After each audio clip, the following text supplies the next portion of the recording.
I'm a rock star. Yeah, Rock star. Ay, ay, ay. I'm a rock star, baby, I'm a rock star. I'm a rock star, I'm a rock star.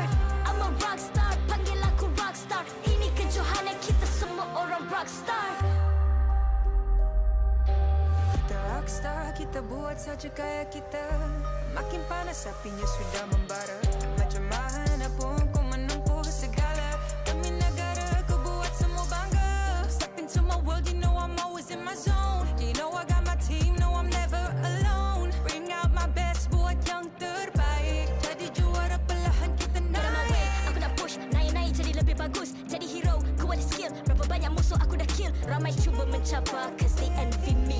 Tiap game aku pasti jadi MVP. I'm a rock star, baby, I'm a rock star. I'm a rock star, I'm a rock star. I'm a rock star, panggil aku rock star. Ini kejohanan kita semua orang rock star. I'm a rock star, baby, I'm a rock star. I'm a rock star, I'm a rock star. I'm a rock star, panggil aku rock star. Ini kejohanan kita semua orang rock star.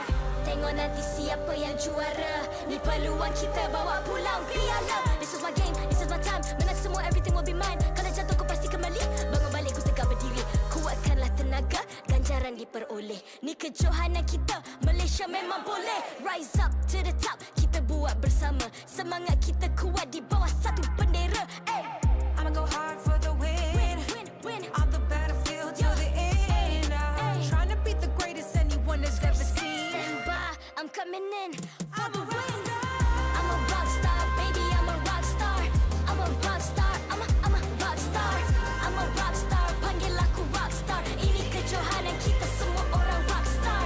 I'm a rock star, baby, I'm a rock star. I'm a rock star, I'm a rock star. I'm a rock star, panggil aku rock star. Ini kejohanan kita semua orang rock star. Rock star.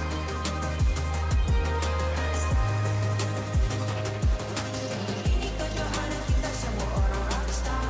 I'm a rock star, baby, I'm a rock star. I'm a rock star, I'm a rock star. I'm a rock star, panggil aku rock star. Ini kejohanan kita semua orang rock star.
Hey! Ay. I'm a rock star. Yeah. Rock star. Ay. I'm a rock star, baby, I'm a rock star. I'm a rock star, I'm a rock star. I'm a rock star, panggil aku rock star. Ini kejohanan kita semua orang rock star.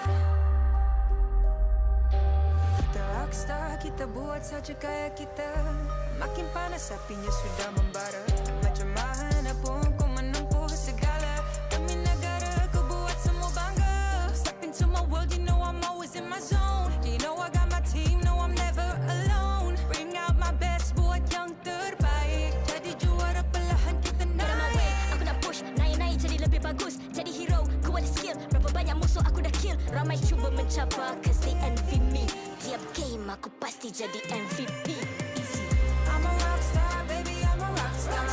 I'm a rock star, I'm a rock star. I'm a rock star, panggil aku rock star. Ini kejohanan kita semua orang rock star. I'm a rock star, baby, I'm a rock star. I'm a rock star, I'm a rock star. I'm a rock star, panggil aku rock star. Ini kejohanan kita semua orang rock star. Tengok nanti siapa yang juara. Ni peluang kita bawa pulang piala. This is my game, this is my time. Menang semua, everything will be mine. Kalau jatuh kau pasti kembali. Bangun balik ku tegak berdiri. Kuatkanlah tenaga, ganjaran diperoleh. Ni kejohanan kita, Malaysia memang boleh. Rise up to the top, kita buat bersama. Semangat kita kuat di bawah satu bendera. Ay. I'ma go hard for the win. Win. On the battlefield till the end. I'm trying to beat the greatest anyone has ever seen. Stand by, I'm coming in for the win. I'm a rock star, baby, I'm a rock star. I'm a rock star, I'm a rock star. I'm a rock star, panggil aku rock star. Ini kejohanan kita semua orang rock star. I'm a rock star, baby, I'm a rock star. I'm a rock star, I'm a rock star. I'm a rock star, panggil aku rock star. Ini kejohanan kita semua orang rock star. Rock star.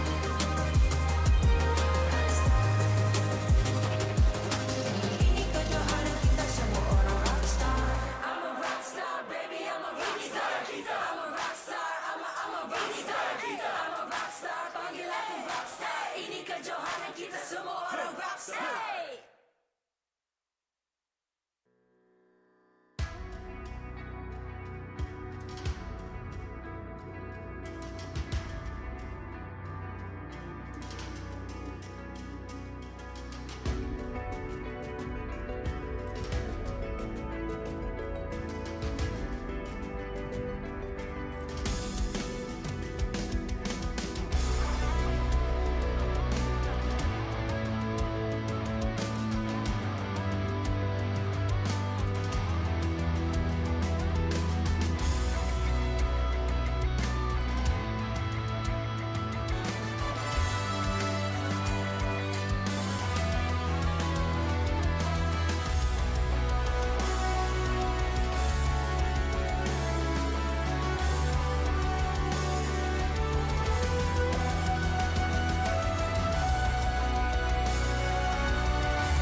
MPL Malaysia Season 12 is powered by Munton, official mobile internet hotlink.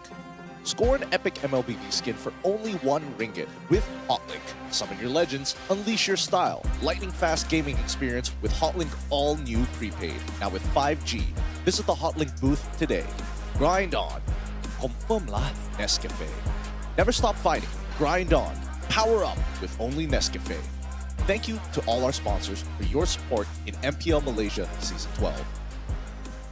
Selamat datang ke MPL Malaysia musim ke-12 bersiaran langsung dari Dewan Seri Putra Bukit Jalil. Anda bersama dengan saya Rose and of course kita punya special guest hari ini Azlan dari Astro Arena. Everybody round of applause. Alright. Wow. Thank you Rose. Selalu saya tengok dekat Astro Arena, saya tengok dekat YouTube, saya tengok dekat mana TikTok, saya tengok Rose hype up kat sini. So hari ni saya memang rasa bangga hari ni berada kat sini bersama dengan semua crowd. Nak dengar sikitlah suara semua boleh tak? Semua, mana penyokong-penyokong MPL? Wow, alright. So, so untuk semua orang yang tak tahu, MPL MY actually collab dengan Astro Arena untuk bagi semua like lebih information pada esports. Okay, so untuk Azlan, kita nak dengar sikit. Apa Azlan nak cakap bila datang Dewan Sri Putra tengok crowd macam ni on a Friday? Okay, pada saya lah ni satu vibe yang semangat. Kalau saya bukan pasukan yang nak lawan pun saya rasa semangat. So disebabkan ini saya rasa memang semua penyokong-penyokong memang penyokong-penyokong setia kedua pasukan akan turun sebentar nanti Ros. Dan yalah, saya jugalah di Astro Arena selalu kita tengok mainstream sports, tapi e-sports pada saya lah satu platform lain dah secara profesional. Jadi terutamanya bila kita tengok e-sports Mobile Legends band menang dekat SEA Games Perak Gangsa. So kami di Astro Arena betul-betul bangga dengan e-sports Malaysia sekarang. Guys, dengar tak tu? Bangga tau. Tepuk tangan. Alright, terima kasih kepada Azlan. Alright, so kita nampak sekarang semua dekat Dewan Sri Putra sangat-sangat excited. Tapi sebelum kita mulakan match pertama kita untuk hari ini, mari kita tengok jadual untuk hari ini. Sebab untuk match pertama, match yang akan jadi sangat-sangat pedas, sangat-sangat panas sebab kita akan saksikan perlawanan Selangor Red Giants yang akan menentang Homebois. Wow! And untuk match kedua pula kita akan saksikan Team SMG yang akan menentang Red Esports. Win streak mana yang akan continue hari ini kita tak tahu, tapi untuk minggu ini adalah minggu kita panggil Minggu Diraja sebab kita boleh tahu dah siapa yang akan top the leaderboard untuk upcoming playoffs kita. Minggu keempat kan? Minggu keempat. Oh, last week pun panas. Last week panas, tapi saya rasa starting minggu ni sampai minggu ke-6 it's gonna be extra panas. Yep, sure. Saya pun tak sabar. Okay, sebelum kita ajak pasukan ke atas pentas, saya nak tanya dulu Azlan. Azlan datang tengok MPL sokong pasukan mana? Saya bayar sikit lah Ros. Bayar sikit Bagi saya time boleh? Boleh? Dia nak fikir. Saya nak minta semua sorak boleh? Sorak 1, 2. Alright, okay. Tak tahu pula kena pakai baju kat dalam. Alright. Tak tahu tak tahu. Tapi okay, let's do this lah guys. Dia dah sokong Homebois. I pakai warna merah hari ni. So maksud tu Selangor Red Giants lah kan? Alright. Okay, fan Selangor jangan marah. Saya nak bagi meriah. Betul tak Homebois? Alright. So, saya rasa players dah ready. And with that, marilah kita jemput Selangor Red Giants ke atas pentas MPL Malaysia.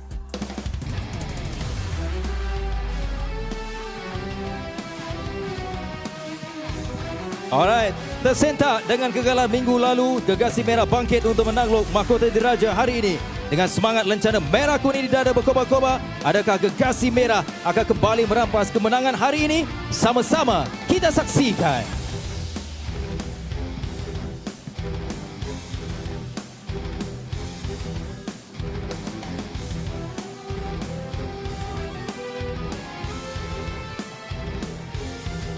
And the home crowd favorite, Homebois.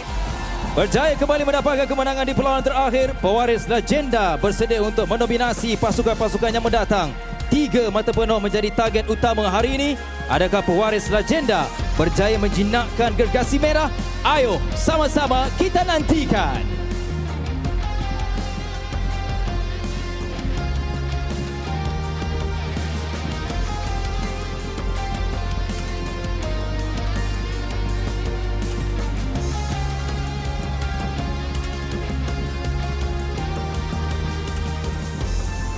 Marilah kita menjemput barisan marshal kita yang akan mengalas tugas untuk memastikan perlawanan sentiasa berjalan dengan adil dan lancar.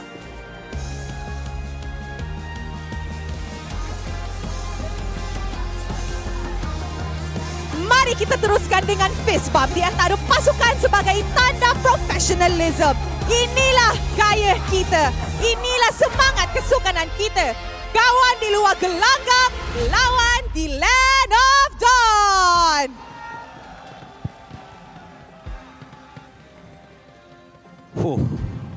Alright, Azlan.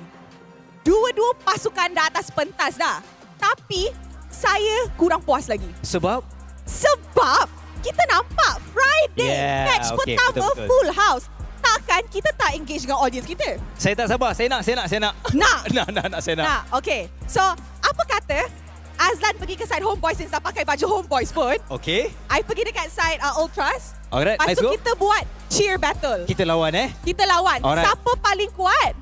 Tu yang boleh kata menang lah. Kita lawan Ultras, boleh tak? Boleh? Play Tak apa, boys. Saya simpan. Oh, ada. Okay. Alright, okay? Let's go. Pergi sana, you pergi sana. Alright, okay. Let's go. Alright.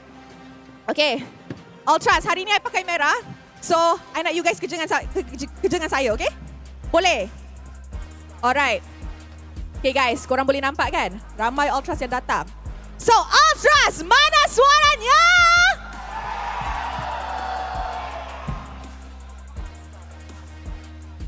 Okay, itu paling kuat Oh, Itu paling kuat. nak dengar sikit? Alright, okay. We're back here. Are you ready, guys? Where is Homebois?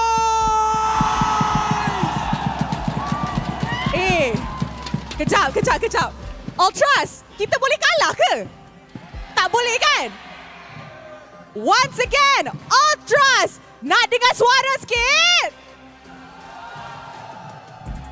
Sekali lagi guys, korang ni tak makan ke? Sekali lagi. Ultras, let me hear you scream. Okay, tak apa, bagi satu lagi. Last. Kita kena lebih semangat sebab saya nak buka baju, boleh Bukan buka baju semua, nak tunjuk kita punya team. Alright, let's go guys. Are you ready? Where is Homebois? Wow. Alright, nampaknya Dewan Sri Putra memang dah ready untuk match pertama kita untuk minggu keempat. Rasa macam nak datang setiap minggu lah. Datang kan setiap hari pun boleh. Alright. Okay. So, apa kata kita start game? Tapi, dekat atas pentas ni, Rose ada macam special segment sikit. Bila I throw dekat caster, kita kena buat pose. Dah ready ke? Okay, ready. Korang tahu kan pose apa yang I selalu buat? Korang tahu. Alright. So, I rasa kita dah boleh throw to casters. And with that, teams, this is your moment. Game on.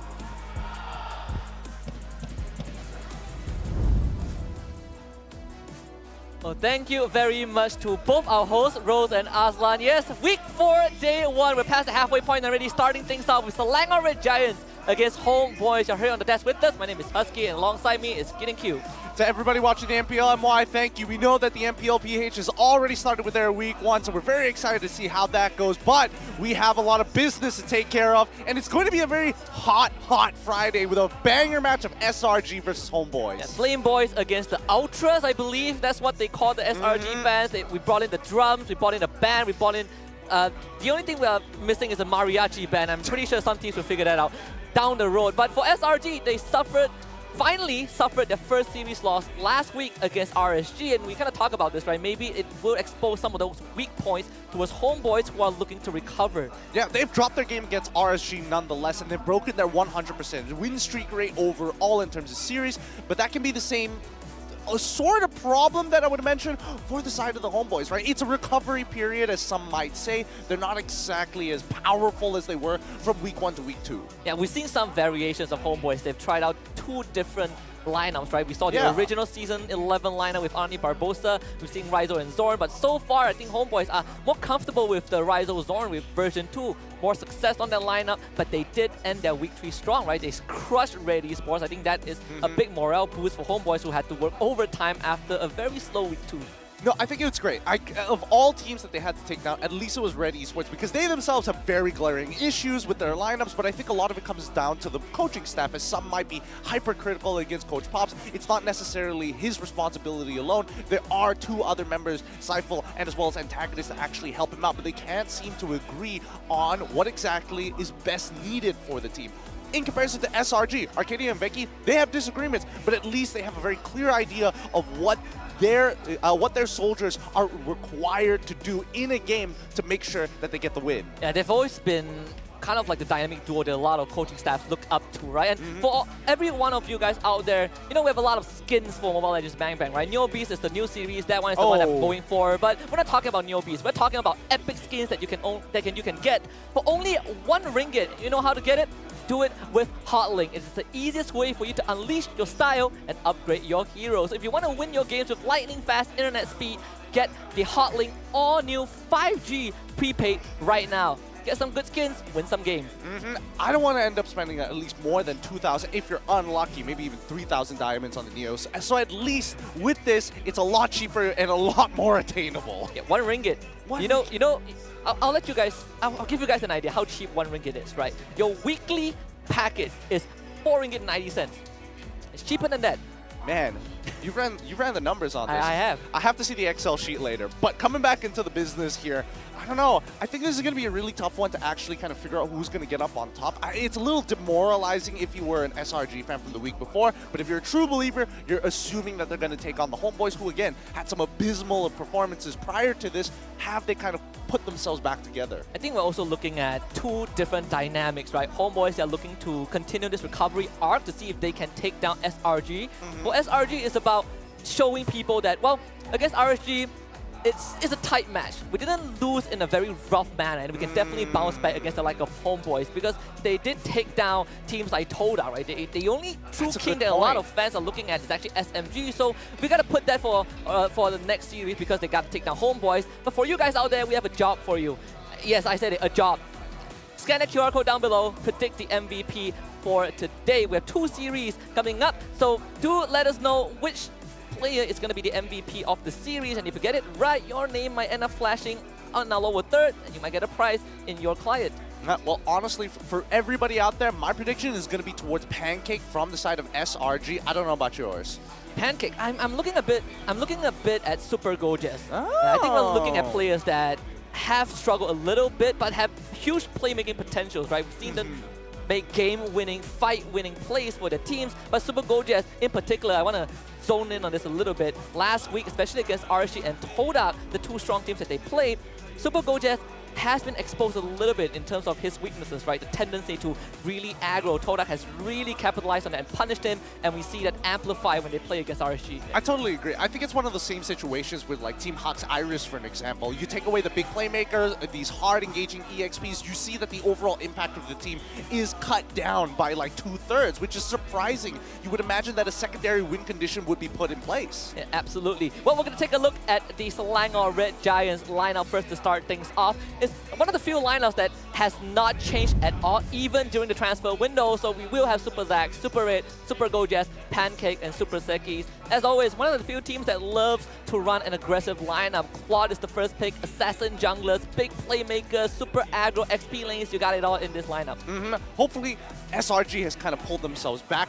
They had a lot of momentum in the first couple of weeks of the MPL, but now we're past the halfway point. Every point is going to matter, especially if you want to make it into the upper brackets for the upcoming playoffs by the time Week 6 is over. And to be very fair, SRG still has a very, very good chance, right? The best case scenario can still be first place because SMG, they still have some games to play. But we're going to talk about Homebois because Homebois are the opponents for today. Chibi, Zorn, Ryzo, Warlord, and Sabat. And I can't get enough of this Homebois lineup, this variation of the roster, because Zorn and Ryzo has proven time and time again that the burden is not just on Chibi because they can also pull some weight. Yeah, it's good to have Ryzel as a fallback plan. He's very consistent in his lane. He can go very aggressive when necessary. I think with that sort of tempered aggression coming up previously when he was playing in the Indonesian region, I think that has taught him a lot, and Homebois are really absorbing it. My main problem is the fact that there are growing pains. You know, the team still isn't in that spot where they can play at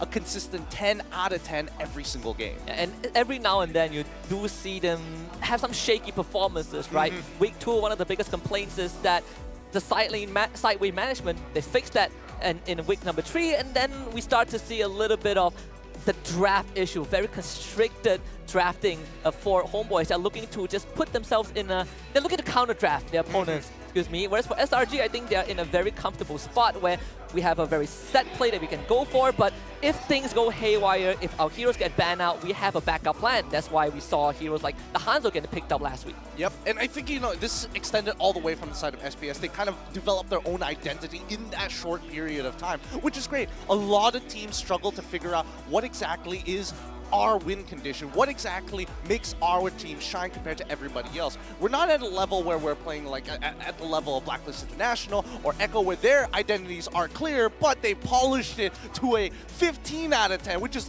over the top. And I think, as MPL MY is catching up to that degree, people like Cypher, people like Pops have to lead that front. And they also have antagonists in the background, right, doing a lot of that number crunching, all that paperwork for the team. For viewers who just tune in, you probably don't know who Antagonist is the other analyst for Homebois. He was on stage for week number 1 where he did have his own version of Smack Talk as RCMY. That was very memorable. But I think another plus point for SRG is the fact that you look at most coaches or analysts, right? They join before the MPL season starts. But for Arcadia, he joined during SPS itself. So he has that extra time to work with Azora Becky to kind of understand the differences and understanding about the game and work out this format that actually is effective for the team before MPL MY even start. Yeah, from SPS, they were always playing around Super Red, and it's reflected that he hasn't dropped in overall performance. His average GPM ranking #1 at 780, with Rysel just behind him, 775, which is only a 5 gold average GPM difference. And you did brought up something about a tampered gameplay, right? They're very disciplined in terms of when they decide to fight. Super Red and Rysel both have that quality, and they both share very similar hero pools as well. I think the spotlight hero being Claude, right? It was Ryzel's kind of superstar moment in week 1 in his debut, and it was Super Red's most comfortable hero as well. So I think that would also be a point of contention in the series. I mean, for sure. I mean, based off of the average GPM alone, I think if you were in the coaching staff of either sides determining what the draft strategy should be, there's a high chance that Bruno is going to get played today. Or at the very least, a very aggressive style of, I'm going to bully you, you pick Irithel, I'm going to go either Bruno, Brody, that sort of situation. We've seen, I want to deviate a little bit because we've seen a few more games of Melissa than I expected. RCM. Why play Melissa? It was, I think, Red Esports' favorite goal laner to pick. Where does Melissa stand in the meta? I think as of right now, Melissa is great at dealing with specifically Paquito, especially if he gets flexed in towards the jungle. Fredrin as well, especially if you're able to kind of maintain your distance when you get away from me. What's great is that she doesn't get bullied as hard, and you actually have tools to trade back against your opponent. Obviously, in the earlier stages of the game, your wave clear isn't going to be as nice, but your goal isn't to clear waves. Your goal is to survive in lane and eventually scale up to a point where you can actually affect these team fights. And I think that could be a possibility that these teams would go for, right? If we do go down that hero pool in terms of gold laner. Of course, one of the biggest questions today is Super Red against Rysel. Who is the better gold laner? And I think it has been a matchup that is at the back of a lot of people's mind, but because there's so many things that we need to unpack in such a short time, we probably overlook this a little bit. But I mean, for Super Red against Rysel, it's fair to say that not only in terms of GPM they are first and second, but in terms of consistent gold laner gameplay, they definitely have kind of shown the most of what they can do.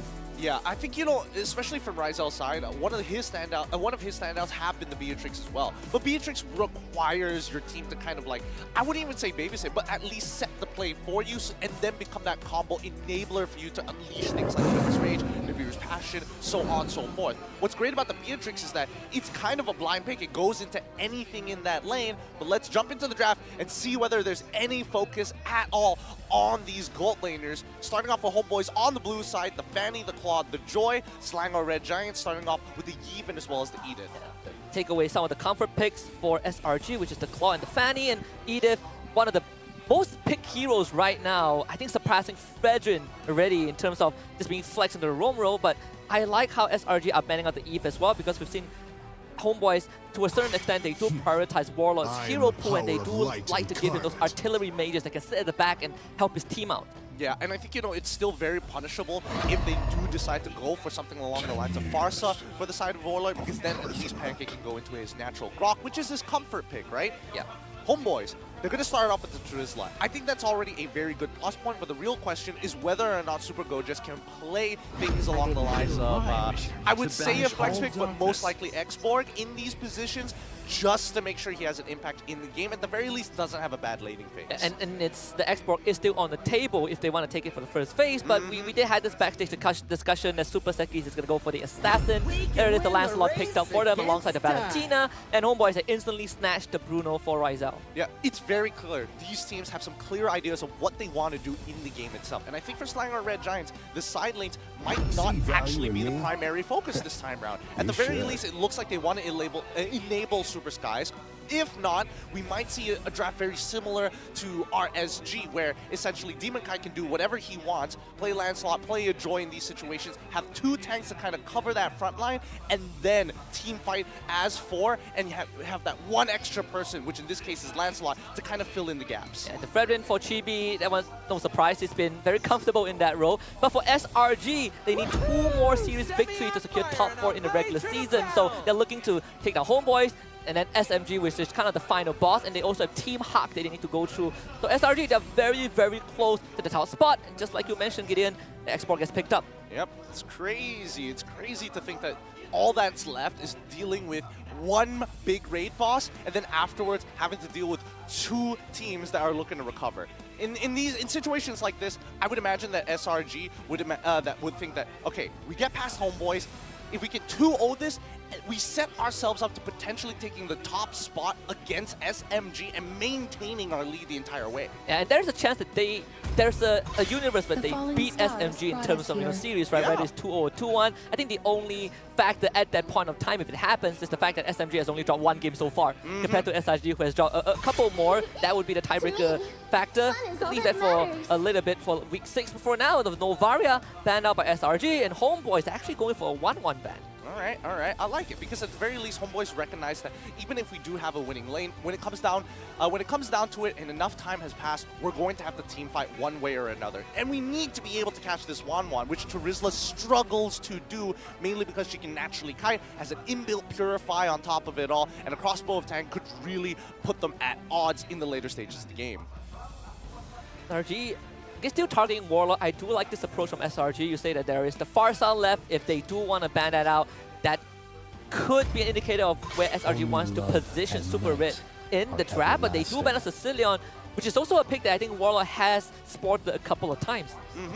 It's one of his pocket comfort picks. He loves using the Sicilian. He's extremely... I think people should check out his Sicilian only because they're wondering, how do we speed up our stacks? And I think, Warlord has one of the best setups for it, going with the Common Emblem and then pairing it up with Vitality just to make sure that whenever he has level 1 bat impact, he recovers from it super quickly and can basically spam it through. Homeboys focusing down on Super Red, ban out the Clint as well. All of these heroes that we've seen before us here, the Wanwan, the Claude, as well as the Clint, have been Super Red pickups in his past professional matches. That leaves heroes like Beatrix, Melissa, all carry in this instance, right? It depends on whether SRG wants to leave that for the last pick, because there are 2 very beefy meat shields on the side of Homeboys, which are the Trizla and the Fredrin. And it's tough, because if you go for the carry, you're going to get bullied out hella hard against the Bruno, who naturally outranges her. Unless Bruno walks into the light wheel and sticks around for like 3 ticks, then he's in a lot of trouble. But then if we jump back over to someone like Beatrix, it could be a little bit more even, but I like the way that SRG is thinking. They're saying, you got big tanks, you want to fight, all right. If you're going to fight, you better bring everybody, because then he gets way more value out of the Minoan Fury. And it's so much better, and it's also a very good option against someone that just wants to run in your face, right? Minotaur's job is to stand there, and it's not like what we saw from Homeboys, I think 2 weeks ago, where you only have a Minotaur as the front line. You also have Xbox that can play this peeling game where if you want to run at the team, Xbox can always slow you down once you get the Ice Queen 1.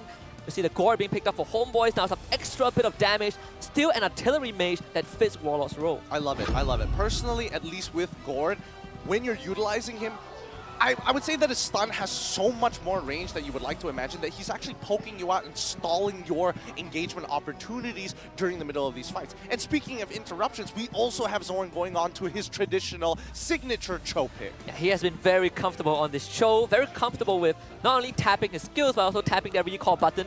I think it's a very high APM in the game whenever he plays Cho. But now SRG, they have a lot of things to consider about, right? You have someone that can cut to the back, you have someone that stalls out the engage of heroes like Minotaur and Xborg, who naturally doesn't have a way to kind of move around the map as effectively. Super Red put in a very tough spot right now.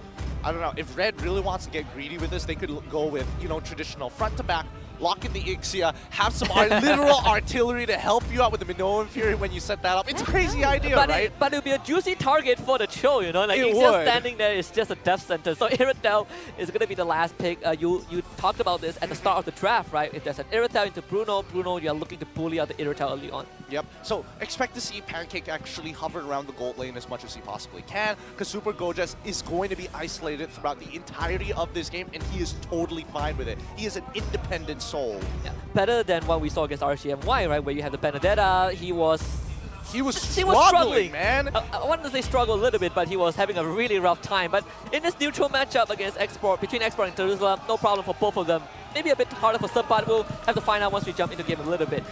Win conditions for both teams. Well, if we're talking about win conditions, I'm thinking about, you know, scaling towards the later stages of the game. When you look at the full lineup from the side of the Homebois, you have the Gord that has the true damage. The main tanks from the side of Selangor Red Giants really aren't going to matter. The big question is whether Zorn is able to stop Super Skies from getting a snowball lead. Selangor Red Giants, they just need to scale. This Irithel will do a lot of damage. It just needs items. Well, we're going to find out in this opening series between Selangor Red Giants and Homebois. Game number 1. One of the most anticipated one for week number 4. We passed the halfway point, so every single game matters. But in this case, a lot of eyes are going to be on the gold laners, Raizo and Super Red. Jungle start, nothing out of the ordinary, and Zorn, he's going to get that quick level 2 in the mid lane. Yep, he's not trying to rush things out. He needs to hit his level 2 as quickly as possible, mainly because Gord doesn't want to show up in that lane, won't be able to provide too much. But if we're looking at the emblems, right, a lot of tenacities are being ran across the board. They know that they're going to get really, really low, and if it comes to a situation where they have to give away a kill, at the very least, you got to put in an extra 2 auto attacks for it. And Selangor Red Giants, they're making that movement to just keep Zorn out of their jungle. You do not want this Lancelot to get up to a slower start compared to the Fredrin. In this case, Lancelot matchup-wise, it's going to be a bit faster.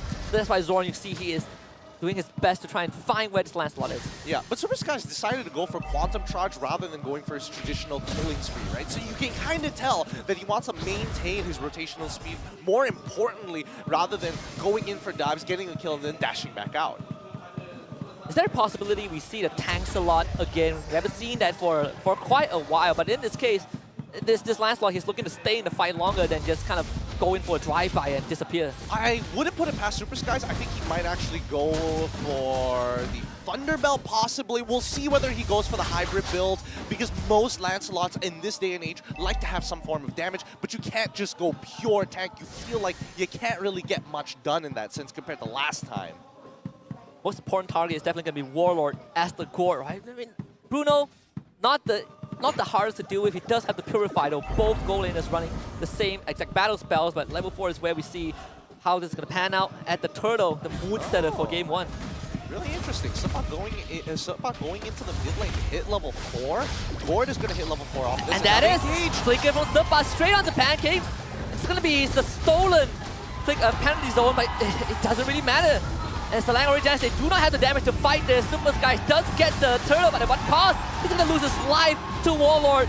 And Homebois just cool, calm, collected for 2 kills. Yeah, very interestingly played by the side of Homebois. It feels like they purposely staggered their engagement, knowing that Pancake is at level 4. They could slow this down and really punish Selangor Red Giants if they walk in one by one. And that's exactly how it played out for the Homebois. They have seen what the Minotaur is susceptible to, and they're using the exact same scenario, right? They're setting up the exact same scenario to really punish Pancake. See, without the ultimate, this Minotaur, he's just going to be there as a Michu and nothing much else. Zorn, he's not going to be afraid of this, no problem. Warlock clearing out the mid wave. That's what the Gord likes to do. Homeboy is off to a fantastic start, and just like what we talked about early on, the gold laners, they're going to get shoved on that island to fend for themselves for now. Yep, with these 2 picks, it's already great. It starts the snowball lead for the side of Homebois, and especially for Warlord, the faster he scales, the better it is for the side of HB. Now, Selangor Red Giants, I think the only concern that they have right now is whether or not the Homebois are going to decide to use this level lead because of the turtle, or EXP lead in this case, for GB to start moving into the enemy jungle and start slowing down Super Skies. And to be fair, SRG, they lost 2 members, but they did get the turtle for themselves, right? So that's kind of like the neutralizing factor in that engage. But second turtle is going to be spawning very soon. Pancake is going to open up the bush a little bit. Zorn taking some damage, but you have Chibi and Warlord nearby. I have a bit of a concern for SRG. How are they going to even start these fights?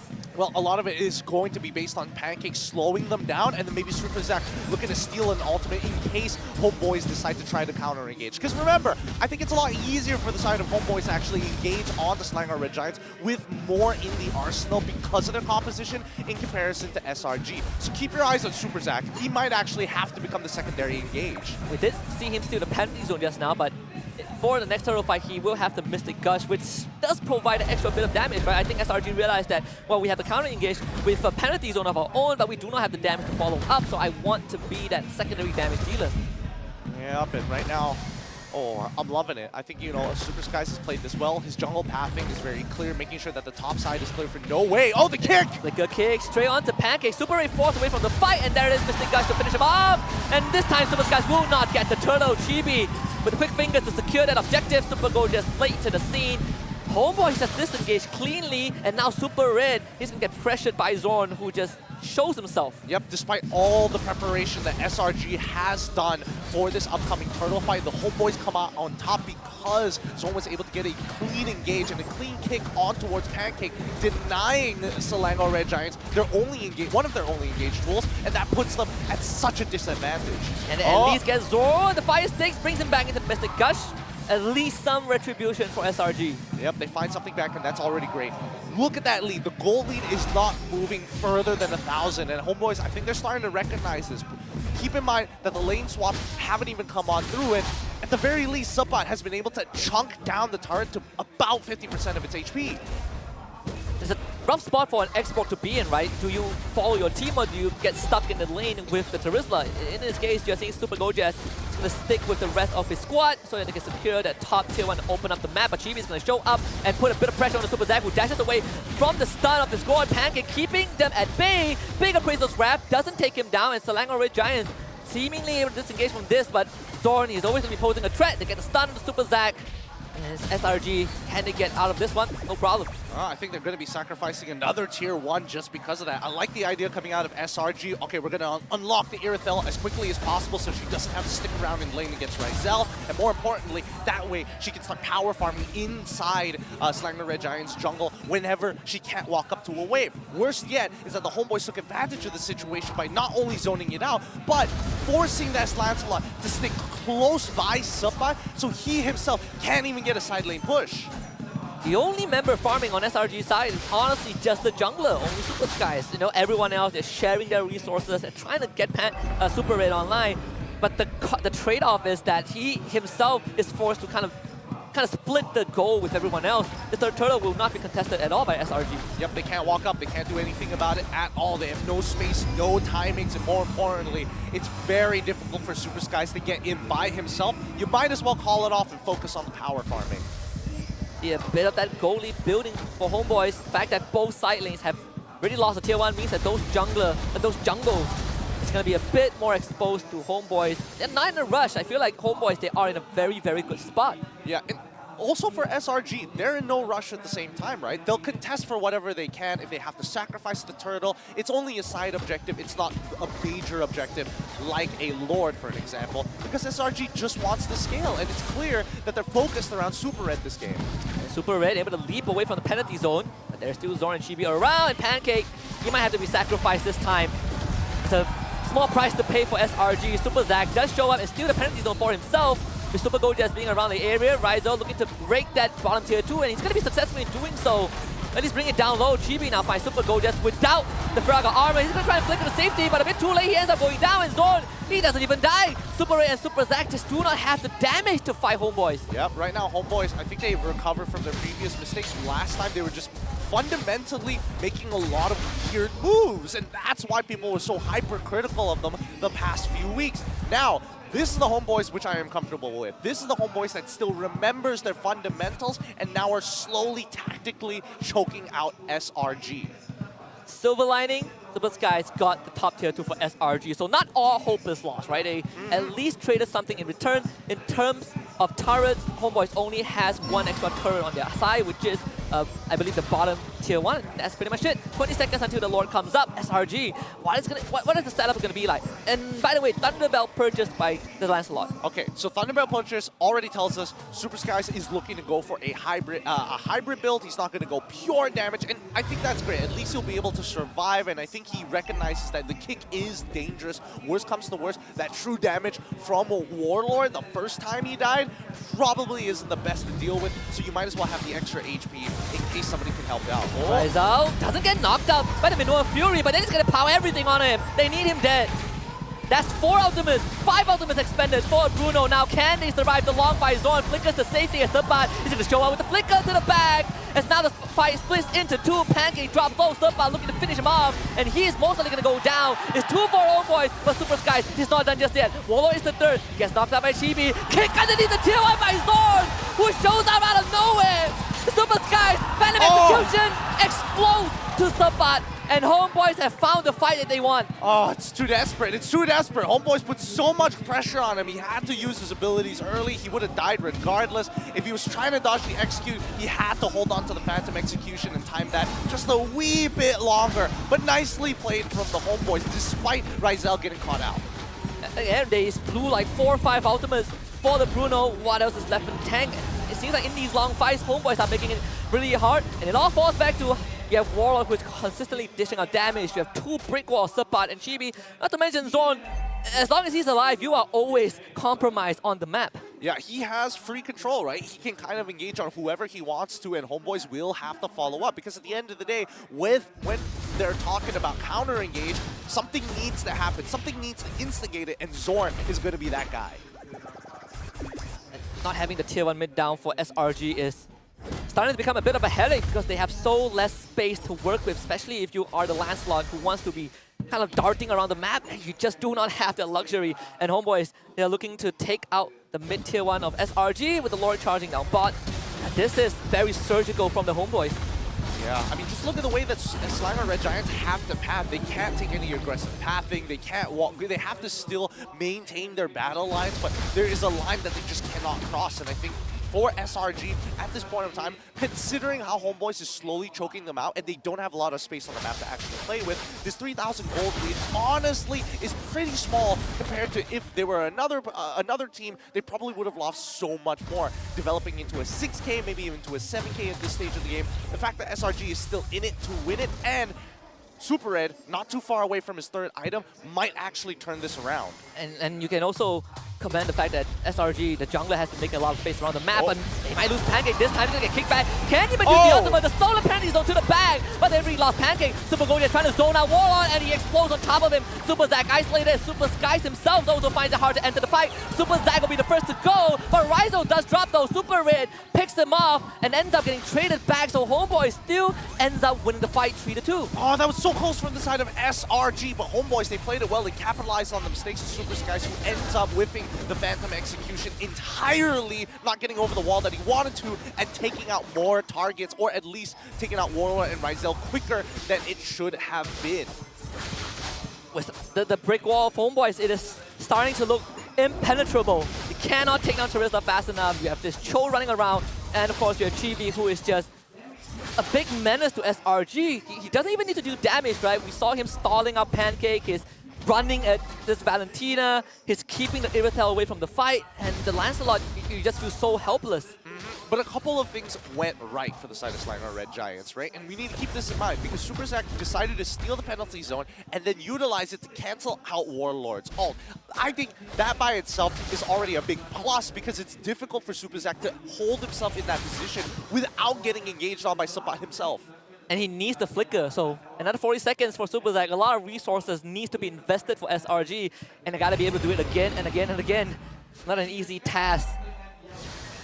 You start to feel the pain of being a Charisma in these situations. No, that's the thing. I feel like for the side of Homebois, because of the way that their engages are more flexible and aren't dedicated to just SRG, and the fact that they can push and pull whenever they want to, it can be utilized for counter-engage, SRG don't have those tools at all. They want to play the traditional front-to-back. They want to peel so that Super Red can get in position and start getting those free hits down, but Homebois are just not letting them, and that's why Zorn is posturing himself as if he's going to kick all the time. And Rizal just broke the Fraga armor of Super Gorgeous.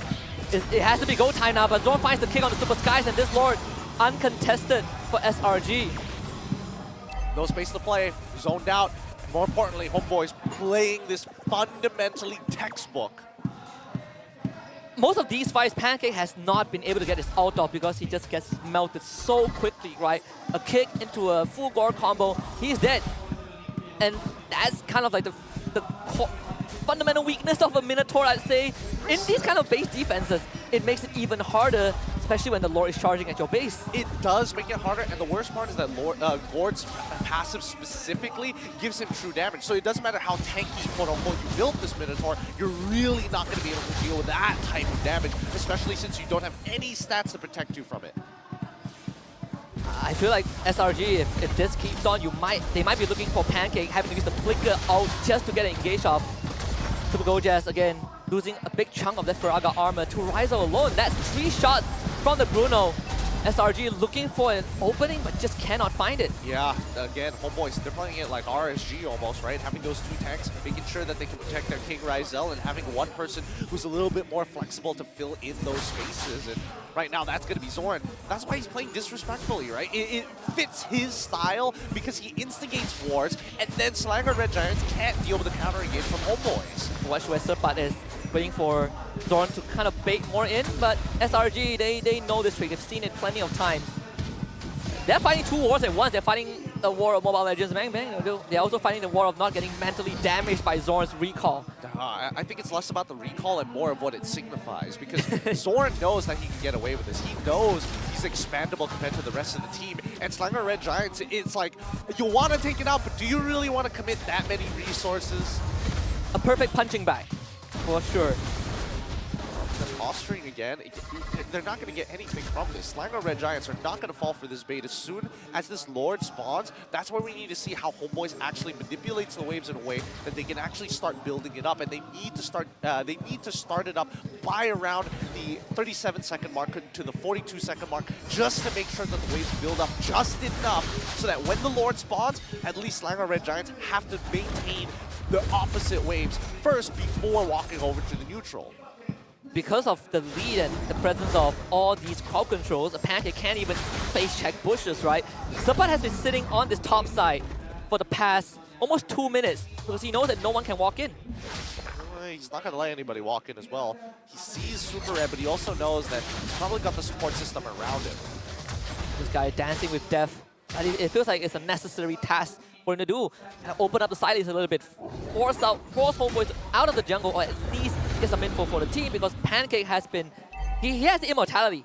But I'd say even if he revives, I'm not sure if there's enough time for him to get his ultimate off. Yep, it looks like the lane setup is more in favor of SRG right now. Mid is currently neutral, but that's where Gojas is going to come in and affect it. In the meantime, bottom side tier 1 has been felled by SRG. Homebois still posturing for the Lord. Super Red is going to go onto Warlord, trying to run him down. Forced to get away, now Pop to Purify to get rid of the penalty zone, and Serpat might be the first to go. Still tagging up Serpat! You kidding me? Finally drops, but it's just the immortality. Appraisal spread by Chibi, landing on the Super Skies, who will dash out with the puncture. And now counter again with Super Zag with the penalty zone. Stolen away, but there's still not enough damage for SRG. In fact, Homebois, they're slowly recovering, and they are starting on this Lord. Yep, they're calling it off here. Super Red, he doesn't have any invisibilities. He can't just chunk everybody down. Super Gojas, immortality used, Super Sky goes in, gets kicked! Can't even use the retribution! Zorn has been saving that roundhouse kick for 10 years just to find this Lancelot. And Homebois have found the lead. It's just that one moment of a time. There's nobody else more important other than to getting this kick off of Super Skies. And unfortunately for him, he can't outplay the situation as well. It's really, really tough.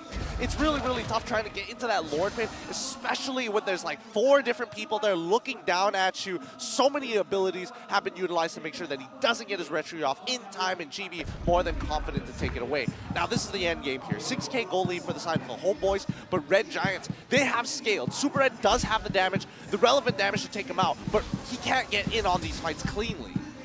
SRG, they have been so close, and even the front lines of Homebois, they are all surviving with a sliver of health.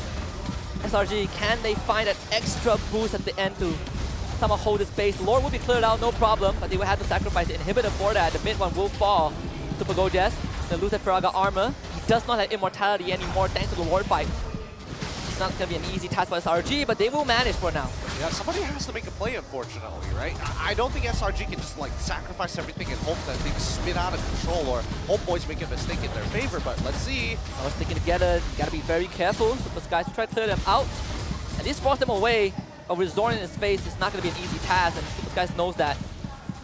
And this is gonna be rinse and repeat. Homebois will just have waves crashing in every now and then, and SRG will have to fend them off. Yeah, Homebois honestly taking a page out of Team SMG's textbook here.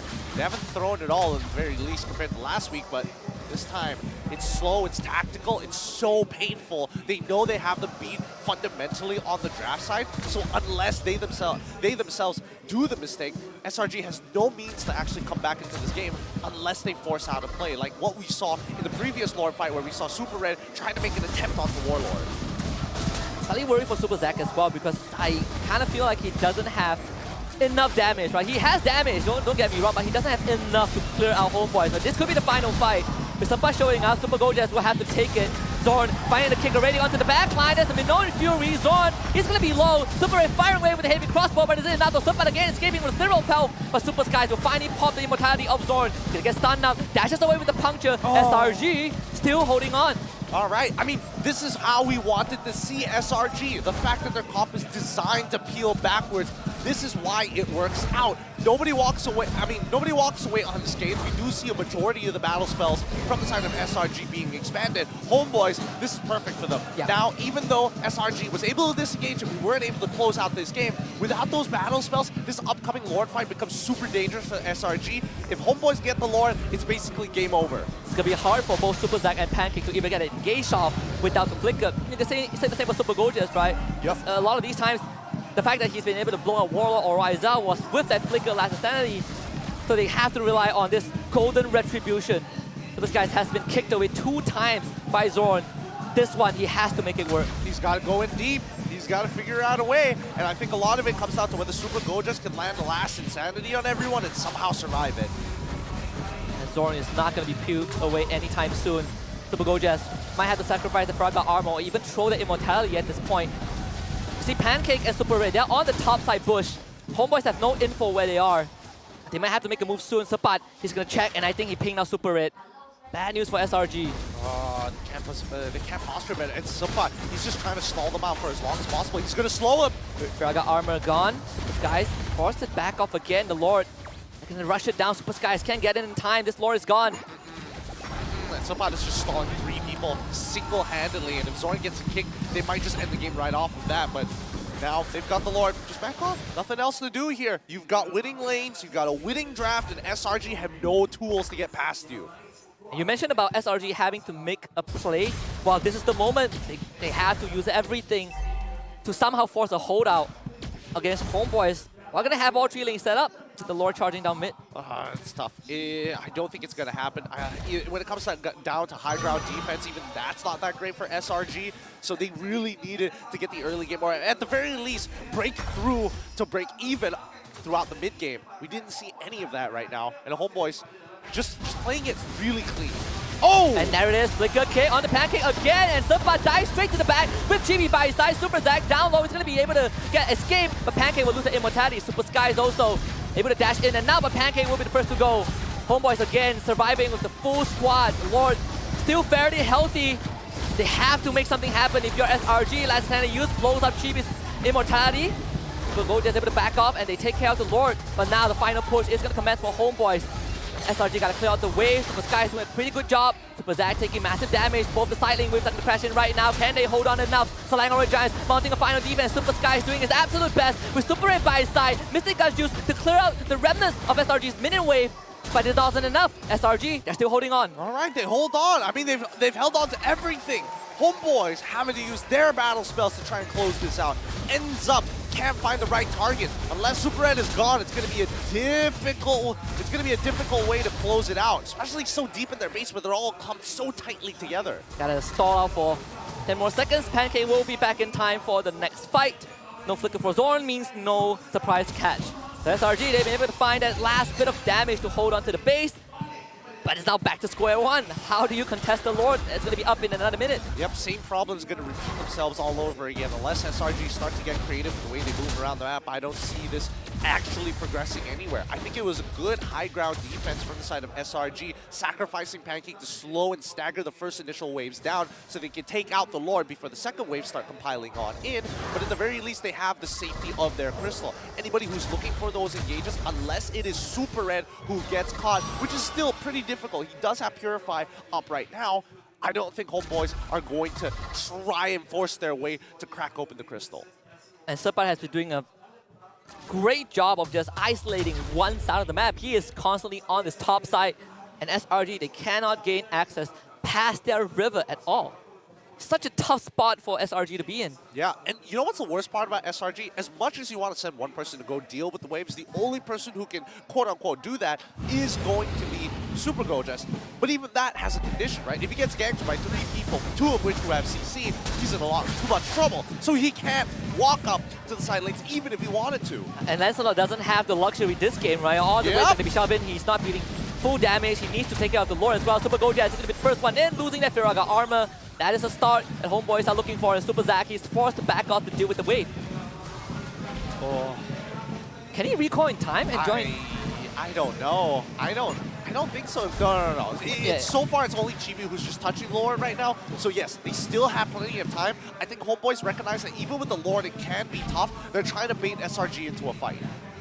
Top and bottom wave are slowly stacking up. Oh. And there's going to be 3 men on the side of Homebois. In that bush, Dash will take on the Pancake again to the missing gut. Pancake this time walks away. Rise up with the target, pops and Wisdom Nature. They're going to go on him. Baby no Fury for Pancake using that flicker. They finally got him in. Oh, Rise out. They get the Wisdom Trunket out of Chibi. They need a bit more damage. Chibi is low. Finally gunned down by Super Red. Super Gojas, he's going to be happy throwing his life away this time. With Super Red by his side, Warlord, gotta watch out. Is he going to go in? Warlord, Super Red, leaps in. Tries to find a kill, Winter Truncheon used, Warlord still dies! Whoa. SRG finds 3 kills. Huge! This is huge for the side of SRG. They've been waiting for the situation for so long, and they finally take out Rizel. This could be their comeback moment here. I mean, look at those death timers. We're 25 minutes into the game already, and people have to wait for over a minute to come back to the Land of Dawn. One of the few games, if SRG wins this at the end, you will see the comeback from a deficit of XX number. But the Lord in their hands, they've finally gotten it. How far can they push this? 24 seconds for Chibi. More than half a minute for Warlord. Rise down needs 10 more. Spot knows that he can clear that wave, but it's not the right time yet. He knows. It's a little staggered, but the second wave that's coming on through is going to be a lot worse. So there's no point throwing away your life right now when Rizel is just about to come out. And I think they found the key. Take out the Bruno, the Gore. It's going to be slightly easier to do with. And finally, when Pancake doesn't die and has that ultimate and flicker, we saw the magnitude of damage that he deals in these fights. We're displacing Chibi, we are keeping Sepat away. And Super Ray, he was running around the entire team fight, just shooting down people from Homebois. Yep. Oh, the battle of gold laners right now going kind of hard here. It's just, there's so much responsibility as a gold laner in this particular game. For the Homebois, it's a little bit easier, but for SRG, way harder. Like, Super Red right now is playing very good MLBB, and more importantly so, he's positioning himself so that Homebois trying to posture for him, breaking their front line away. It's an even game now. All 3 inhibitors will be down Homeboi's side. SRG, is it time just yet? They're posturing Pancake to the back, Rise up again, forced away. He's gonna try and take him down, but Pancake ends up falling. Selangor Red Giants, what is gonna be the target? Zorn finds the knock on the Super Red to try to slow it out, but no! SRG with the comeback in game 1. A miraculous Herculean effort. You can hear the ultras, they were quiet for what? 15 minutes? 15 minutes straight. And they now roar in triumph. What an opening game we have. They even had the slow rumble playing. Super Red scratching his head. Oh my goodness. We came back from that one. It was too close for comfort. It came down to a big play and a mistake for Homebois to open up that opportunity. Well done to SRG coming back in game number 1. Homebois fans, a bit stunned, huh? What just happened in game 1? And to be fair to the Homebois, they played it the best that they could. Yep. But sometimes in the game of Mobile Legends, you just need that one play to work out to get that boost of confidence. You see, relief for SRG, a bit of a puzzle experience for Homebois, but I think when they got that Lord Pit fight off, when they realized they could die Rizal and take him out of the fight, that's where the confidence came. Absolutely. I mean, once Rizal is down, it becomes so much easier to deal with. Because keep in mind, both teams want to play front to back. And if you start taking away those back lines and start attacking the back lines, we had a lot of problems to deal with. Gord does need a little bit of a setup to make it work. Yeah. Bruno, not so much. And you can see a very stark difference. Once you saw the Gord have none of his abilities, he's pretty much out of the game. It's a bit tough, right? The fact that SRG are diving them in front of the fountain just to end the game. We're gonna go backstage and look at the MVP of Game 1, Super Gorgeous on that export. Yeah, it's gonna spit some fire. And it's been cooking for a long time. It's been a press last week as well, so it's good to see him finally recover with a pick that lets him do both ego, aggro, and engage. Yep, I mean, he was peeling so much this game. I mean, that's his entire job. His entire job is to slow down this front line as much as he can, to not give them an angle, or even if they do, they won't be able to get back out, right? It's an investment plan, it's a hedge fund that you can trust in, because no matter what, you will always gain returns in some shape or form. Oh boy, what do we make out of this Game 1? And where do we start? Early to mid-game, fair to say, Homebois, great control, right? They're doing A to Z, right? You're keeping the jungler away. You're keeping up in terms of tempo when you're looking at the Fredrin and Lancelot matchup, which is impressive. Chibi getting, what, 3 out of 4 Lords? And Zorn doing an incredible job of zoning out the Lancelot, but I think the late game, that's where it snapped for Red Giants. They realized that they have to make a play after losing 3 inhibitors, and indeed they did. Yep, they found it onto specifically Rizal. I'm curious to see what the item build is this time, because I think even for Super Skies, going for the hybrid build definitely paid off. He was tanking so many more auto attacks coming in from Rizal than he should. It's not like he has stats to deal with. He just has a gigantic pool of health. He is trying not to die, but he still wants to be relevant in his fights. That's why he has the Endless Battle. That's why he has the Thunder Belt to chase down his targets. But the key item here, it's going to be the Sky Guardian helmet or the Guardian's helmet, depending on which version you would prefer to be called. I personally like the Sky Guardian's helmet because it sounds cooler, but the Guardian's helmet is fine with me. The large amount of health makes it difficult. Even if Fredrin gets on top of the Lancelot, there's no means to kill him unless Gord is able to kind of zap him down. I think the stats, the total kills, also paints a very clear story, right? Homeboy 14 to 7, but the 7 kills that SRG got were all important kills, minus Zorn dying early on. But aside from that, they were taking out Rizal, who went down 3 times. They were taking out Warlock, who went down 2 times. And when you combine that together, SRG, they just made the better late game macro decisions.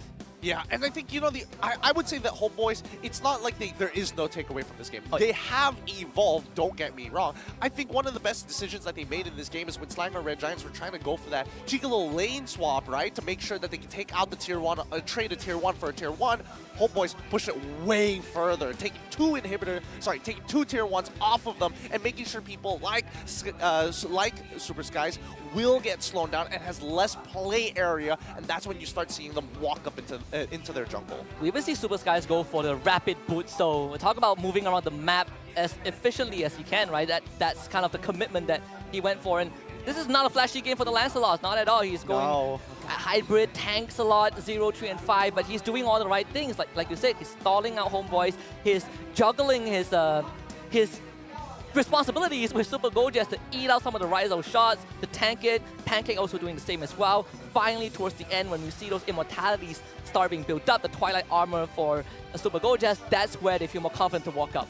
Yeah, I think, you know, once SRG kind of figured out what exactly the game plan was, they tried the first initial game plan, especially against what the Homebois is building him, and you can tell GB, he was getting a bit greedy here. He's got the Queen Wings alongside everything else after he lost his immortality to try to turn things around, but it still isn't enough, right? Because your main damage dealers are Gord. Gord, based off of his cooldowns, will deal damage, and then his more consistent damage, which is Bruno, in this case, just got caught out. They can't afford to let Rizal die like that. So it's interesting to see that both Zorn and as well as Sabat are posturing themselves to zone their opponents out, but they're not peeling at the same time. Yeah, it's kind of a weird situation whenever we talk about zoning your enemies and then your backline actually gets exposed a little bit, right? And SRG, they were able to find those very minute windows, and we saw every time when Homebois tried to peel back, you're dealing with an X-Borg who is just shredding through the hell bars, burning you with the fire missiles. You're getting terrified by Super Zack. Look at the numbers. This is absurd. Damage dealt Homebois are leaps and bounds ahead, but again, the effective numbers actually come from SRG. Yep, I mean, the nuances between the two compositions is just very, very minute, right? Both want to play front to back. Both all have a lot of appeal on that side. It's just that Homebois have better options to engage and instigate these fights in comparison to SRG, who actually have to play off of the kill pressure rather than just raw CC. And it's clear, the damage dealt overall, 160,000 coming in from Warlord. With a good setup, he can kill anybody. But if they don't find Super Red specifically, he's just going to run circles around them. There's always a kind of a time limit, right? The stun misses, Yes. you miss your Mystic Injunction, you gotta wait a few more seconds, and it's a very small window. Look at Super Gojez, almost 260,000 damage taken. This man is putting a lot of weight in this game. Yeah, he is just eating. Oh, man. You thought that would be Pancake, but no, it's actually the export. Because Pancake just dies super quick, to be fair. I can't deny the fact that Pancake was getting targeted from early to mid-game, and you can't feel bad for him. That's kind of his role. But let's look at the heat map between these two players, right? Rizel and as well as Super Red. The way that they're moving across the map, especially from the 23rd minute to the 27th, which is the ultra late stage game, it's a tough place to be, because Rizel must always be in position to capitalize on whoever Zorn picks off, or maybe they get locked down by Chibi. But at the same time, you can't afford to get hit by Super Zack, who consistently has been not only been taking the Magic Injunction, but at the same time, he switches it out for penalty zone. Yeah. And to put some context, although we see Super Red going onto the top side of the map very often, do remember that there is Subbat in that area. He is constantly hovering around the top side jungle, so Super Red is not entirely safe, but he just feels so much more confident that he can outrun a Terizla. Oh yeah, it feels so good. And then both are running Purify as well. Very smart battle spell option coming in from Super Red. He knows that he doesn't necessarily need the movement speed. I mean, GDS is more than enough, right? I mean, they're going to be in your face anyway, so might as well go for Purify. Exactly. So again, the thought process was very, very smart. The overall movements coming out from Super Red as he gets zoned out from that top side to rejoin the rest of his team. A lot of this is just how do you posture for the upcoming Lord fight, which is by far the most important objective. And when we look at the highlights on our screens right now, you can see that Homebois, they are playing this systematic and very, very surgical. Starting from the very first turtle fight, you can see how they were just abusing the fact that Pancake doesn't have his ultimate, that Minotaur generally just not a mobile tank early on. He's deceptively squishy. And from that point onwards, they just ran with the ball. Yep, I mean, that's the earlier stages of the game, right? And like you can see, as long as they are up in resources, Homebois generally come out on top 8 out of the 10 times. We replay the situation, and the same thing happens again and again and again. They look for these engages, they look for ways to steal the neutral objective. Homebois instantaneously punishes them for being aggressive and actually overextending in some of these situations, right? But then you find a couple of loopholes, I would like to say. Selangor Red Giants, I think they also kept in mind things that were working out, a couple of synergies that ended up working, which is Super Zack and stealing either the Gord ult or even the Terizla ult. What could you pair it up with? And in this case, Pancake, knowing that he's going to get caught out, they start using Super Red to go out of the way to flank, to attack people like Warlord, to bait spells out. They use Super Skies to dive in super deep, as far as he possibly can, to get the kick out of Zorn. And once they know it's down, that's when they have the flexibility to move around in the team fight. Yeah, and I think they also were communicating that while Zorn has been keeping his kick for Super Skies for the longest time, this entire game being a pain in the butt. So when they realized that, well, Super Gojez can take some hits, I'm going to dive in with my ultimate. Super Zack, follow-up penalty zone. Pancake, he's not getting one-shot anymore, and they went for it. Feels bad in that particular clip. I think this could have been a turning point for the side of SRG. Like, had Super Skies gone over the wall with that Phantom Execution, he probably could have killed Rizel as well as Warlord way, way quicker, and that might have been a huge turning point. But then we come into this particular situation, right? You see Super Skies, he gets kicked again, and then it's like all hope is lost at this point, right? It's a Luminous Lord. He's going to be crashing down into your base. There's nothing much you can do. But the high ground defense from Selangor Red Giants, they understand as good as they can play, they can also stagger the engages coming in from Homebois. Yeah, and you even pointed out that the high ground defense from SRG isn't really the best, right? They don't really have the best way to clear it out, and they had to defend the last base defend. They only had 4 members because Pancake was dead. Yeah, and they no still put it off. inhibitors. Yeah. And they still put it off, and this is the play that kind of turned everything around and gave SRG, I would say, one of the best comebacks in this league. And funnily enough, it's against Homebois, who also gave us one of the best comebacks in the league. I mean, that's what we're known for. We're MPL Malaysia, the most entertaining one. Wow, I mean, talk about irony, right? It comes back full circle. And Homebois had that moment in week 1, and after we passed the halfway point, SRG, they show Homebois that they can do it as well. Exactly. And I think that's the thing, right? It's constantly adjusting inside the game. I wouldn't say that teams, in terms of the way they are handling their scrims, I feel like SRG feels like they come in with a rough game plan, right? But then they really take in the nuances that are actually working out in the game and start applying it 2 or 3 minutes down the road. Homebois, it felt like they had a very extremely solid game plan, but as soon as it starts breaking up, they didn't expect themselves to make that mistake. It's very difficult for them to recover. And I think that was very clear cut in game number 1 as well. Once Rizal got caught out, they have no idea how to kind of play around that. But thankfully, they have some time to kind of think about it, for game number 2. For you guys out there, I have a question. Are you ready to claim a free skin for yourself?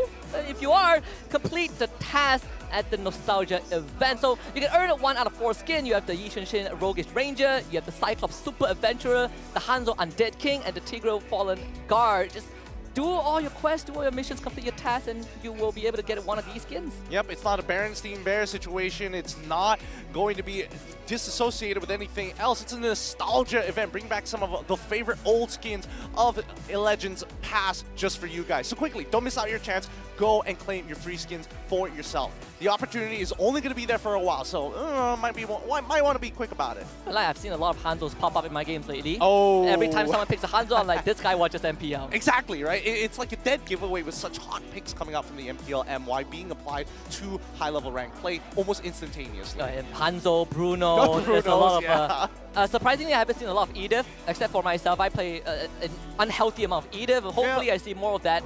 I say hopefully, but I hope not, so I can pick Edith. Game 2, though, I think this is one of those few games where both teams, they did everything that we expected from them, right? We said that Homebois, they don't just rely on Chibi. I think Zorn and Rizal fulfill their job.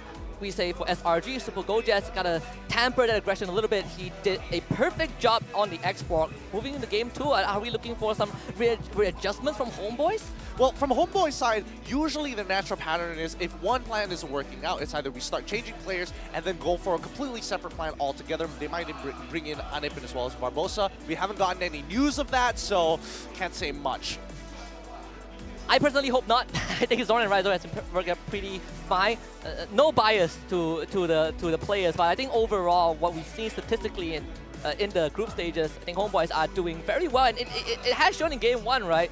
Most importantly is that they reset for game number 2. I think when we go back into the draft, you can see that Homebois had a really good idea. Overall, I think they had a very good read of what SRG is going for since the second phase after the Minotaur pick. Totally agree with you. I can definitely see the stress on Coach Arcadia's face where he's like, man, people are starting to figure out what we're trying to do. How do we evolve? How do we elevate ourselves? Because he wants to give as close to a neutral draft as possible, if not a winning draft for his players. 9 out of 10 times. Yeah, that would be like a winning situation for a coach. And I think in the last previous game, he knew, oh boy, maybe going for that Valentina Lancelot so early on might have been detrimental to that. We're probably going to see pretty much the same thing. Homebois on the blue side, SRG going to be on the red side all over again, because I don't think Homebois made a mistake in that draft. I think that SRG is the one that has to start to adjust a bit better. Yeah, they definitely had those initiatives. Of course, we have some individual stats for the jungler of Selangor Red Giants, Super Skies. You can see his favorite hero, Lancelot, picked 4 times alongside the Martis, and also he has a chance to play Fanny twice in the group stage. But overall, he's across the 25 appearances that he has, you look at the GPM, his Lord kills and everything, it looks pretty fine.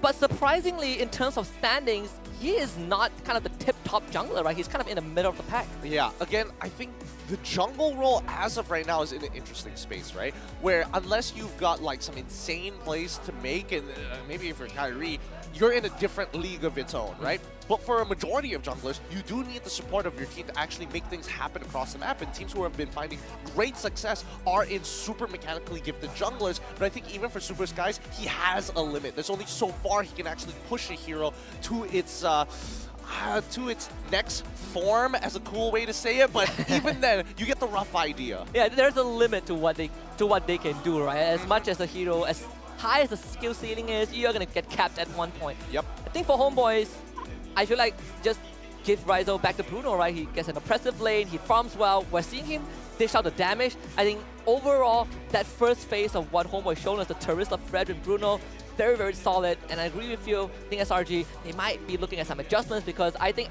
Coach Arcada at one point realized that we have to shaft someone. Pancake, unfortunately, it's going to be you. Take the Minotaur. I'm sorry, my son. Please, forgive me for this draft. But GB coming in hard here. I think he needs to be... I feel like, you know, GB is being underutilized. I think that putting him in a volatile jungle role might actually be beneficial for the Homeboys, right? As much as I do like the lockout, well, how do I define the draft? A more tactical draft where you're trying to lock out your opponent. I feel like GB needs a lot more momentum going for him. It definitely suits his overall play style. It suits the Homeboys when they have their aggression on the board to gas them up. Oh, man. Boy, whoa. God damn, the trash talk It's- some of these guys got. Sir, it's MPL, alright? It's MPL, not MCL. MCL is where I belong. You gotta calm down a little bit, man. It's so good. People are getting very creative here, but I think it's time to see what we have in the draft. Let's see who's on blue, who's on red, and it looks like, oh, the Homeboys have decided to be on the red side. SRG take blue. Which is pretty surprising considering how in game one when Homeboys were on blue side, opening draft very, very solid, right? I wonder what the plan is. Maybe they are thinking about, you know what, we're going to fall back to what we're comfortable with. We're going to go with counter picks. We're going to try and shut down SRG's draft. And if that's the case, I think SRG, they have a lot of heroes that they can go through. You can start with Gorgeous' Terizla. That's one of the few standard heroes that he goes for. Or they can think about the export. But I feel like on SRG's side, export isn't really a flex pick. Yeah, well, I mean, he sort of is, right? He sort of is, but that's on the condition that your opponent has already revealed something along the lines of Fredrin, for an example, right? So I would say it's like a situational flex pick. It's not the biggest, it's not like the biggest, greatest flex pick of all time where it really makes like a match volatile in that sense. But if we look at the bans, right, majority are the same for the Homeboys, and Selangor Red Giants, slight adjustment by banning out the Valentina to make sure they don't steal good ults. We have the Edith first pick coming in from SRG just to make sure that they are holding themselves at bay, right? Like, Homeboys, what do you want to show for us first before we adjust? And I wonder maybe if Homeboys would even show the Yu Zhong, which in terms for Subbat, he's still 3 out of 3 with the hero this season, right? Played 3 games of that hero in the XP lane, won all of them, and Terizla is going to go through again alongside the Bruno, so not much changes made for Homeboys. Okay, I think that's all right. At the very least, they're still going out the same game plan like they did in game number 1. I do hope that there is a bit of an adjustment for GB's picks. Maybe he can get access to Martis or something along that lines to kind of speed up the early game. Man, this guy, he's But Homeboys, you better win for him. He's going to sleep on the couch tonight. Oh boy, someone's not going to be happy when he gets home if Homeboys don't win this. Yeah, definitely not the man. Worst yet, maybe there's probably like different punishments if it's a 2-0 in favor of SRG or like a 1-2. If it's 1-2, you get the couch. If it's 0-2, oh boy, you're sleeping on a futon outside. Oh boy. Gotta use the bathroom. Here's some cat litter, bro. Novaria and as well as Irthel gonna get locked in for the side of SRG. Interesting that they want to go for the Novaria to open up the map on top of the Edith. I do like the idea, but what else are they going to really do to abuse this combo, right? Because I mean, your increased hitboxes, we're looking for like strong AoE, and Irthel is kind of like pseudo AoE with the explosive crossbow. And you do not have the Terizla anymore, right? And I was thinking maybe we would see the export. I suppose SRG are still keeping this Edith in the backpack just in case you somehow need her in the XP lane. Gorgas pick up Homeboys again. Same old pick for the Homeboys. But the Fredrin this time is not picked in the first phase. Yeah, I'm surprised. I'm surprised that they decided to go straight into Gord here. Or at the very least, straight into the Bruno. I felt like Homeboys probably could have waited that out. Like the Terizla, for sure, force Super Gorgeous into the X-Borg at the very least, or let it kind of dry out until that point, because even if he does get the Edith, it's not the biggest lane difference in the world. I would think that it's still a little bit more volatile than that, but Oh man, oh man. Oh boy. The fans really are in support of their teams. I'll tell you one thing that separates the Ultras from every other fan base is the fact that they know when to strike. You know, they know when to pick their moments. Their cheers, their chant, their smack talk. Oh, these guys have perfected the craft.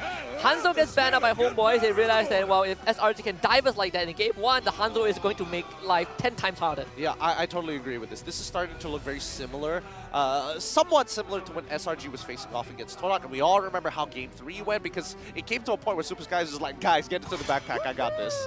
Yeah, guys, pub game moment. Yeah, pub game moment. I mean, he was harassing people for free in that demon form, so fair enough. And I think Homebois making the smart decision, get rid of the export. Now, what exactly are you going to do?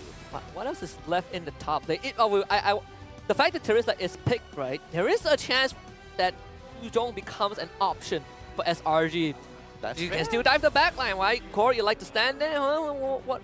Deal with this dragon. Exactly. And he has gap closers and good ways to actually cancel out the ults. I don't think it's that bad. Personally, for me, I think maybe a Grok flex pick probably is going to be a little bit better, but you've already shown the Edith, right? So that kind of gives it away. So we'll see. At the end of the day, Homebois will get first pick on the second phase. They go for the Lancelot, deny it away from Super Skies. It's not the only assassin he plays, by the way, but we'll see where else he goes with this, as SRG has already banned out the Franco and as well as the Martis.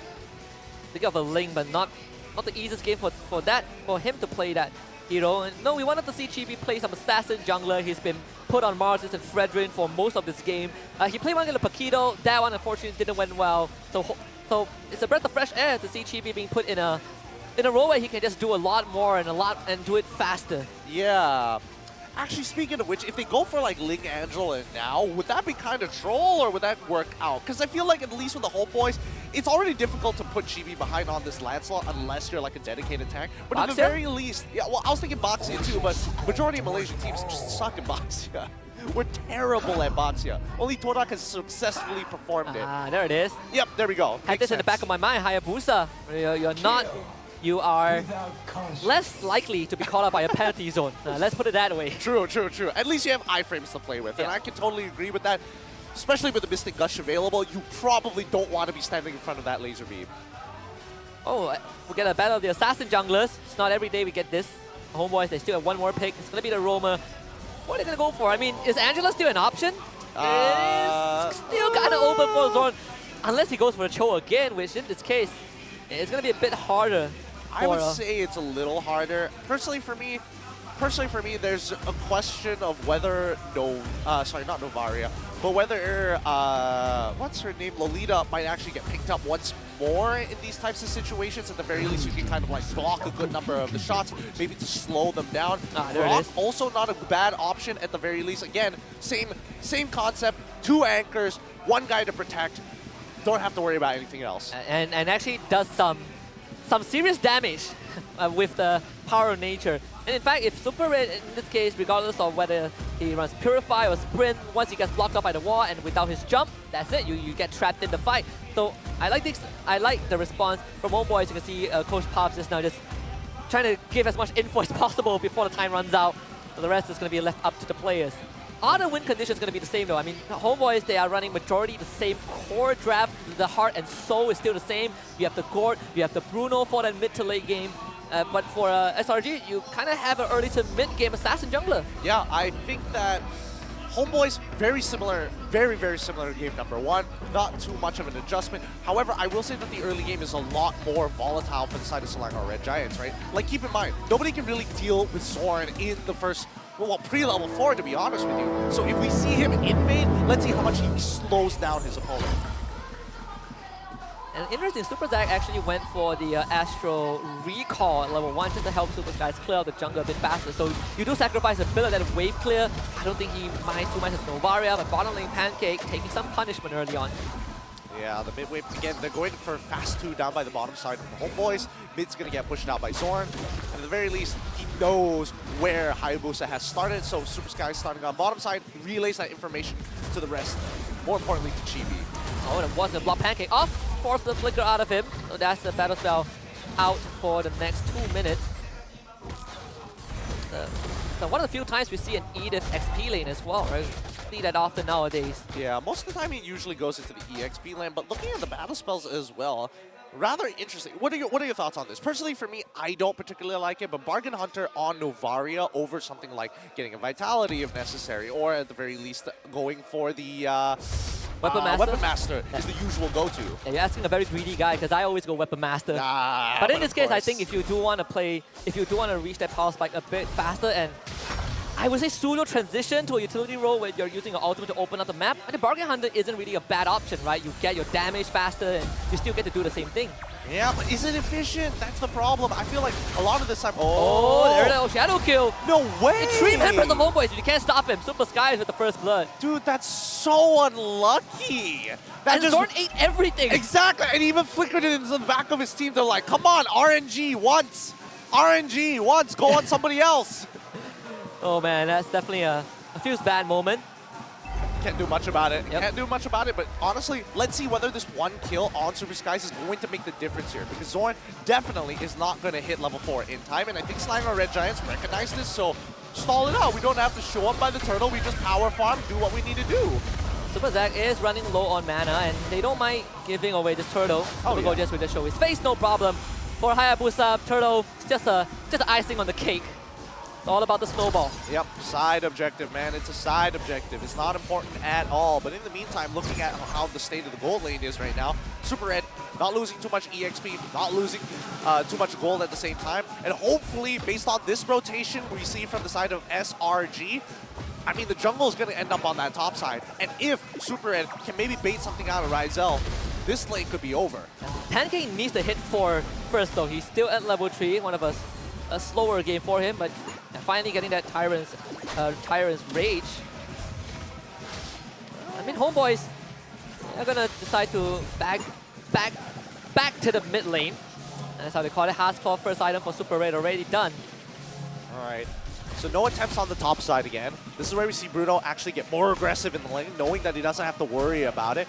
But Homebois, they still have the cover. Does he recognize it? He gets caught! And there it is. He's going to jump in. Whoa, Ryzo able to get away with Purify, but that's a battle spell expender. Super Red bringing him down low and forcing the Worldy out as well. Meanwhile, bottom side, Super Gold just pops that ultimate into the Primal Wrath form, forcing Predator over Super Sabat, and Super Sabat is going to be dead. Super Skies picks that up while actually giving over the Super Gold Jazz. Can Chibi at least get something in return? Super Gold Jazz will flicker to safety, and he is fine. He's not going to get nothing for that. Really great play coming in from the side of the SRG, right? It could have gone both ways based on their macro decision-making. It could have ended up on that top side where a dive opportunity was actually created as Ryzel took a terrible trade. Down by bottom side, honestly, Super Gold just played that perfectly, abusing the passive of the Edith to clear the wave at the same time of getting the damage down onto Sabat, making him a primary target for the Oki Shadow kill. Well, without the Bloodlust Axe, you just clear slower than the Edith, and once you charge on the Wrath Bar, oh boy, it hurts a lot. It hurts a lot. And it's a little sad because, again, this is one of those matchups where it's like, it's only Edith favored if you mess up pre-level 4. Yes. And I think, unfortunately for Sabat, he wasn't able to create enough of a lead for himself. And it's not the easiest thing to do, right? Because No, you generally don't clear the wave as fast, and it's hard to just walk into the Edith and fight her. Once more SRG, they're gonna give it this turtle, no problem. Super Gold Jazz is showing his face, taking attendance in the bottom side. The main focus is actually top side Pancake to dive in first. And we'll also see Zorn showing up to provide a bit of a support. Homebois will force the flicker out of Pancake again. Okay, with Pancake having no flicker, at least for the Homebois, they can start getting a little bit more aggressive. They might even need to start considering moving into enemy jungle, right? Because as of right now, Chibi is level 8, Super Sky is level 8. Ooh, they don't have that level lead that we saw earlier anymore. Definitely not. All things considered, Chibi is 1 level ahead, so that's good news, but might not be good news for Warlord though. Shadow kill this time, bouncing over to Ryzo. Not the target that you want tanking the damage up, but it's enough to keep Warlord alive. Whoa. Astral Echo is going to be landing. Ryzo taking a big chunk of damage. And now losing Super Skies. Good counter engage from Supa with a penalty zone, and it's a double kill for Chibi. Yep, nice catch all across the board here. Very well done for the side of the Homebois. I mean, again, I thought we were going to see another, like, oh dear, RNGs is why are you putting me in this situation again for the side of Warlord, but at the very least, it bounces over to Ryzel, and it wasn't enough to kill. And that is Homebois finally opening up the lane a little bit. Top tier 1 will fall. So far, Super Gold just has not been participating in the fight, but with Ryzel as his lane opponent. Not going to be easy. Not going to be as simple as dealing with a Terizla. Tries to steal the Gold Crab, can't find it. Spacing. Gold Crab can space too. Well, I mean, in the meantime, the fact that the Tier 1 is done, I think Homebois, now they're going to set up for their main game plan. They are going to start sieging them down. Oh, Flicker wall charge into a Mystic Gush. Go just Flickers! Primal Form gets the shoe. That's going to be a spellbomb. He's still staying alive. GB wants him dead. It's taking a bit longer than it should have. Finally gets the kill. Pancake shows up, but there's no damage from Selangor Red Giants. Maybe Super Skies can turn this around, straight to the back for the OG Shadow kill. Who's going to bounce to though? Raizo taking the brunt of the damage. The Shuriken's not enough. Super Skies can't find any trace. and he couldn't even get the auto attack as well because of the Mystic Gush slowing him down. Great engage coming in from Zorn. Got to give him that. Very, very long angle there to get on top of Super Gojas at that point of time. But now, the composition is online. I think Homebois, they need to start pressing forward right now. Break that mid-tier 1 and start putting Super Skies behind. This is where the neutral objective becomes so much more valuable for Homebois. And there's nothing that SRG can do about it. They have been opting to surrender that since the beginning of the game, so Homebois will get third actually. No problem there. Berserker's Fury done for Raizo. And now we see Homebois with a pretty decent goal lead 7 minutes in. Yeah, great goal lead, in a matter of fact. 3K in, very similar to what we saw in the previous matchup. Now the question is, how do they actually stretch that lead? A majority of this goal is coming from not Raizel, but Chibi, in a matter of fact. So he should be the one who's pressing the advantage, or at the very least where Homebois should be investing their gold to start getting ahead. With this level lead against Super Skies, these neutral objectives should basically be uncontestable, right? But you need to put him behind in terms of gold, because Hayabusa doesn't care about EXP. He cares about his items more. This is also another game of Taxel, the Impure Rage for Chibi instead of the Quantum Charge like last game for Super Skies. And he has the Garden Helmet, so no Thunder Belt just yet. Pretty sure that will be one of the items soon. I'm hearing the Ultras chant the World Cup theme song behind us. They're excited. They're hoping that, SRG is able to recover from this. And considering game number 1, I don't blame them. They'll give them as much spirit as they need. Oh boy. And that is just one combo from Chibi. This Hayabusa starting to get put behind, and bottom tower, it's not going to stand for long. Chibi will get it. Yeah, and nobody can really 1v1 him, in a matter of fact. He's just so far ahead of EXP. And that's great, because now the Homebois can start playing as 4, and they don't have to worry about Chibi anymore. Okay, with the engage, they try to wear down Zorn, but it's not easy. Super Gojas will be forced to flicker away with Chibi coming in from the side. The shield from Primal Wrap keeping him alive, and Homebois have gotten what they came for. Yep, same repeat of game number 1 all over again, but this time Homebois with a fatter lead, 4,000 in the bank. Kill score still extremely low. 16 seconds until the upcoming Lord, and I think it should fall into the hands of the Homebois with no issue whatsoever. Well, SRG I mean, they are one of the few teams where I think we've seen, even since the SPS, if they don't get that fat snowball going on, we are looking at the mid to late game where they are just trying to stem the bleeding, put on some band-aids. This seems to be the same exact scenario. Zoran's gonna eat up those shots, no problem.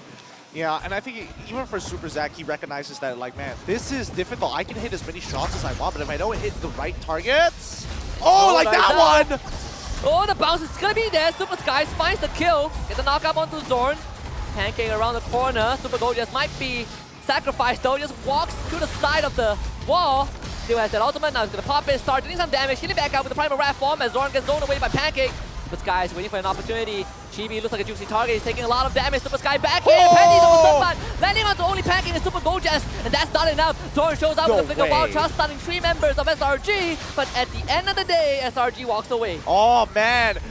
Oh, it's so close. It's so close. Chibi is surviving with just a sliver of health. Super Zack has been landing some great shots here towards that backline. I'm just surprised that Super Skies didn't recall early. He lingered around. This was a call on the fly for the side of SRG, and at very least, it's allowing Super Red to actually pick up the gold that he was losing out early on. I remember what we saw in game 1. Once they realized that they can kill this Bruno, they start to become a lot deadlier.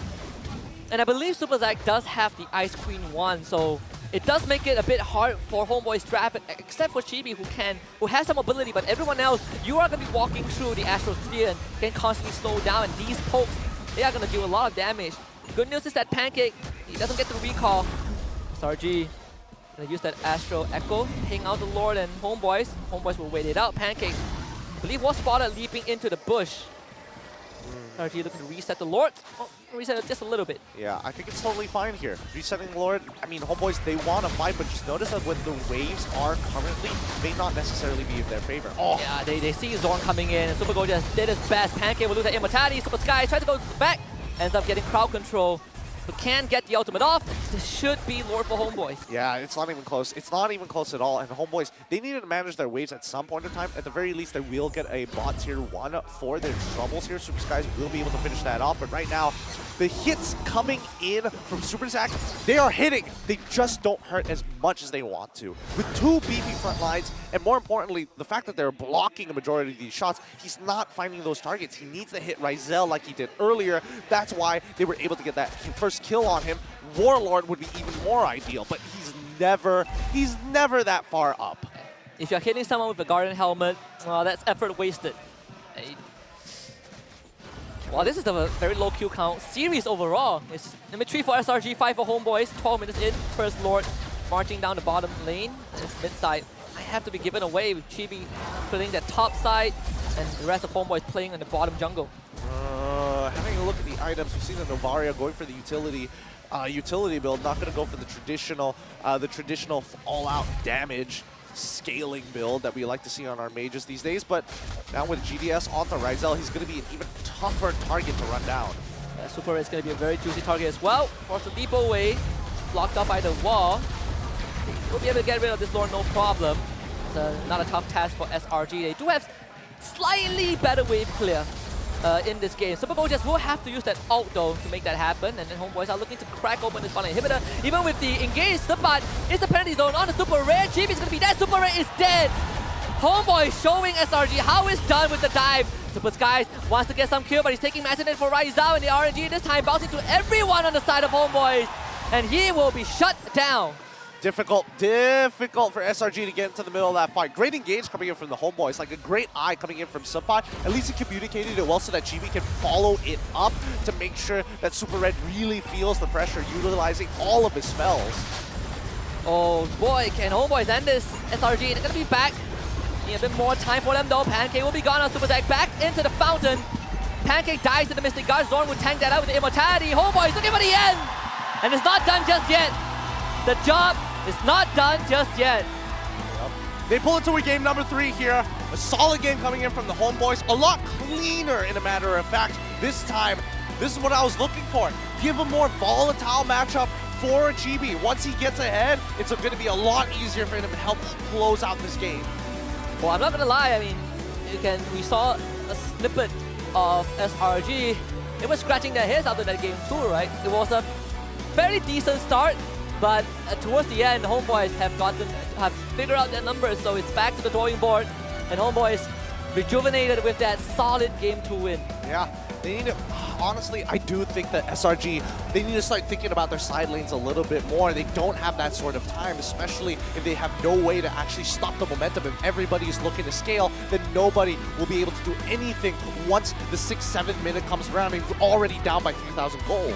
It does take them some time to figure out what plays work and what doesn't. And even in game 1, right, it took them 15 minutes of beating to figure out the winning formula. I think the only big engage we saw in the game just now was the fact that they tried to engage onto Ryzel, but yet Purify got out, and from that point onwards, they never got to him ever again. It's difficult. I'll say at the very least, it's difficult to get on top of him at that stage of the game, especially once he got that Winter Truncheon and nobody else was able to get it. It's pretty much game done and dusted. And I think at least for the Homeboys, they recognize their previous mistakes. A lot of it just came down to Ryzel mispositioning himself. If they stuck to the plan, they win the game. And I think at least for game number 2, they stuck to the plan, they won, and they won pretty hard.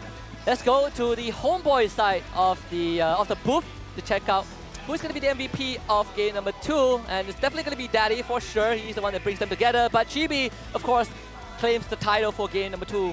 Gave him the lance a lot, plays tanks a lot, gets the job done. I mean, the Impure Rage damage is something that you should not underestimate. Yep. Definitely shouldn't ever underestimate it, in a matter of fact. Fact is, he is a young jungler, and more importantly, he is making sure that he is following up on the engages with the rest of his team. Super Skies, on the other hand, I would think that when he goes into these fights, he's trying to create opportunities. Chibi is following up on these opportunities. And I think when you look at the difference in terms of matchup, it also does favor Chibi a lot more, right? It's not like Hayabusa can build tank Hayabusa. You know, it never works out that way. That'd be the dream. That'd be the dream.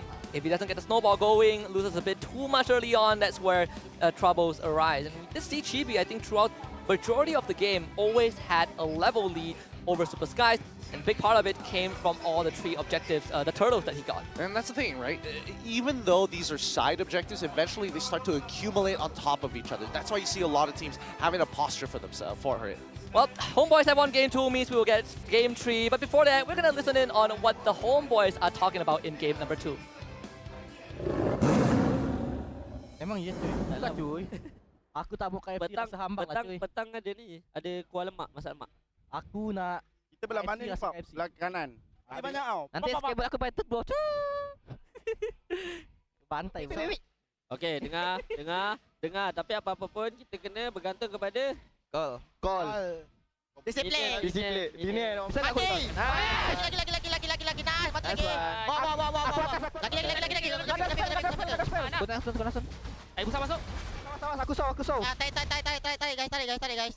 Oke. Langsung. Ambil bawah. Sama-sama respect kita. Sama-sama. Boleh bos, serius. Aku tolong. Mati. Boleh. Tahu. There it is, energy in the Homeboys, in the Flame Boys, in fact. This game, a lot more straightforward than game number 1.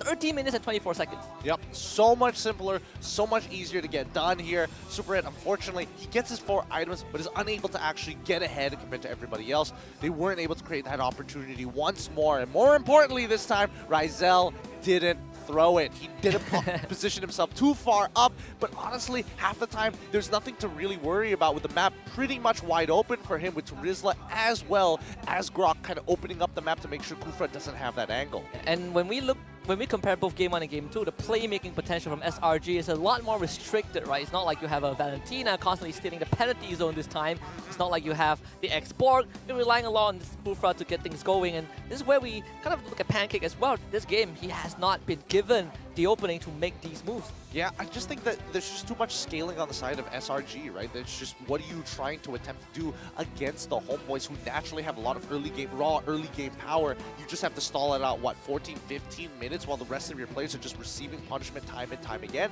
I definitely think that's one part of the plan they could start readjusting to actually help them transition from phase to phase. Let's take a look at the Homeboys arsenal for game number 2, because you can see that the game plan very clear. Warlord and Rizel, they are the star of the show. Everyone else is the break wall, it's the butt.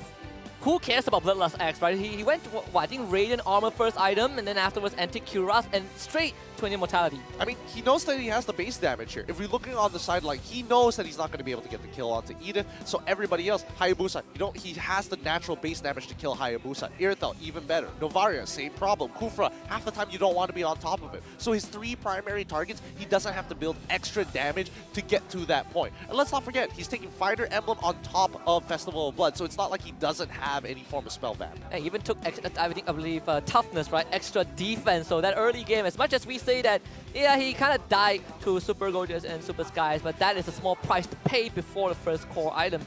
Even for Chibi, a bit different in terms of the tank slot build compared to game 1 where we saw from SRG, but it does give him a lot more damage with the Rose Gold Media and the War Axe. Personally, I like this build better only because of his emblem setup. The fact that he decided to go for Impure Rage, that 1%, well, technically the mana that he gets back helps him kind of sustain power farming, even if he doesn't have the purple buff. This is where I want to kind of look at the Novaria a little bit. I think there is some argument between Bargain Hunter or Weapon Mastery, right? But in this case, I kind of feel like it's a bit of a loss when you go for utility on Novaria, because that means that you're banking a lot onto Hayabusa snowballing and Irithel getting to the late game. I would have much preferred that when you have the Bargain Hunter, you go for Clock of Destiny, get it online earlier, get those stacks up into a Lightning Truncheon. I kind of feel like that does give you a lot more damage, but it does take away that that mana regeneration to keep you in a long fight. I agree with you about the. I agree with you with the mana generation and the fact that maybe not necessarily going for the utility build could have been adjusted for a scaling mage, but I think I'm going to have to disagree with this one. I think you have plenty of damage with Hayabusa, and specifically with Irithel as well, right? You have the peel on top of it all. If you look at the damage numbers, Super Zack is already dealing the most amount of damage only because he's able to outrange his opponents in a lot of these situations. So even if he does decide to go for, quote-unquote, the magic damage build, I don't think he would have been getting through people like Zorn or even Sapa. Like, if he does get that one shot on to like Warlord or maybe Ryzel, he probably would have been doing it way earlier. I suppose that does make a bit of sense. I think, that's why he got relegated to kind of a utility Novaria. Exactly. The numbers, they speak for itself. This game, complete shutout by Homebois. SRG, I think they managed to take like 1 or 2 turrets. That is pretty much it. Everything else went Homebois' favor from start until end. And for both games, the one thing we saw was how these two teams approached that first 30 seconds. Where Zorn, he has always been given priority in the mid lane to get level 2. Whereas for SRG, it's always about, getting the mid laner to level 2 and having the roamer getting shafted a little bit.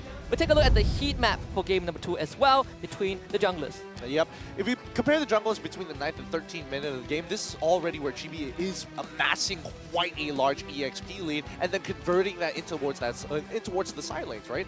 Considering that they are moving from top to bottom almost continuously, you see that Chibi starts to get very, very aggressive, posturing himself around the buffs to make sure that Super Skies feels pressured in his own jungle. He never gets it past the river point, right? Every single time Super Skies walks up into the river, you notice that Chibi is actually somewhere nearby, whether it be in towards that mid lane or in tri-brushes on towards top side. And bottom side completely ignored from the side of SRG. Chibi was split pushing.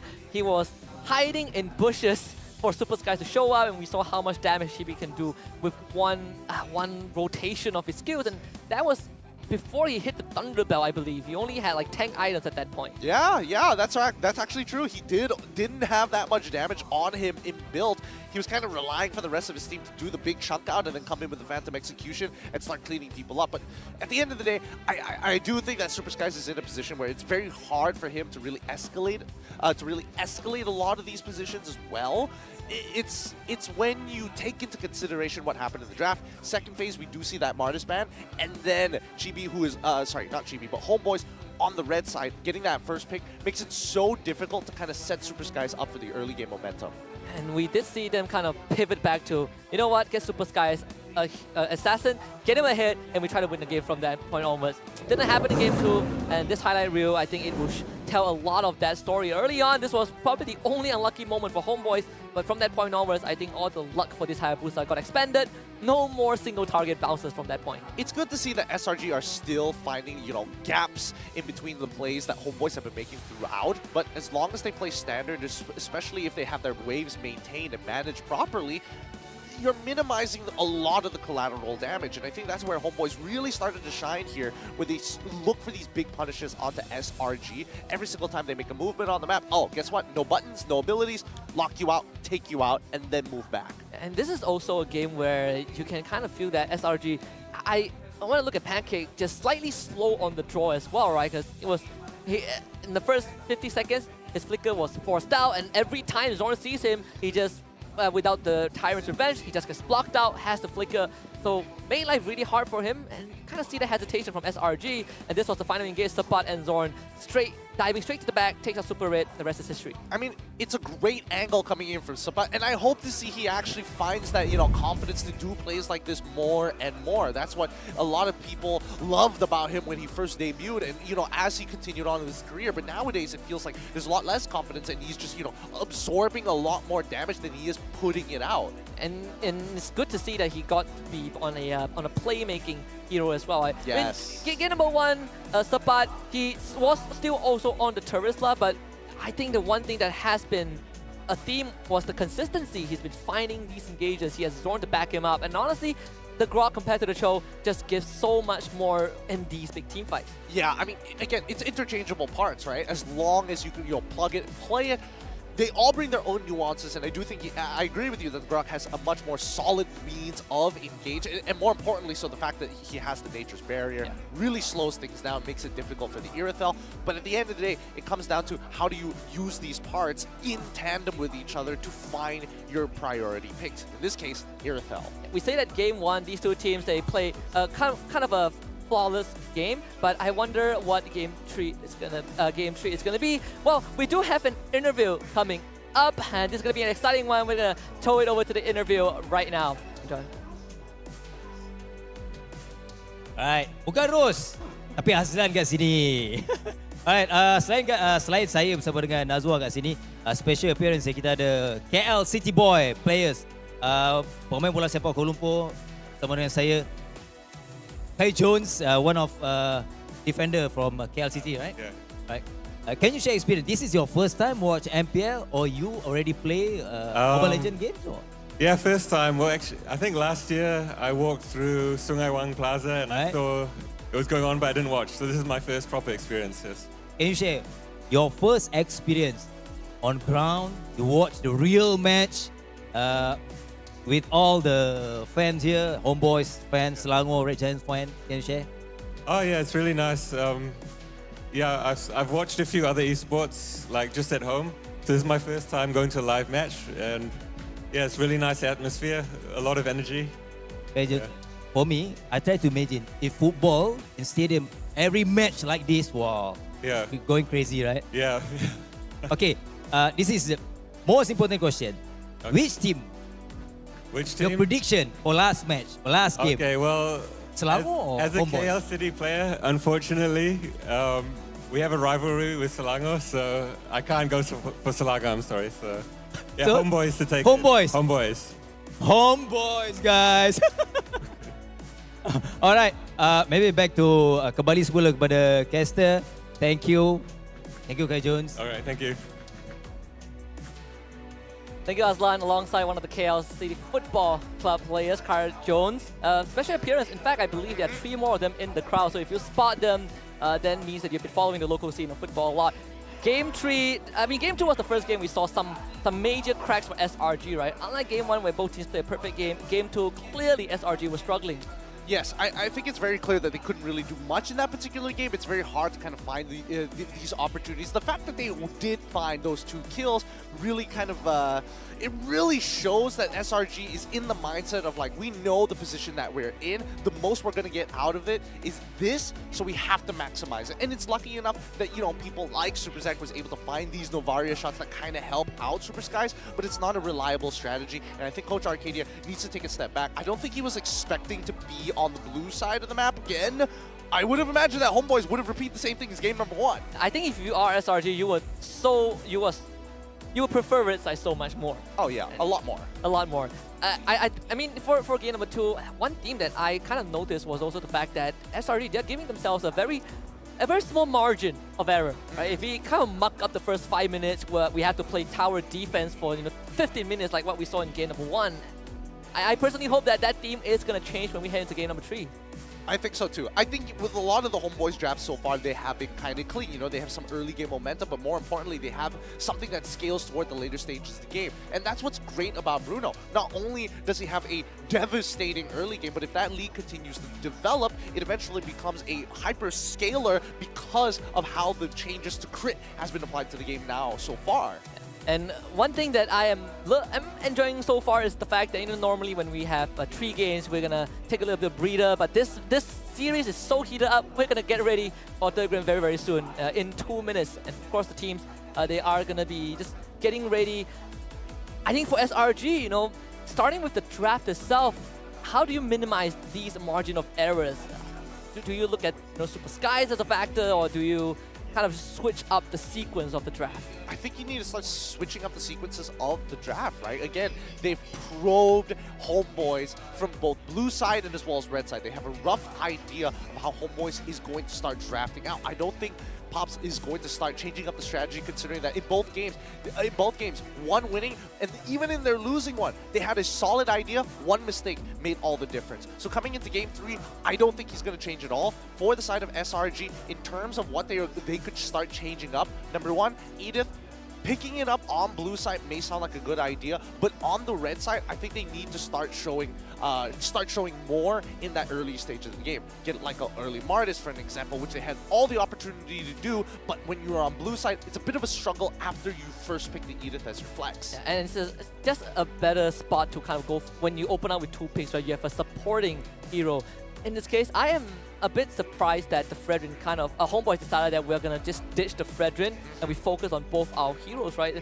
The composition is still the same. You still see the Terizla, the Gord, and the Bruno. It's just that they opted to kick the Fredrin away and put the Gord as a priority. And I think that was a beautiful adjustment there. I think it's one of those things where you really need to take into consideration what else you're picking later down the line, and based on the moment where, oh, we've already got the Terizla at this point, we can pretty much guarantee the Grok in the second phase. We might as well get the Lancelot for you now because we're not touching Farsara.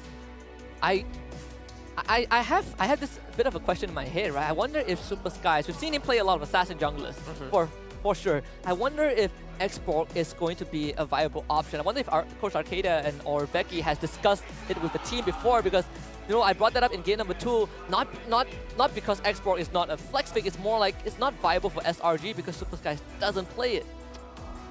Ooh. Oh. Okay, so I get where you're coming from. But I think there's a bigger problem to handle if you throw Xborg into the jungle. Number one, how exactly do you get in on the pit other than the last Insanity, right? Your Firaga armor becomes that much more of a valuable resource and could also be quite volatile as we go later into the game, where it's way easier for teams to start chunking you out, right? But that's at a cost. You started off as a flex pick, you're keeping your opponent guessing. Somebody has to take the downfall for playing this Xborg. It's not like you can get away with everything, and even the early game has its own set of issues. A lot of it revolving around mid. So if your mid support isn't strong enough to kind of maintain that style and maintain that pressure to help you gain space and hold it, that's where we see a lot of the problems. A lot of teams can take the space, but holding the space is the hardest part. And that, I think, has been something that Homebois was doing very, very well. They really know how to zone out the enemies. I mean, credits to SRG, they have been able to find some cracks to slip through, but Homeboy's control of these neutral objectives have always been close to perfect, close to flawless. Let's also not forget that even though they are kind of holding them back, the biggest threat is not because the tanks can lock you down, it's because of the raw burst damage coming out from the team. It's not like the slow, sustained style like an Xborg, for example. The Bruno, his crits are considered burst at that point. When you're getting hit for 1.2k damage, that's considered burst. On your front line, right? On your front line of no less. Your front line is getting like 5-shot and you're like, wow, I guess all these defense items doesn't matter. When there's like a Malefic Raw and a full crit Bruno online. I think one trend also for SRG is that when they get put in these spots, right, one of the first adjustments that they make is normally for Super Skies, right, you give him a gotcha pick, you put him in last pick on the red side, and he comes up with something funky like a Hanzo, for example. You just give him a powerful pick that kind of ignores what the enemy draft can do, and once you scale to a point, you just hard carry the game. And I wonder if this is going to be the same case for Game 3. If there's anything for SRG to do right now, it's pivot your composition to play for the earlier stages of the game, because right now, Homebois are just getting away with it for free. And there's nothing much they're really doing about it just yet. Yeah, they're early to make objective controls, right? Objective controls. Game 1, Homebois wins, flat out win objective wars. Game 2, SRG decided we're going to give up objectives and focus on the farm. That didn't work out as well because Homebois just snowballed out of control. Game 3, Coach Arcada and Becky. I wonder what else they've cooked up. I would assume that they would pick red side for Game 3. Yeah, I would assume that they will want to go for red side as well. At the very least, they can do something about it. Let's think about tempo breakers, because right now, we didn't see Kadena get picked up at all in this particular matchup. I think, especially when you're up against a Gord, if you're able to one-shot him, that's always going to be fun, so something to think about. What other tempo breakers are there? So Kadena is one of them. Kadena is a good tempo breaker. Edith is also a good tempo breaker. I think Edith and Grok is definitely going to be a priority option here. Yeah. Only because if you want to pick up the Kadena, you need something to kind of help you clear out that mid wave a little quicker. And Grok, I think Terizla is not the worst also, right? Oh, he's just great. He's just great all across the board. He's always there. He's always good. He is so good. Martis, right, that's one of the picks that we talked about for Game 2. Yes. Let's not just forget about Martis. Let's also add Baxia into this pool. Oh, yes. Because I think, Baxia as well as Martis kind of provide the same thing. It's very oppressive. One brings a lot of kill pressure. The other one is very, kind of the bully who takes your lunch money. Or is supposed to be. It's supposed to be the bully that takes your lunch money. You can do nothing to it. When you have flat percentage of damage reduction, I believe that percentage damage reduction is the most busted thing in any video game. That's why Vengeance is so good. That is true. Partially one of the reasons. But let's not forget, even if you do have a Martis or a Baxia, you're going to need a side lane that can support you or a mid lane that can support you. Ideally, you have like generally you want to have one side that's strong, the other side that's a little bit more volatile because you can't win everything in the draft, and that's totally fine. But which side is it going to be? Is it going to be gold or is it going to be the EXP? SRG needs to make a choice. And SRG so far, I think to answer that question, most of the time it has been Super Goja's responsibility, right? They're giving it to Rizla, they're giving him Edith. Primarily to Rizla, Edith, Xborg, you've seen the Benedetta. Maybe Yuzhong, I feel like that hero could come into the conversation right now. Dude, man is sitting... Oh... Man is confident. Man is confident. I mean, I have to agree with him to a certain point, right? With how SRG is performing, you can say that in 2 seasons, they are looking fine. There is a chance that they make it. We don't know. Like, they got to win MPL first. But if not, there is a chance that they might be one of the few representatives. Who knows? An optional candidate is the guy who likes to mention it. Optional candidate. Optional candidate is the best way I can phrase it. Rather than going for direct translation, I think that would be a lot worse. Direct translation is just candidate, which makes no sense at this point. Like zero context whatsoever. But with a minute and 20 seconds left on the clock here, it looks like your Homebois are coming out with some good spirits. Momentum-wise, pretty good. SRG, probably not as... Oh man! Wait! Who wrote that? Is he in the SRG crowd or not? Oh, he's right at the front. I see him. He's right at the front. Oh boy! Turbanaga accidentally wins. Oh, I'm sorry if we win. You know, we're not expected to win, but if we do. Oh, it's just an accident. It's no big deal. Once in a while. Dang, man, these fans. Calm down. Who is inciting this? I know who's the ringleader, right? I felt like last week LaFell mentioned it to everybody. It's just like, hey, you know, put on your cards, make it a little spicier. I remember LaFell like gave everyone, and it's not the fans, he gave the players, the teams a briefing right before the season. It's not even towards the fans, and the fans are picking it up.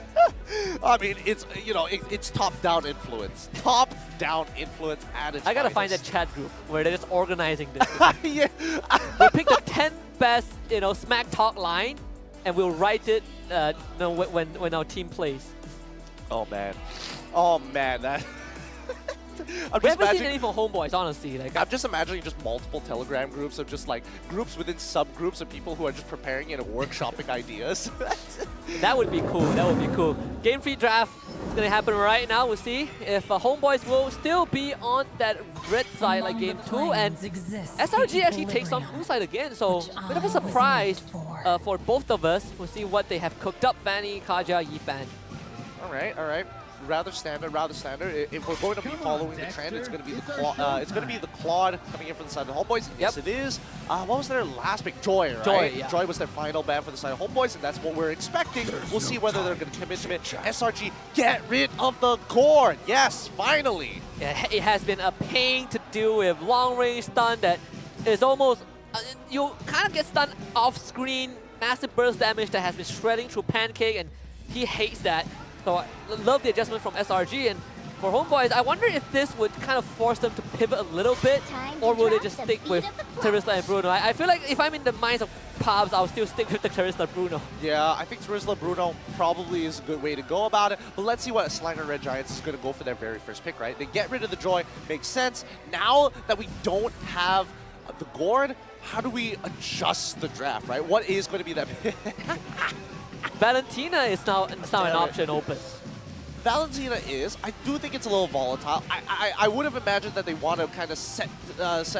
Well, if you're in the minds of SRG, how about you take the Farsa? Maybe, I don't know, take the Sicilian again. So SRG do go for the Terizla, give Super Gojas his most comfortable pick.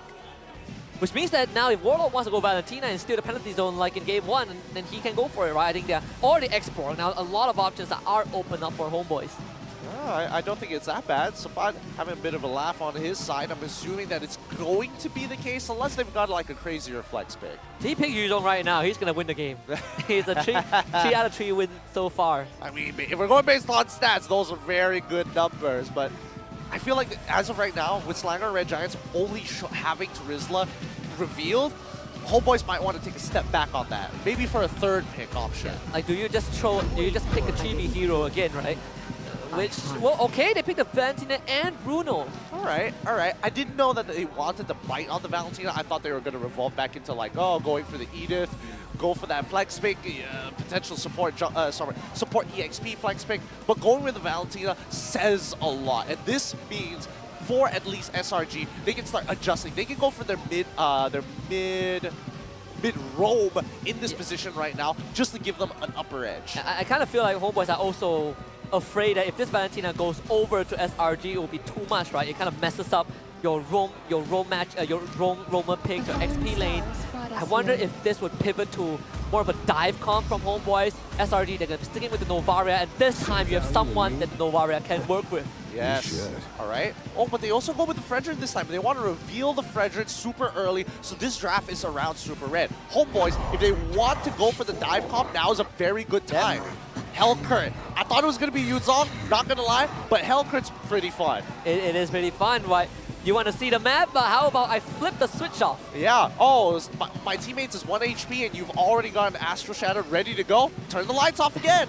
Oh wow, Astral Echo, what a cool skill. Imagine if you can't see anybody still. That is true. I wonder if they're ever going to add that to the game where the Astral Echo is going to bypass Dark Knight You Falls. light out the area that it passes through, right? Right? That'd be kind of cool. That would be a fun mechanic. How much you want to bet they're going to call it True Vision? Oh boy, please.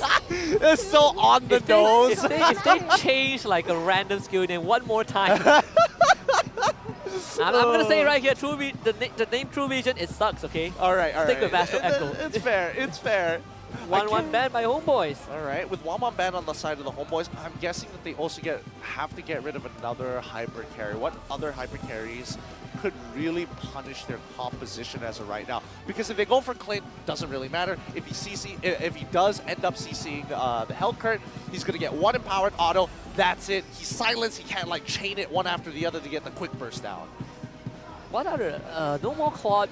I might go back to the Melissa. The hunter of all the evil Melissa doesn't seem too bad.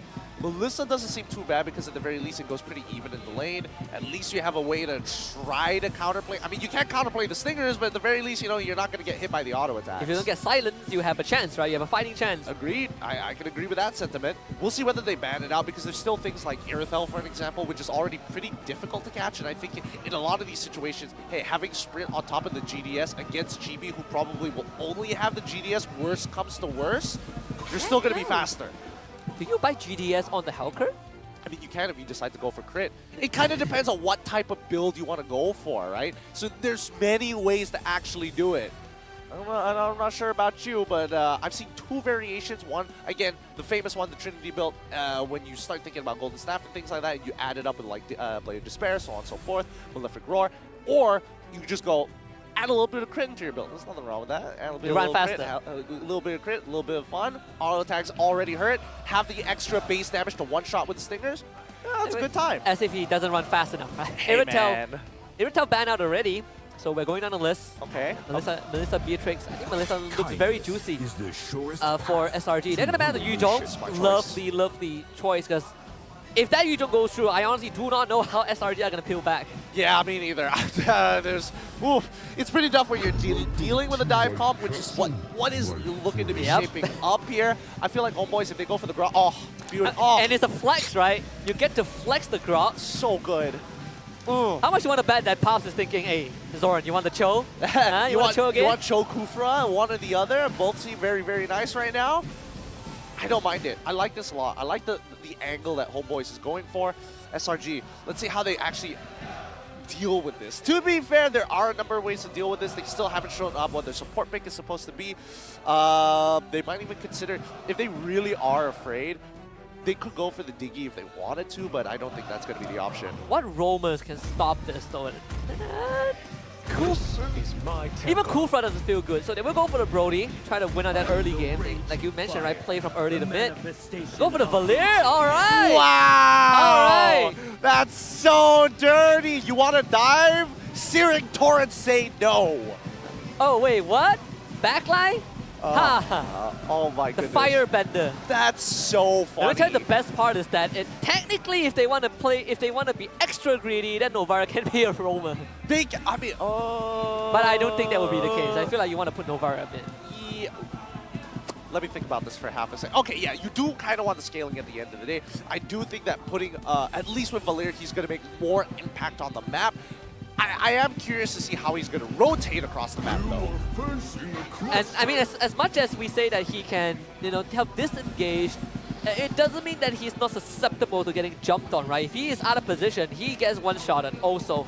So we have the glue on the side of Homebois, which, to be very, very honest, I don't know how you kill the glue.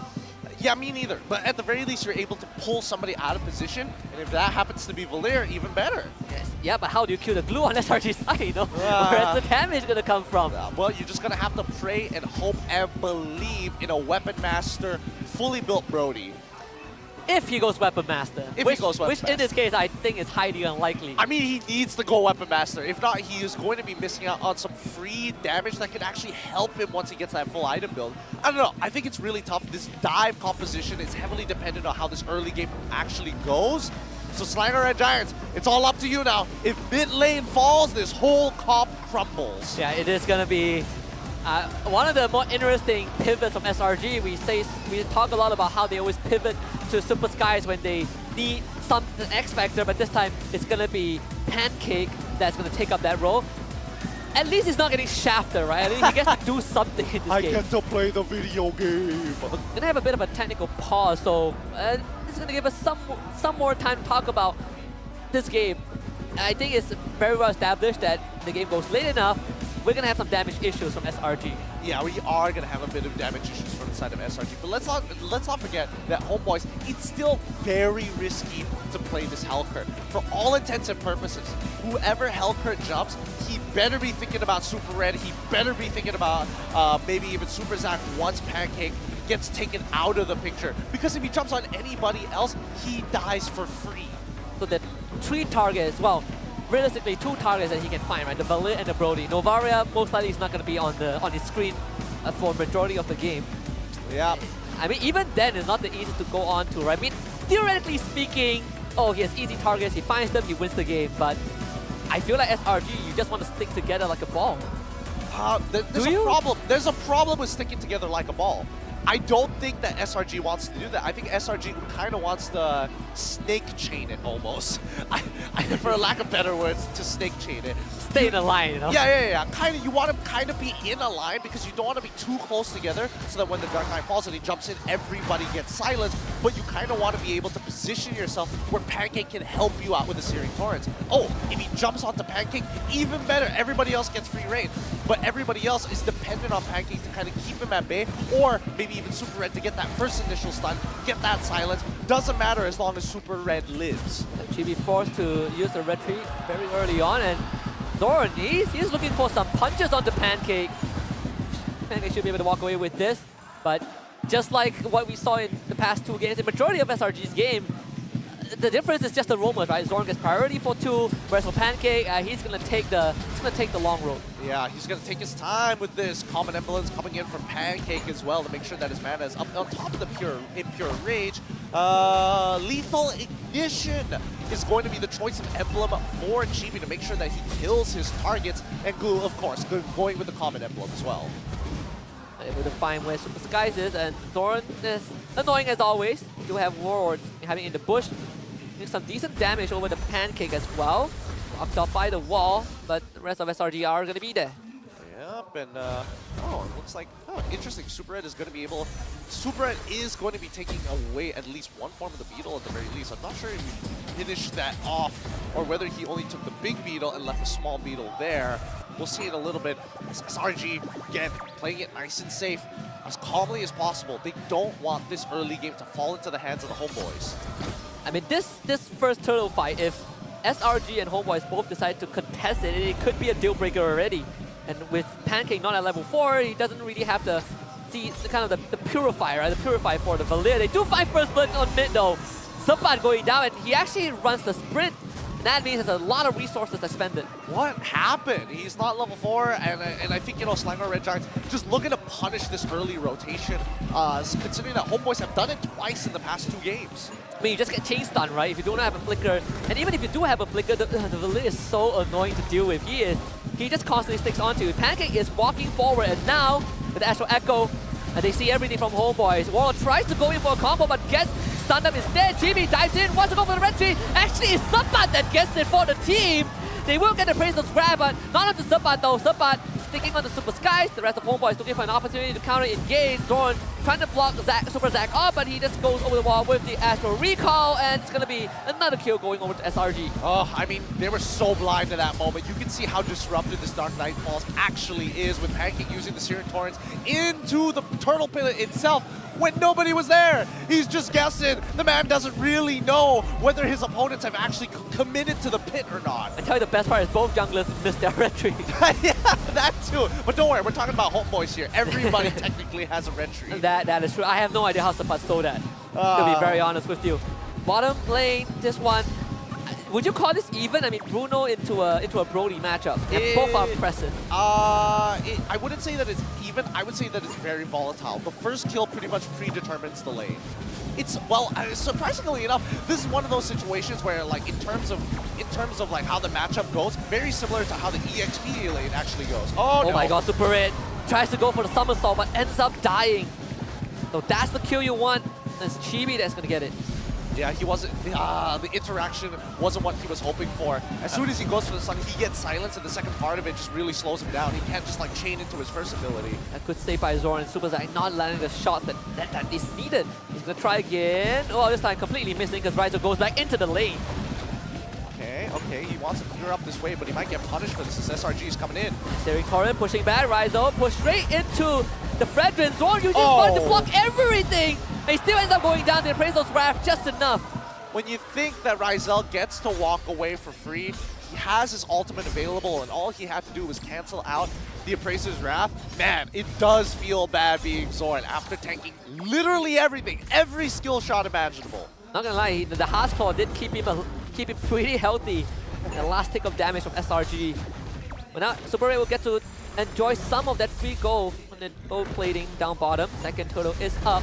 We'll see if Sabat steals this again. That's what recall use. Again now, flicker straight to the back. GB! Now he's gonna get it, no problem. Super Gordius couldn't stop him in time. Super Skies will go in for the kill. Chibi goes down, but Turtle goes over to Homebois. Nicely done. You, again, tried to penalty zone, gets silence, can't follow up with the swings, instantly just dashes on towards that Turtle and goes for the 50-50. Nicely done for the side of Chibi, but so far, I think that Homebois is actually managing well against Pancake on this Valir. Like, yeah, it is kind of annoying, but it's not the end-all be-all. Oh, who's gonna get this? Super Skies? Oh, no problem. Finds that purple buff. Take away some resources from Chibi, who is, again, a level ahead of this Fredrin. Down my bottom side, though, Super Zack all by himself as the wave is being proxy. We are seeing a bit of a lane swap here for the side of SRG. They want to make sure that their EXP laner is nearby to make the difference, or they're trying to set up a play. Zorn will be there. Thankfully, Super Gorgeous will show up in time, so no dive onto Super Red. And the fact that they unlocked the bottom tier 1 means that Super Red now gets a lot more space to work with. The recall, the wave reset, hit towards the top side. Whereas for Chibi, starve off purple buff. He's going to be slowed down a little bit. Sabat will be found out as well. Not the easiest target to kill. Super Skies will stick onto him. Sabat forced to use the split. Yeah, just a complete waste of time. And he can't really do much. And even though Sabat has died twice, he's still pretty tanky. Super Gorgeous has to stop this dive. Tries to use the penalty zone, gets knocked up into the air by the wild charge, and ends up dying. So Homebois getting the punish. He had to pull back a couple of paces there, but inevitably he would have been too close to a wall, and it would have been an easy engage coming in from Grok anyways. Very nice attempt regardless. Let's see whether or not Selangor Red Giants are able to get a trade up on top side tier 1 though, unless Homebois has something to say about it. I feel like they, yeah, no problem doing that. Super Red will take care of the job. Bottom side shoved in as well. Rizo will go for the recall. I mean, the past 30 seconds, Homebois have been able to gain control to a lot of the map, right? Because SRG, they're trying to keep Super Red safe, make sure that he unlocks side wave. So now they gotta reset and reclaim control of the map. The third turtle there. It's going to be slow-paced here. Very low kill count, dead even from either side with very slight goal lead from SRG. And it's just volatile. It goes back and forth. Here we go. Where's the Dark Knight Falls? Ball, there it is. Chibi against Super Gorgeous with the engagement. Chibi! Oh, he just walks in and steals the turtle. Super Gorgeous. He has done his best, but it's not enough to keep Chibi away. After Echo appraises Ram, not enough. The hitbox, not big enough. Pancake flickers forward to find a kill, can't find it, but Warlord will drop to Super Gorgeous. That slams him in the face with a big hammer. Rizal needs to run away. Pancake too close to the stun. Rizal dashes. Super Gorgeous can't get in range, but does find the damage. Rizal dashes to the side, makes it out with his life. Zoran is going to be able to block this shot, no problem, and Homebois walks away. Oh, they whiffed it. They whiffed the most important abilities, and then they got greedy to try to finish him off, giving free auto attacks for Rizal to actually heal up from the execution damage.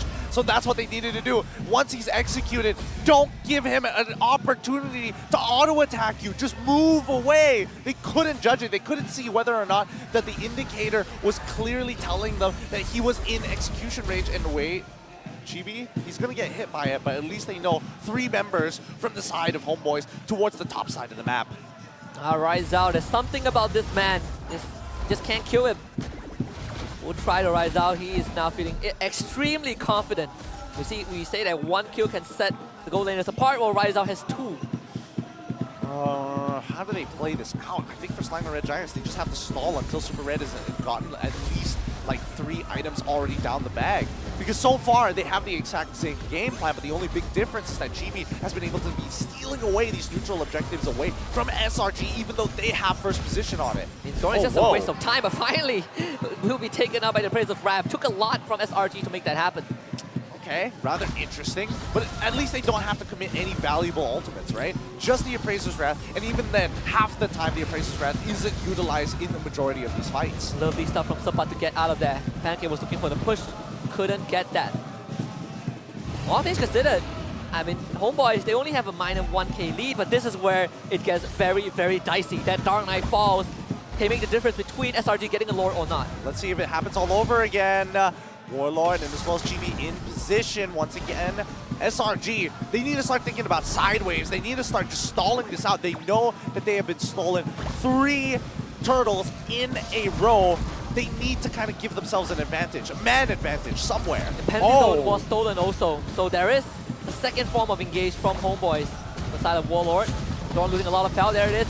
Penalty zone stolen by Warlord. They're going to put everything on Super Sky to kill him off. Super Go just laid on the penalty zone. The backline completely exposed and Super Zack is dead. Chibi jumps onto him. Zoran is not going to even go down. Homebois have found the big team fight, and they might get more. Pancake down low. Homebois finds 3 kills and the Lord. Yep, zoned out, can't do much about it. You can even see that Supat was walking through choke points on purpose, and as soon as that Dark Knight falls, SRG scattered. They did not want to be part of that fight. I mean, Super really can't even be in the fight, right? And Brody, when you are put behind, you are in a very, very rough spot.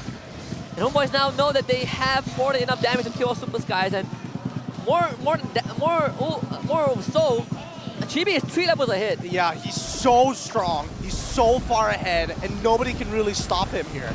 He's purposely not going for Super Red, and he's just waiting for these neutral objectives to actually come up before he does something. He doesn't have to push the momentum at all, because the rest of the Homebois, they are claiming ground, and they are holding that ground very well. Back in the same choco as the past 2 games, but Homebois look immaculate. The biggest goalie we've had at 10 minutes and 11 minutes for Homebois. And just evolving every single game. I mean, the SRG, it's not like they've not been making moves, right? But they've been finding these counter engages. Super Go just has been giving it his all, but he was never enough. He feels so helpless. Super Sky is also trying to go for the taunt, cannot find it.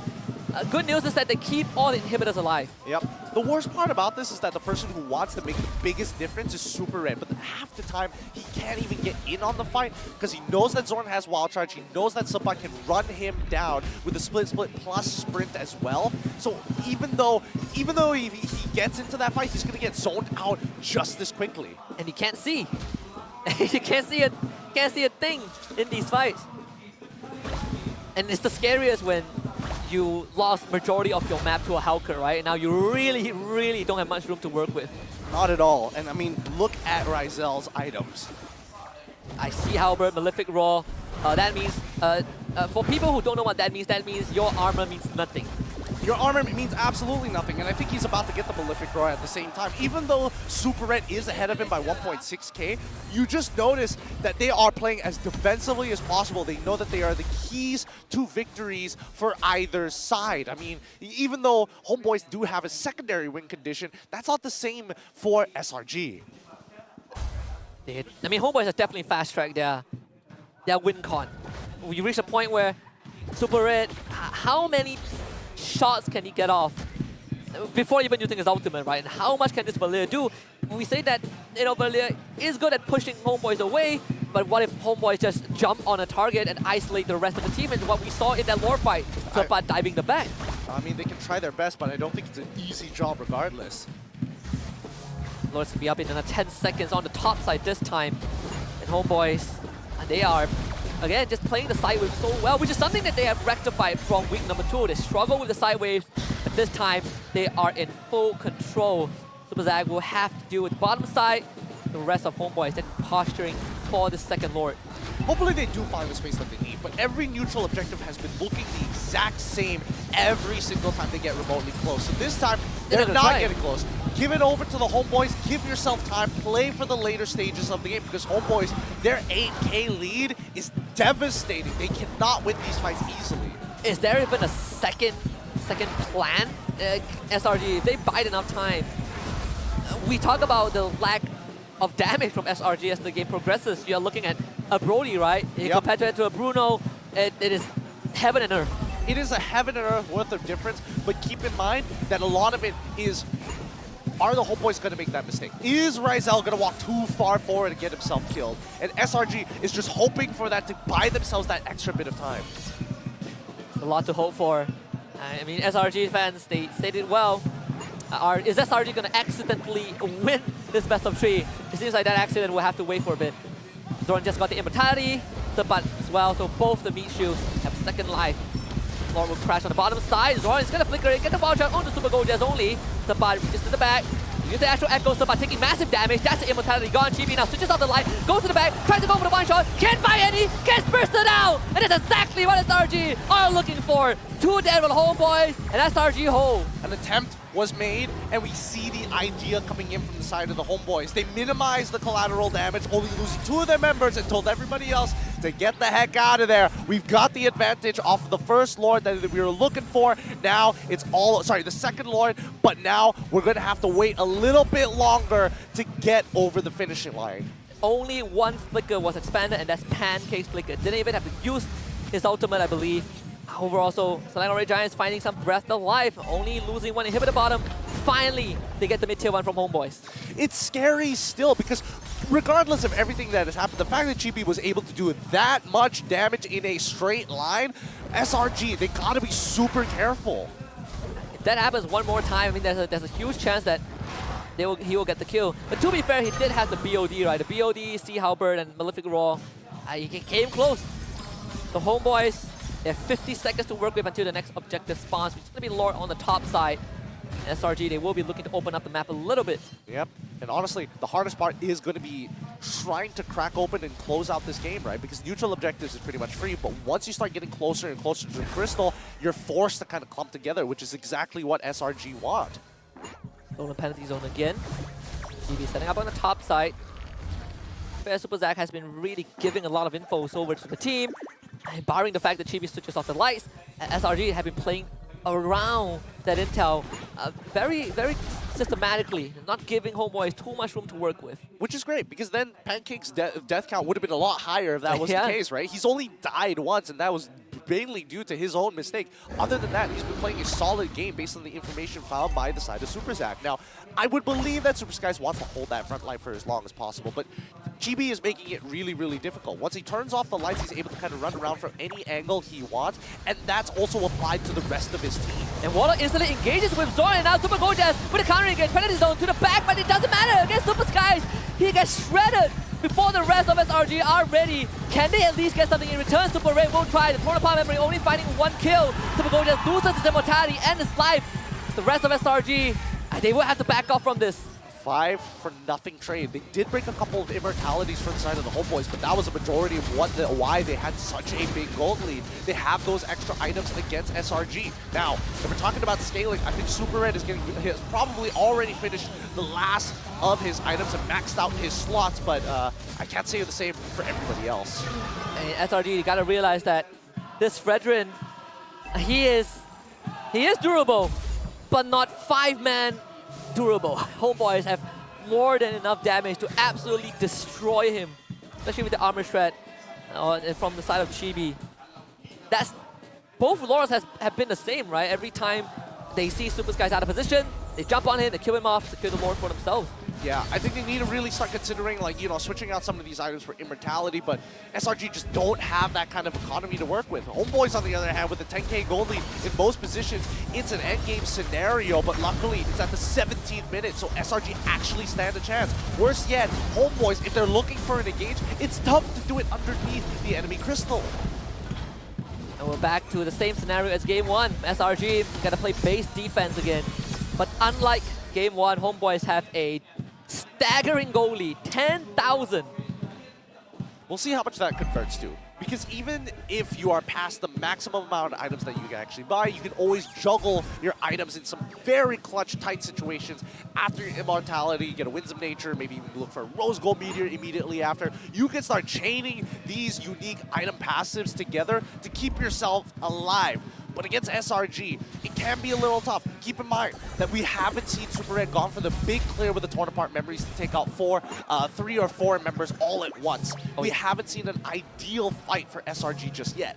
It has always been Homebois pulling the trigger and SRG counter-engaging, right? And Super Gorgeous, you're definitely feeling the stress every single time he catches the backline. He's like, guys, I found Warlord, I found Rizal, but my backline is dead. What can I do? I can't catch out with them, with my team, because they are so, I mean, Homebois are so fast. Just look at this stalemate. At least at this point of time, SRG still has one inhibitor turret. In Game 1, they have lost the entire base. Yeah. Oh, but we'll see whether Homebois make that same Game 1 mistake. Don't think they will. I think they've really warmed up this time and they're really going to take it very tactically, right? I'm getting, you know, vibes from past iterations of Team SMG where they really like to play it slow and low. Oh! 10k is gonna be forced to flick away. Super Gorgeous even using the penalty zone, and now this bad news for SRG. Homebois, they're just gonna pincer them. The front line does not exist for SRG in this game. Super Ray is trying his best, pancake. He's stuck. And this could be it for Homebois. Rizal finds the shot. Warlord, he's gonna flicker forward. Super Red. There will never be a moment other than this. But it seems like that moment will never come. He finds the kill into Warlord. But there's 4 members of Homebois that he needs to go through. We've only Super Zag by his side. Mid-wave shoving in. They don't have the best wave clear. Homebois, they have all the tools that they need to end this game. Super Zag needs to keep this alive, but it's not possible. Homebois, they're gonna deliver the second loss to SRG. Woo! Slow and low, that's the way to play the game. Focus on your macro play. Continue to do what works for you. And man, that last fight could not have gone worse for SRG, with GB dodging everything necessary to just sit back, wait for the kills, to literally get served to him on a silver platter. There's no one that can walk into that brush. I mean, after seeing how Gorgeous and Super Skies get absolutely eviscerated, I suppose Pancake is the only one that can do the job. But the positioning for Homebois is just picture perfect, controlling the entire bottom quadrant of the map, Subbutt, right place at the right time. And Homebois, they're going to be relieved with this win. We talked about how there are a couple of bosses, a couple of titans that SRG needs to take down. When we saw them take down teams like, you know, Toda, we thought that maybe they're going to continue the streak. They got stopped by RGMY, and they got stopped by Homebois. Yeah, they are finding people who are really getting under their skin, really exploiting their weaknesses, forcing SRG, you better start evolving now rather than later, because everybody is starting to pull together. And Homebois, it's great to see that they're not making the same fundamental mistakes. Have they completely recovered from last week? And I think it's, I think they definitely have, you know, rectified a lot of mistakes. But we're gonna throw it to Rose to see what the Homebois people have to say. Dan itu dia, Homebois takes the win against Selangor Red Giants.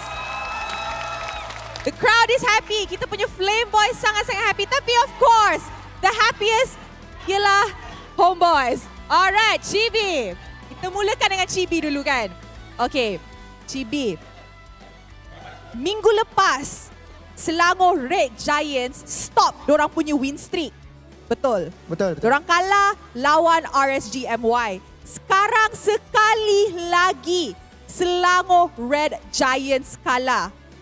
Apa pendapat Chibi? Adakah momentum dorang sudah macam disturb dah? Ataupun it's just Homebois yang sangat-sangat kuat untuk perlawanan ni? Hello semua. Kalau bagi saya, mungkin dorang terlalu selesa untuk menang, so dorang lupa untuk cara kalah. So kita orang ambil, orang cakap apa? Kelebihan advantage dorang, jangan selalu menang. Kita orang buat yang terbaik lah. So kita orang menang dorang. Oh, ni macam kalau you tanya saya kan, dia macam deja vu Homebois last season. Betul. Menang, lepas tu kalah sikit, korang down kan? Betul. Okay. Esok, kita akan saksikan satu perlawanan El Clasico dalam MPL Malaysia. Manakala kita akan saksikan Homebois yang akan menentang Toda. So Chibi, as your El Clasico rival, what do you want to say kepada Toda ataupun kepada satu player dekat Toda? Kalau bagi saya untuk satu player kot. Ciku. Kan Toda kalah dengan Giant kan. Giant kan tak boleh turun. So kita orang batal dengan Giant. Mungkin esok kita akan batal Toda. So Ciku hati-hati Jangan pakai hero purify tau. Pakai hero flicker.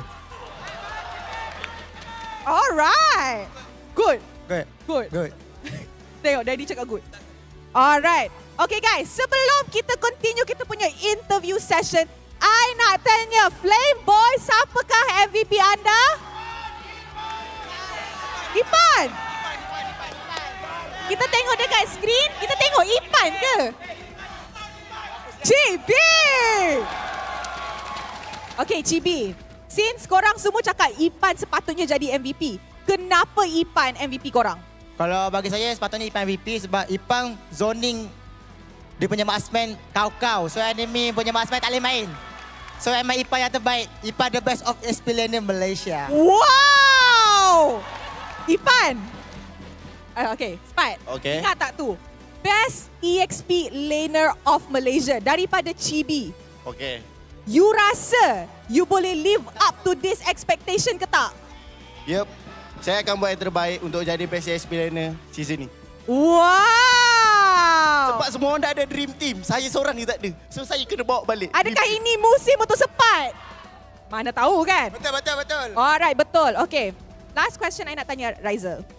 Raizal, ramai orang cakap Super Red is one of the best. Diorang cakap Super Red ialah MM terbaik dekat MPL Malaysia. Sekarang you baru kalahkan Super Red dalam perlawanan ni. Apa yang you nak cakap? Do you still rasa dia the best atau it's Raizal's time? Taklah, biasa-biasa lah. Dia berdua pun saya berani lawan kan. Okay, alright. So, untuk Raizal, siapa the best gold laner dekat Malaysia? Saya. Alright. Raizal lepas tu Anip. Alright, Daddy cakap tadi nak kata something? Alright, sebelum saya cakap, saya bagi Anca dulu cakap. Sebab stage kan kita orang punya, so Anca boleh cakap dulu. Test.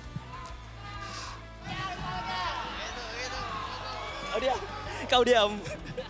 Okay, buat Gojes fokus jo taunting karena kita bakal fokus ke M5.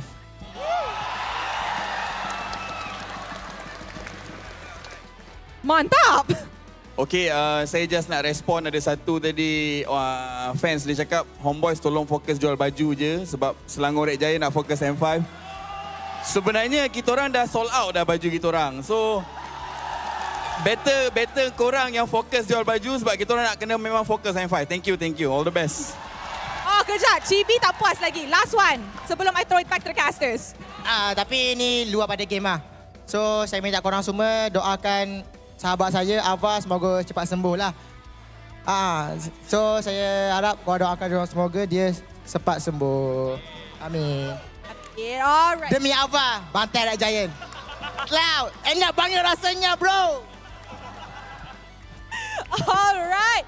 Once again, congratulations kepada pasukan Homebois untuk kemenangan ini. And I think it's time to throw it back to the casters untuk dapat tahu apa yang menjadi dalam game 2-1 ni. Casters, silakan. For the Homeboys, the Flame Boys can be proud. They have just toppled the Red Giants. A big part of that is Chibi finally unlocked in the jungle. Again, notice the semblance. Winning matchups, both assassins. Stop Assassin putting him player. on Fredrin. Yeah, stop putting him on Fredrin maybe. I don't know. Maybe he prefers something a little bit more killy. And I think, in these couple of situations, he's been coming up on top a lot. A lot of it is due to the supporting cast, of course, being able to kind of create that space for him. But at the end of the day, it's him. He is the guy who's looking to follow up on these executions. And I mean, I can't say much about game number 3 because half the time it's just pressing one button and winning the game. Yeah, that is true, but I think he's been able to find those snowballs, right? I mean, game 2 and game 3, when we put kills aside, just look at the macro, the pathing. He has always been, ahead in terms of experience and level in the jungle, and I think that itself is a big tell of how much he can actually achieve if you put him on an assassin jungler. And I think Homeboys perhaps have discovered the winning formula for them moving forward in the other matches. But we're gonna listen into what the Homeboys are talking about in game 3 in this upcoming mic check. Sebab kau terlalu indah dari sekedar kata. Bismillah guys, let's go. Dapat. Tak apa, duit aku masih kaya guys. Santai. Malam aja. Santai kita dapat. Aku tank. Mati dia. Ah. Mid. Nice. Alhamdulillah. Alhamdulillah dapat lot. Oh, dapat buff. Nice Shan, kau emang idola aku nak kencing kau tahu. Alhamdulillah. Alhamdulillah. Pegang lagi guys. Sekali lagi doba. Pasal belakang bisa enggak? Bisa ke belakang? Tengok di bawah. Nice, kabin. Well, where do we start from this? I guess we can first look at Homeboy's side, right? Homeboy's in Chibi in the jungle. He has all the builds that he needs. We also saw a bit of switch up on the side of Super Zack. He's going full damage this time. We did see that actually, coming to fruition in the early to mid game. Just leaves a lot to be desired when they are running out of damage in the late game. Exactly, and I think, it's smart enough for Super Zack to recognize that his role is different now. It's not about everybody having damage, it's about I need to make sure that I can hurt my opponents enough so that Super Red has an easier time to clear them up. And coming back over towards the Homeboy side, it's very difficult to get through this lineup. The fact is, the Grok doesn't even have to complete his tier 2 boots, and it's just rushing down, already has 4 items completed on top of the Immortality, making Zoran not exactly the most ideal target to hit in the first place. And I think they hit the Immortality's timing very early on as well, right? So early, even yeah. if they kind of sort of dive the base and end up going down, it's a very small price to pay for the Homeboys. You can see that the front line, it was the same approach for the entire series where Sapat and Zorn is going to be the front line. They will eat up everything from SRG. Yeah, and I think it was smart enough. Homeboys recognized that, we've taken every single neutral objective, and now from this stage, from this first Lord onwards, everybody needs to somehow get an Immortality on their side, just so that we can set up for a potential play, knowing how SRG has played in the past 2 games, where it's about, sacrifice what is necessary, defend underneath the crystal, and then if somebody makes a mistake, we come back into this. And Homeboys has definitely kind of patched up a lot of that leaks in week 2, and they have delivered on certain aspects that we were expecting them to do so, right? Sapat, amazing XP lane the entire series. Chibi being able to be unlocked in the jungle as an assassin. I think Homeboys have definitely taken it to the next level. We'll see if that comes through tomorrow against Todak. But for SRG's side, it's a bit of a rough game. We don't see Super Skies as a tank in the jungle too much, but this is one of the few games where he's put in that role, and unfortunately the baggage is just too heavy. Yeah, I think it's a little rough for him because, again, the idea for a lot of these junglers is I need a power farm, I need to be able to get my job done before I can help everybody else. But I think in this particular case, once Chibi is already that far ahead, it's too late because a lot of the early mid game was actually okay for the side of SRG until it turned to these neutral fights. I think that SRG needed to address the problem of how exactly do we deal with these fights? Do we start it first? Do we let them sit on top of it? I think that Super Skies should have gotten aggressive on the EXP side of the map just to make sure, hey, Terizla and as well with the help of Navari and Valir, our early game is not bad. We need to start taking away the jungle from Chibi because what is he really going to do by himself? Yeah, and I think it reached a point where when Super Skies starts getting one-shotted, they know that they're in big trouble.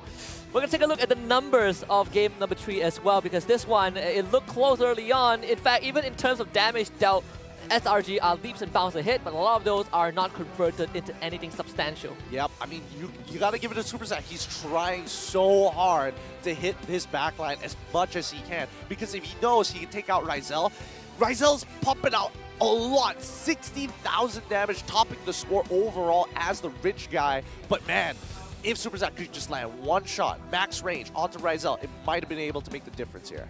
A lot of close shaves, right? Bottom lane, and there was one. There was one at the top lane as well. It's just not SRG's day. I mean, they were able to kill Rizel, I believe, one time, but that's pretty much it. And overall, I think this game definitely shows that Homebois, they've had a game plan, able to evolve on the fly, and they actually also put Chibi in a role where he doesn't have to just frontline. And they have more than enough frontline. Serpat and Zorn can do the job. Put them in heroes that can play for the team. You don't have to be a Cho. Put Zorn on the ground. You can see how much he has done on this hero. Oh yeah, he's done so much work in this game. And I think, you know, his nature barriers have been pretty great on top of it all to kind of lock out players from getting in on the fight or escaping the fight. Half the time, Zorn, this isn't even the first time he played. I mean, even in Game 2, he was already doing a good amount of work with it at the same time. Yeah, honestly, I mean, Zorn overall, if we look at the highlights, we can see some semblance of game number 2, where Zorn understands the movements of SRG, right? He understands the tendency. He's forcing them to use their battle spells unwillingly. Yes, and that's the best part. That's what you want to do as a Grok. Now, these early situations obviously weren't exactly the most ideal, especially when you are losing members prior to the fight. But Homebois recovered very well from it. I think, you know, Selangor Red Giants, they should have kind of pushed their momentum and stopped thinking about neutral objectives and really started focusing on the fight. Rather than put the turtle at such a low life. Instead, they probably should have been invading the jungle, taking up more of no man's land, and start pressing and bleeding into the enemy jungle. A lot of times when they use the objectives as a bargaining chip, it seems like they always lose the gamble, right? Homebois, no matter how many times Super Go just hits the backline, lands the penalty zone, Chibi just kind of just blinks away and gets their objective regardless. This is the first and only base defense that was successful for SRG, and afterwards, Homebois, they just go back to square one, play for neutral objectives, and they're just getting these crazy engages that, again, look at Super Gojaz. He's getting to the back line, but his team can't follow up. Exactly, right? That front line is just getting peeled so much, having Zorn as well as Glue, Serpat on Glue, just keeping them away. And Super Red, he can't do anything about it, right? These frontliners are just so low value to him when he really needs to start cleaning up that back. And this final fight where Chibi, look at this. He doesn't have to do anything, and they're eventually going to get Pancake, serve him up on that platter, and Chibi takes him out. And I think Homebois also found the tendency of SRG to kind of go for the counter engage, right? Because that's what they've been doing the entire time. Pancake gets caught, Super Go just jumps in, and they completely exploited that fact and found the win. And with that series win, Homebois now places themselves in 4th place, tied with RSGMY. SRG, they still remain in first, but they've been delivered their 2nd series loss. So making Team SMG the only team who has not lost a single series. Yep, that's going to put their match wins at 71% and game wins at 63%. Homebois claiming those few extra points, so important for them. Obviously, they would have liked a 2-0, but having a 2-1 is good enough as they tie up against Team SMG. And so far, the fact is, Team SMG haven't completed all of their games yet. They still have 5 BO3s to go through. And for SRG, they only have 2 more. I believe tomorrow, I believe it's on Sunday or tomorrow. I know they're fighting SMG in week 6. So I think they might be done for the week. Anyways, 2 more to go, Team Hawk against Team SMG. Team SMG is going to be the worry for SRG. And at this point, I would even argue that maybe Team Hawk has a chance, right? Because they are watching all these unfold. I agree as well. If Team SMG is going to have to face off SRG, they're going to be coming in with a significant advantage with so much information on SRG. Well, we say that the second half of the group stage is kind of the final stretch, and SRG, they haven't been getting off to a great start, especially not towards the end of week 3 nor the start of week number 4, but they will get some time to kind of recuperate and prepare for their final 2 series in the coming days and weeks.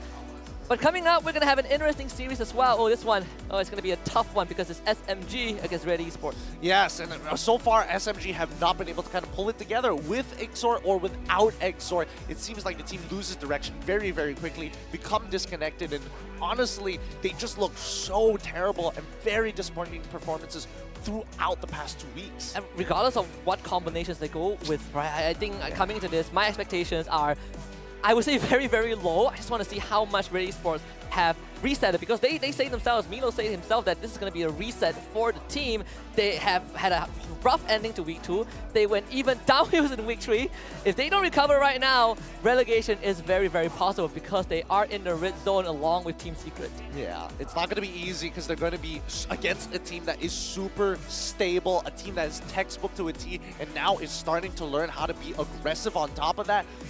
100% win rate kind of tells the stats by itself. Just gonna say. There's a minor win condition. If SMG play how they play against MPNC, where they are diving the fountain, maybe there's a chance for Red Esports. But we're gonna go for a break, and later on we'll come back with Team SMG taking on Red Esports to close the curtains for week 4, day 1.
You have been slain.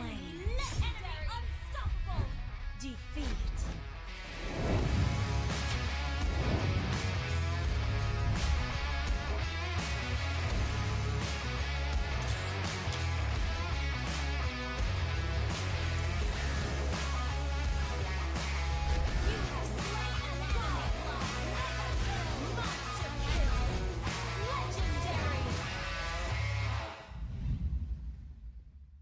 Welcome to Mobile Legends!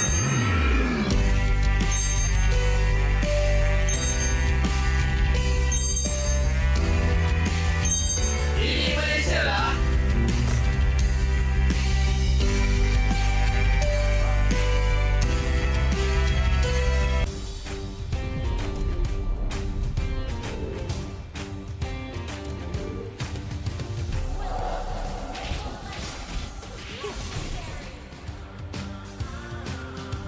Launch attack! Double kill! Triple kill!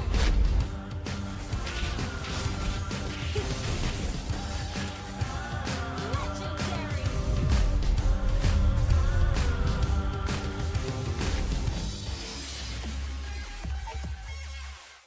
Welcome to Mobile Legends!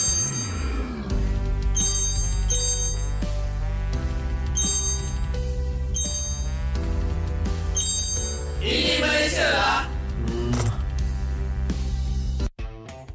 You have been slain.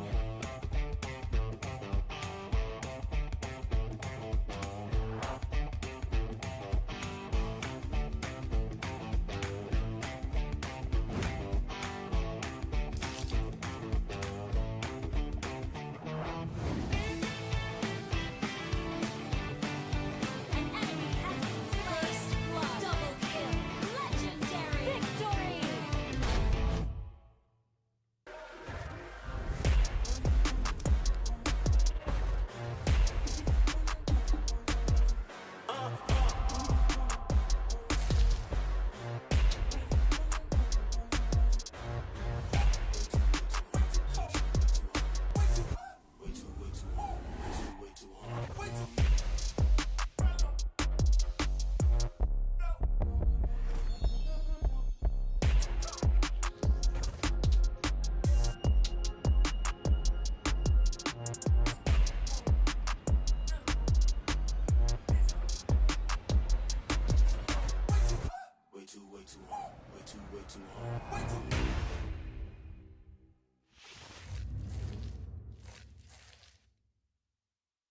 Welcome to Mobile Legends!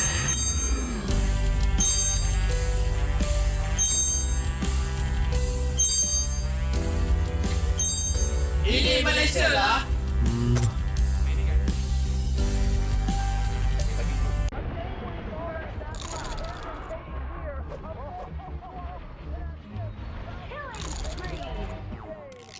Mega kill!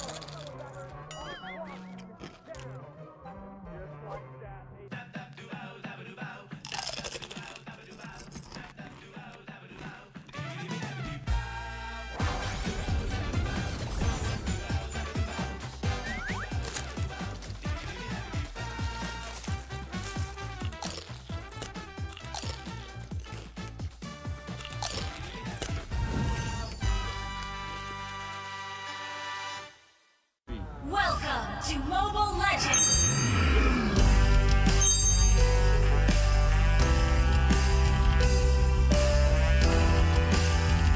Ini Malaysia lah.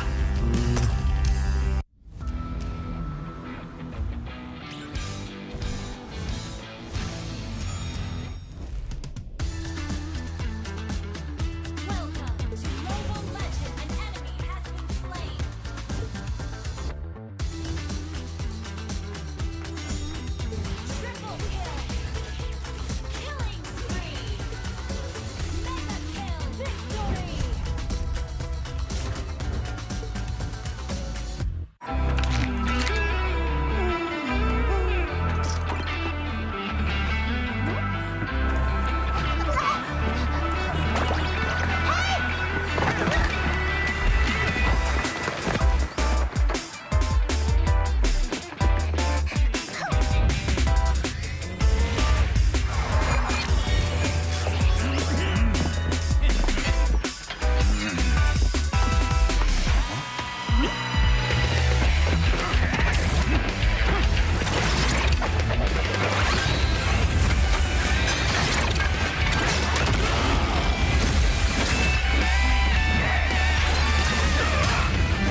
have been slain.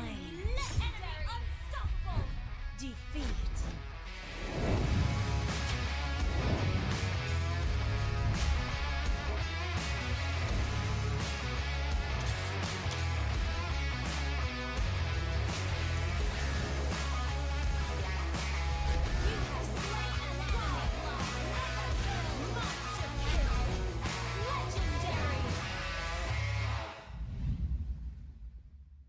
Welcome to Mobile Legends!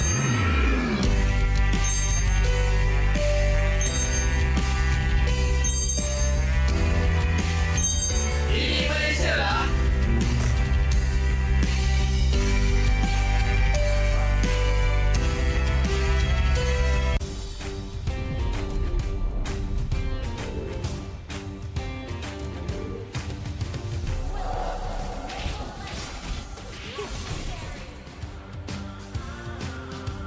Launch attack! Double kill! Triple kill!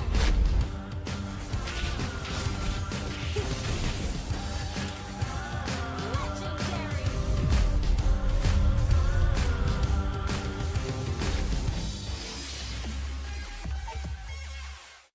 Welcome to Mobile Legends!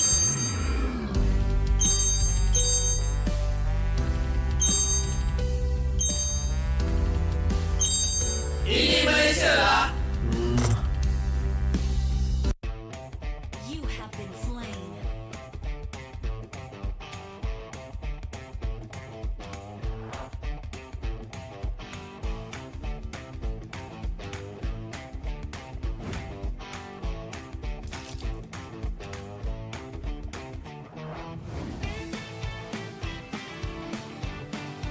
An enemy has been slain. Double kill. Legendary. Victory.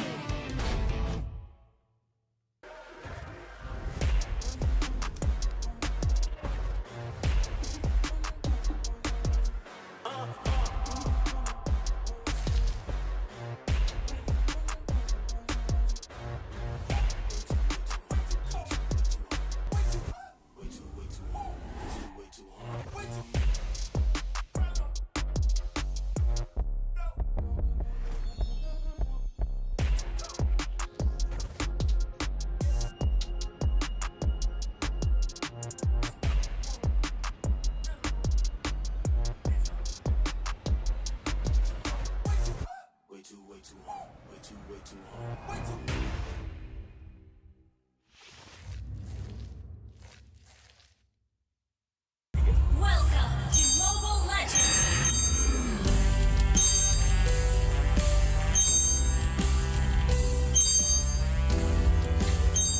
Ini Malaysia lah.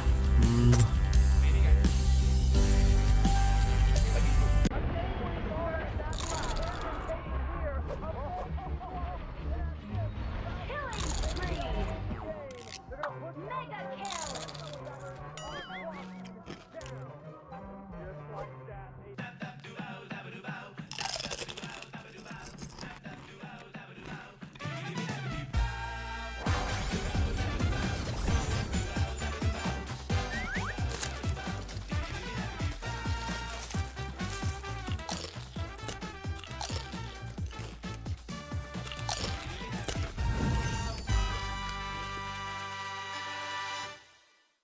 Welcome to Mobile Legends!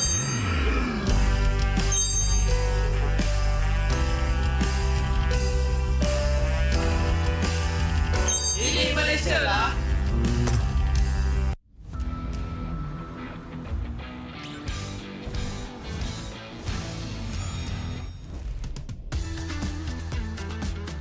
Welcome to Mobile Legends! An enemy has been slain.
have been slain. Legendary, unstoppable.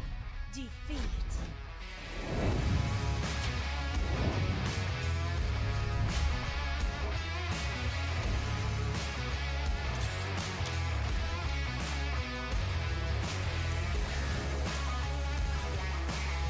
You have slain an ally. Monster kill. Legendary. Welcome to Mobile Legends!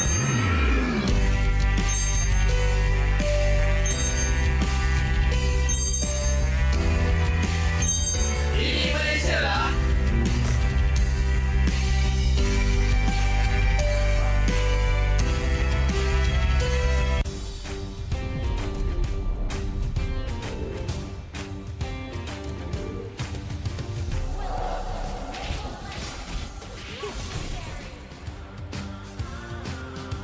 Launch attack! Double kill! Triple kill!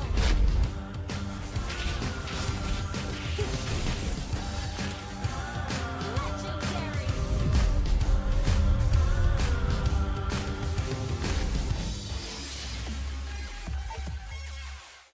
Welcome to Mobile Legends!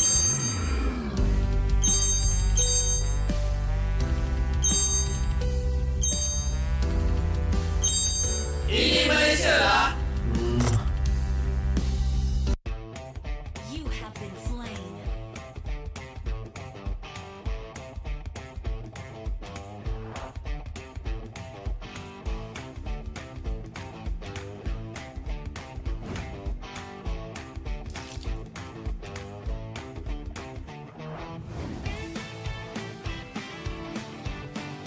An enemy has been slain.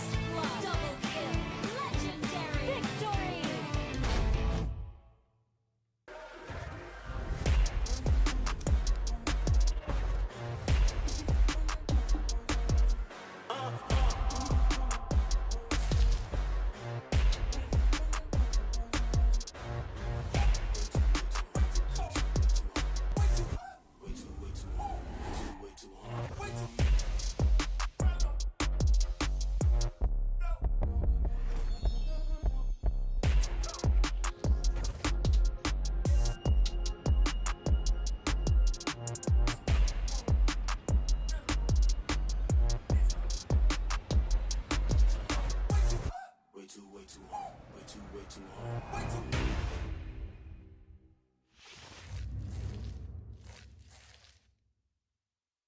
Welcome to Mobile Legends!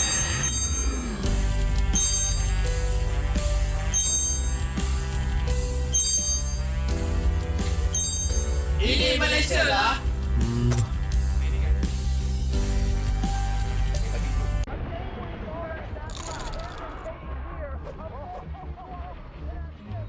Killing spree!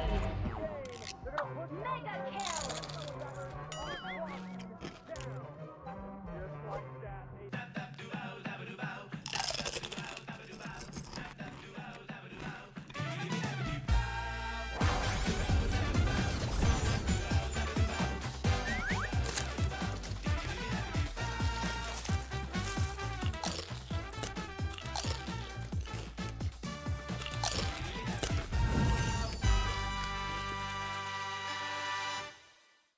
Welcome to Mobile Legends!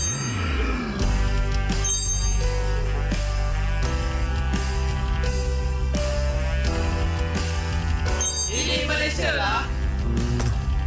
Hello everybody, selamat kembali kepada The Hot Link. Kini anda bersama dengan saya Rose and of course a lucky fan daripada Homebois sebab diorang baru je kalahkan Selangor Red Giants. Hello, apa nama? Adib. Adil? Ya. Okay, so hari ni you datang sokong Homebois tapi siapa favourite player awak? Of course lah Cibi. Cibi, kenapa Cibi? Sebab Cibi the best jungler Indonesia. Dia dah buktikan dekat SEA Games, Kohai.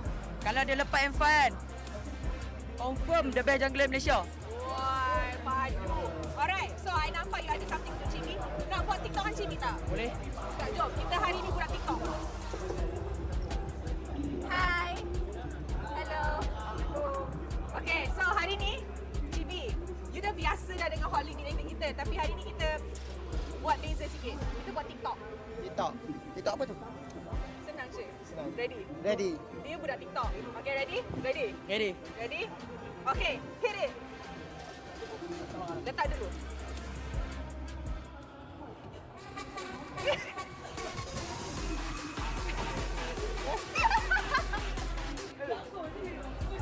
Okay, look.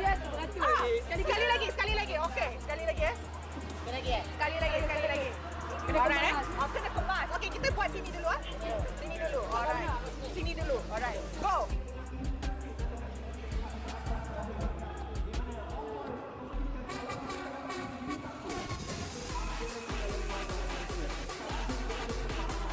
Mantap. Wow. Alright, mantap. Okay, nak cakap apa dekat Cibi dulu? Dia baru je habis menang. Good luck GB. Semoga konsisten sampai final lah. Thank you. Alright. Sebab saya datang dari Penang ni. Alright. Baik. Wow, datang dari Penang. Tengok. Bagi. Dia ada hadiah. Ada hadiah lagi sebab MVP. Terima kasih. Dia tukar hadiah ni. Tukar dia. Tengok, comel. Alright guys, jangan lupa join the fan club of Homebois. And with that being said, thank you very much for watching. We will see you on the next meet and greet. Bye-bye. Bye.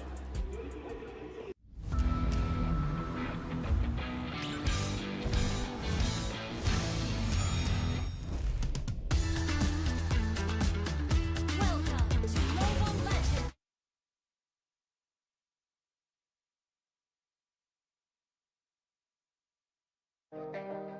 Ay. I'm a rock star. Yeah. Rockstar? Ay. I'm a rock star, baby. I'm a rock star. I'm a rock star. I'm a rock star. I'm a rock star. Panggil aku rock star. Ini kejohanan kita semua orang rock star. Kita rockstar, kita buat saja gaya kita. Makin panas apinya sudah membara. Macam mana pun kau menempuh segala. Demi negara kau buat semua bangga. Step into my world, you know I'm always in my zone. You know I got my team, no I'm never alone. Bring out my best, buat yang terbaik. Jadi juara perlahan kita naik. Aku nak push, naik jadi lebih bagus. Jadi hero, ku ada skill. Berapa banyak musuh aku dah kill. Ramai cuba mencabar, cause they envy me. Tiap game aku pasti jadi MVP. Easy. I'm a rockstar, baby, I'm a rockstar. I'm a rockstar, I'm a rockstar. I'm a rockstar, panggil aku rockstar. Ini kejohanan kita semua orang rockstar. I'm a rockstar, baby, I'm a rockstar. I'm a rockstar, I'm a rockstar. I'm a rockstar, panggil aku rockstar. Ini kejohanan kita semua orang rockstar. Tengok nanti siapa yang juara. Ni peluang kita bawa pulang piala. This is my game, this is my time. Menang semua, everything will be mine. Kalau jatuh kau pasti kembali. Bangun balik ku tegak berdiri. Kuatkanlah tenaga, ganjaran diperoleh. Ni kejohanan kita, Malaysia memang boleh. Rise up to the top, kita buat bersama. Semangat kita kuat di bawah satu bendera. I'ma go hard for the win. Win. On the battlefield till the end. Trying to beat the greatest anyone has ever seen. Stand by, I'm coming in for the win. I'm a rockstar, baby, I'm a rockstar. I'm a rockstar, I'm a rockstar. I'm a rockstar, panggil aku rockstar. Ini kejohanan kita semua orang rockstar. I'm a rockstar, baby, I'm a rockstar. I'm a rockstar, I'm a rockstar. I'm a rockstar, panggil aku rockstar. Ini kejohanan kita semua orang rockstar.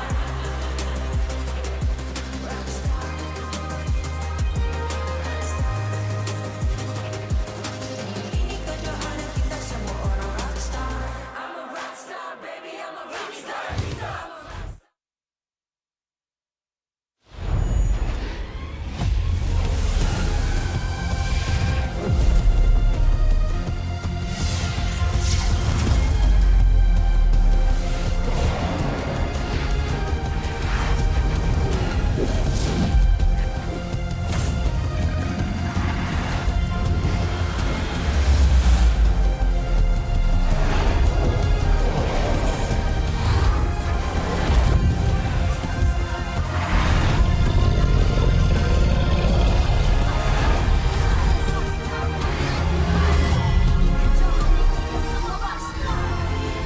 MPL Malaysia Season 12 is powered by Munton, official mobile internet hotlink. Score an epic MLBB skin for only 1 ringgit with Hotlink. Summon your legends, unleash your style. Lightning-fast gaming experience with Hotlink all-new prepaid. Now with 5G. Visit the Hotlink booth today. Play like a pro with ROG Phone 7. The Republic of Gamers is the #1 gaming brand in Malaysia. Thank you to all our sponsors for your support in MPL Malaysia Season 12. Selamat kembali ke MPL Malaysia musim ke-12, minggu ke-4, hari pertama. Anda bersama dengan saya, Rose, host anda sepanjang musim ini. Dan sekarang kita sudah berada di match kedua untuk Minggu Diraja. Manakala kita akan saksikan perlawanan tim SMG yang akan menentang Red Esports. Alright, untuk perlawanan ni, SMG dorang sangat-sangat konsisten untuk regular season, only losing 1 game. Manakala Red Esports is still trying to find their footing masa regular season ni. Okay, perlawanan ni untuk Red Esports sangat-sangat penting. Dorang nak keluar dari zon bahaya. Untuk tim SMG, dorang santai. Dorang tengah claim top 2 je atas leaderboard. So, I rasa game ni akan jadi sangat-sangat exciting because satu team is wanting the top spot untuk dapat benefit atau advantage dekat playoffs nanti. Manakala team Red Esports, dorang still masih lagi shaky. So, I rasa it's gonna be very, very interesting. So, korang rasa siapa akan menang perlawanan ni? Adakah team SMG akan continue win streak dorang? Ataupun Red Esports will put a stop to their win streak?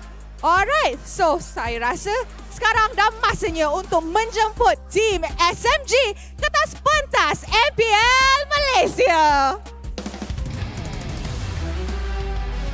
Konsistensi yang ditunjukkan tim SMG tiada tandingannya.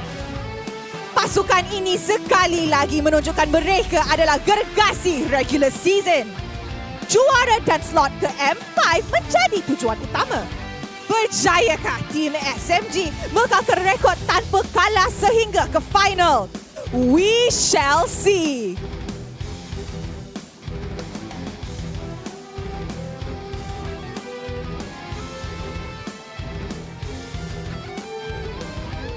Give it up for Red Esports! Kembali bangkit dengan semangatnya membara, Red Esports hadir dengan membawa percaturan yang baru untuk memperbaiki kedudukan carta. Adakah reset sistem yang dilakukan bakal membawa perubahan terhadap pasukan? Sama-sama kita saksikan what Red Esports has.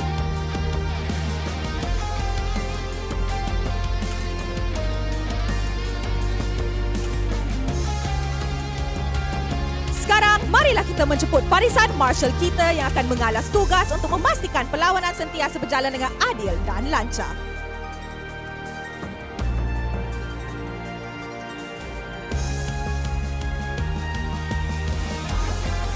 Mari kita teruskan dengan fist bump di antara pasukan sebagai tanda profesionalism. Inilah gaya kita. Inilah semangat kesukanan kita. Kawan di luar gelanggang, lawan di Land of Dawn.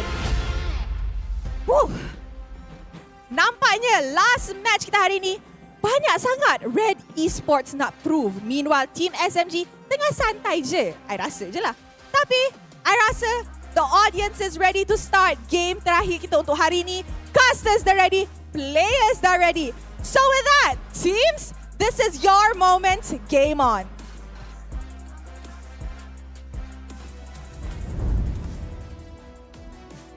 Thank you very much, Rose. Yes, ladies and gentlemen, again, it's week 4, day 1 of MPL MY season 12. We are here a Friday with our last series coming up. Team SMG against Red Esports.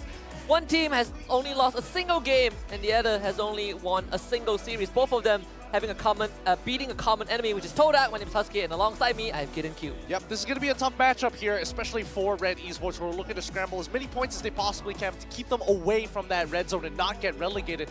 Team SMG is going to be quite a titan to beat. They've been so consistent throughout the regular season. Yeah, it's so consistent, in fact, that even when they are actively griefing the game, they still win. So Red Esports, they will need more than just a miracle. They need this reset to really work out. It is definitely a very extreme litmus test to start it on, right? Against a team that has gone undefeated so far. Worst yet, at week number 4, past the halfway point. I mean, technically, I don't know whether it's a consideration that the transfer window is still opened up till week 5. Maybe that's something that they haven't planned. But right now, what's clear to me is that Exor is just not fitting well with the rest of the team. Maybe it could be communication, maybe it could be just overall nerves. It just doesn't seem like he is fitting. But that's not even the worst part. Even with Kim, it's not working out. Yeah, they gotta find a way to kind of patch up those holes. And I say holes, but they are potholes. There are a lot of things that they need to fix. Well, have you ever had this problem where your scalp is itchy while we have something that can patch that up just for you? Is Head and Shoulders. If you're having a bad hair day, well, don't worry, with Head and Shoulders you won't have any bad hair days anymore. And you can also use Head and Shoulders to not only secure a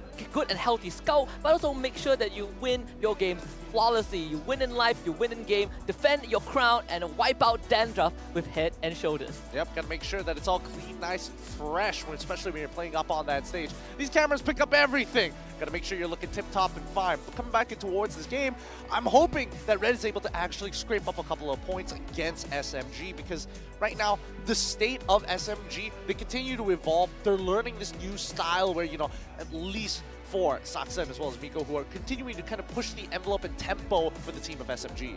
I mean, they went from a very quiet and stoic team to a very loud team, right? And sometimes when players get active, they are rocking the chair a lot, so you need something to kind of support that action. And we have just the one for you, which is the OSIM U-Throne 5. Victory calls for rest, so we have just this one for you. You can, achieve some gaming glory with a dash of comfort with the OSIM U-Throne 5. And if you are feeling too intense after a close game, regardless if you're watching it or playing it, we have just this one, the OSIM U-Throne 5 is here to calm you down.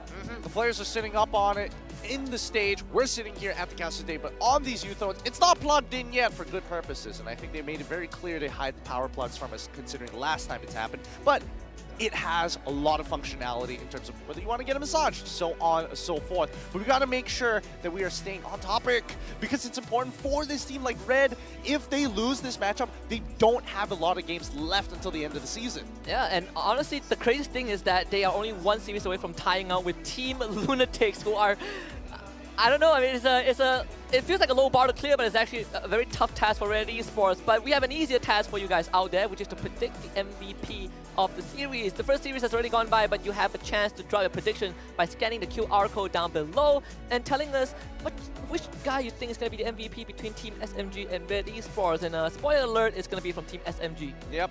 I'm going to say it's Stormy, because he's been just nailing it every single time. He's got some of the most inflated stats that I've seen so far coming into this week. And I don't know, nobody has really been able to kind of shake him off the top spots.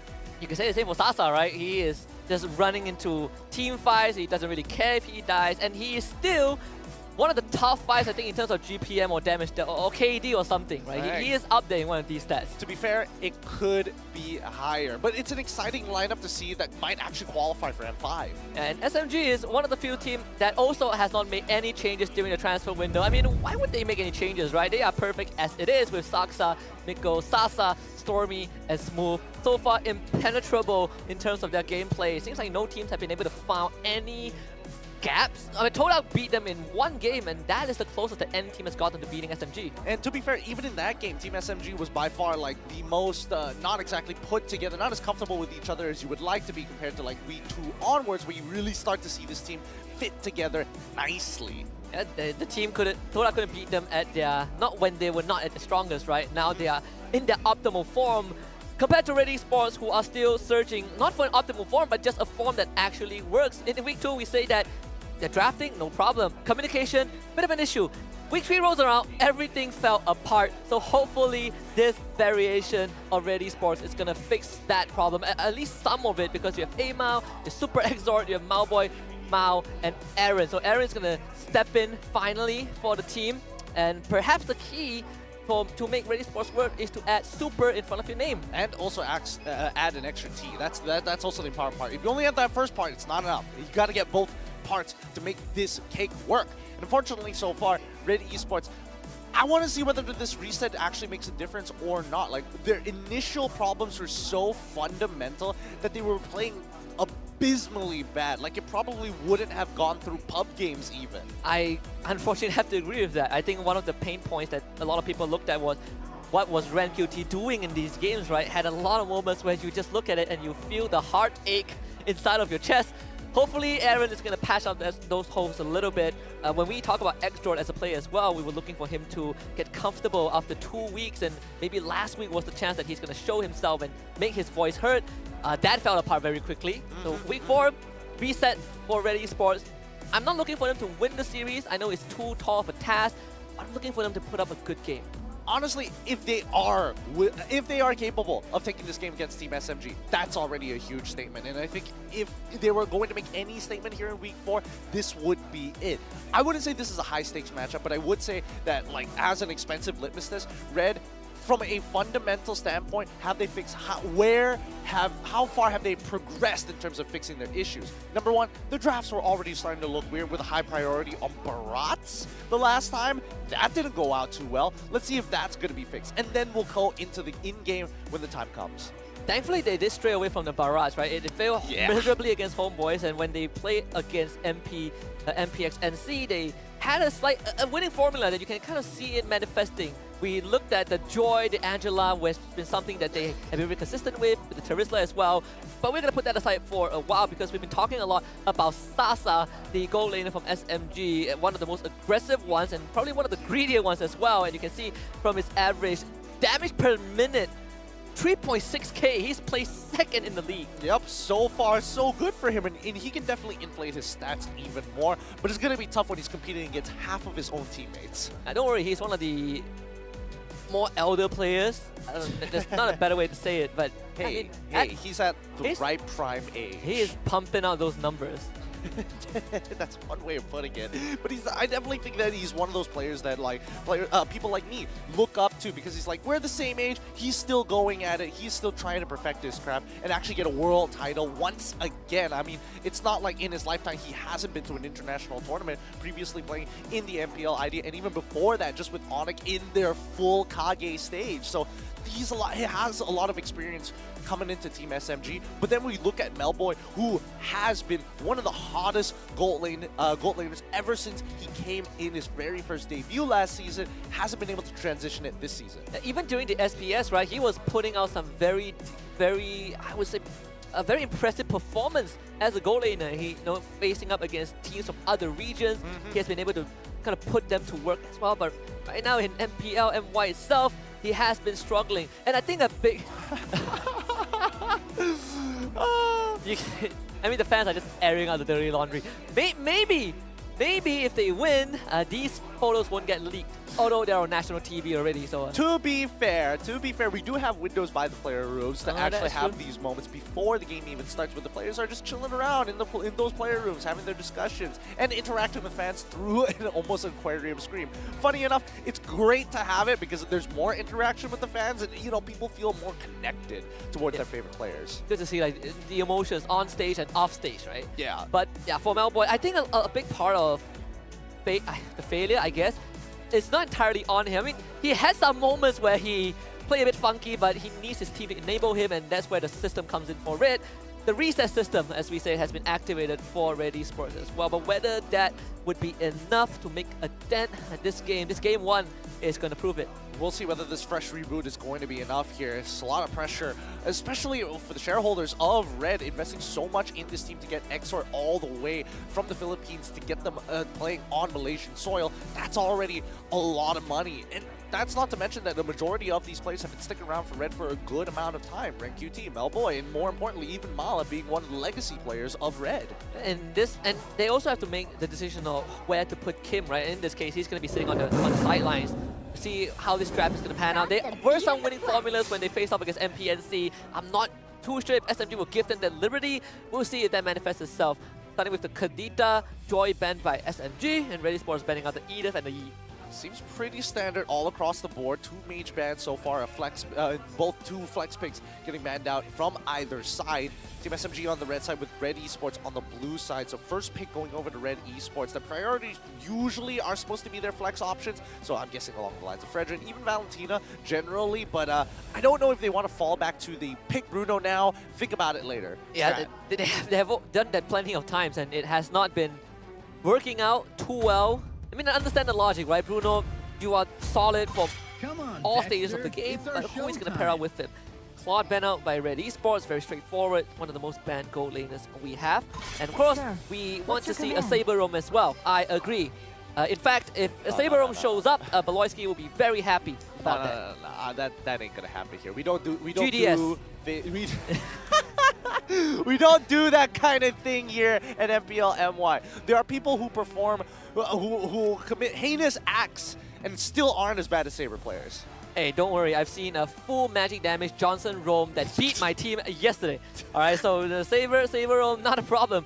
But we also have something that I think only SMG has been consistent in being on the road to achieving it, which is last season they only dropped 1 game in the group stage and 1 undefeated in series, and the only game they dropped was against Toad Up, and they're looking to repeat it this season as well. So for undefeated in series, but they did drop 1 game, which was to Toad Up. For Red Esports, the Bruno first pick comes through again. Once again, it looks like it's all in on that Bruno. Make sure that the gold lane is dominating, and then we'll go from there. Team SMG, on the other hand, they could look to try to weaken the blow, if possible, by getting a strong mid-roam duo, or they could fish out more information from this first pick of Red Esports by locking in double flex picks for themselves, maybe a roam plus flex pick. Paquito has been pretty good for Team SMG, especially for Smooth. But it looks like it's going to be Fredrin as well as the Valentina standard opening from Team SMG. No need to go too crazy, right? They haven't, Red Esports hasn't really shown much that I think Team SMG are afraid of, so they're fine with taking a very standard approach to this.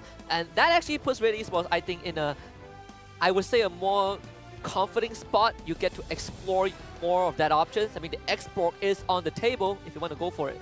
For sure. Or the Martis. Or the Martis. I don't think Martis is that bad.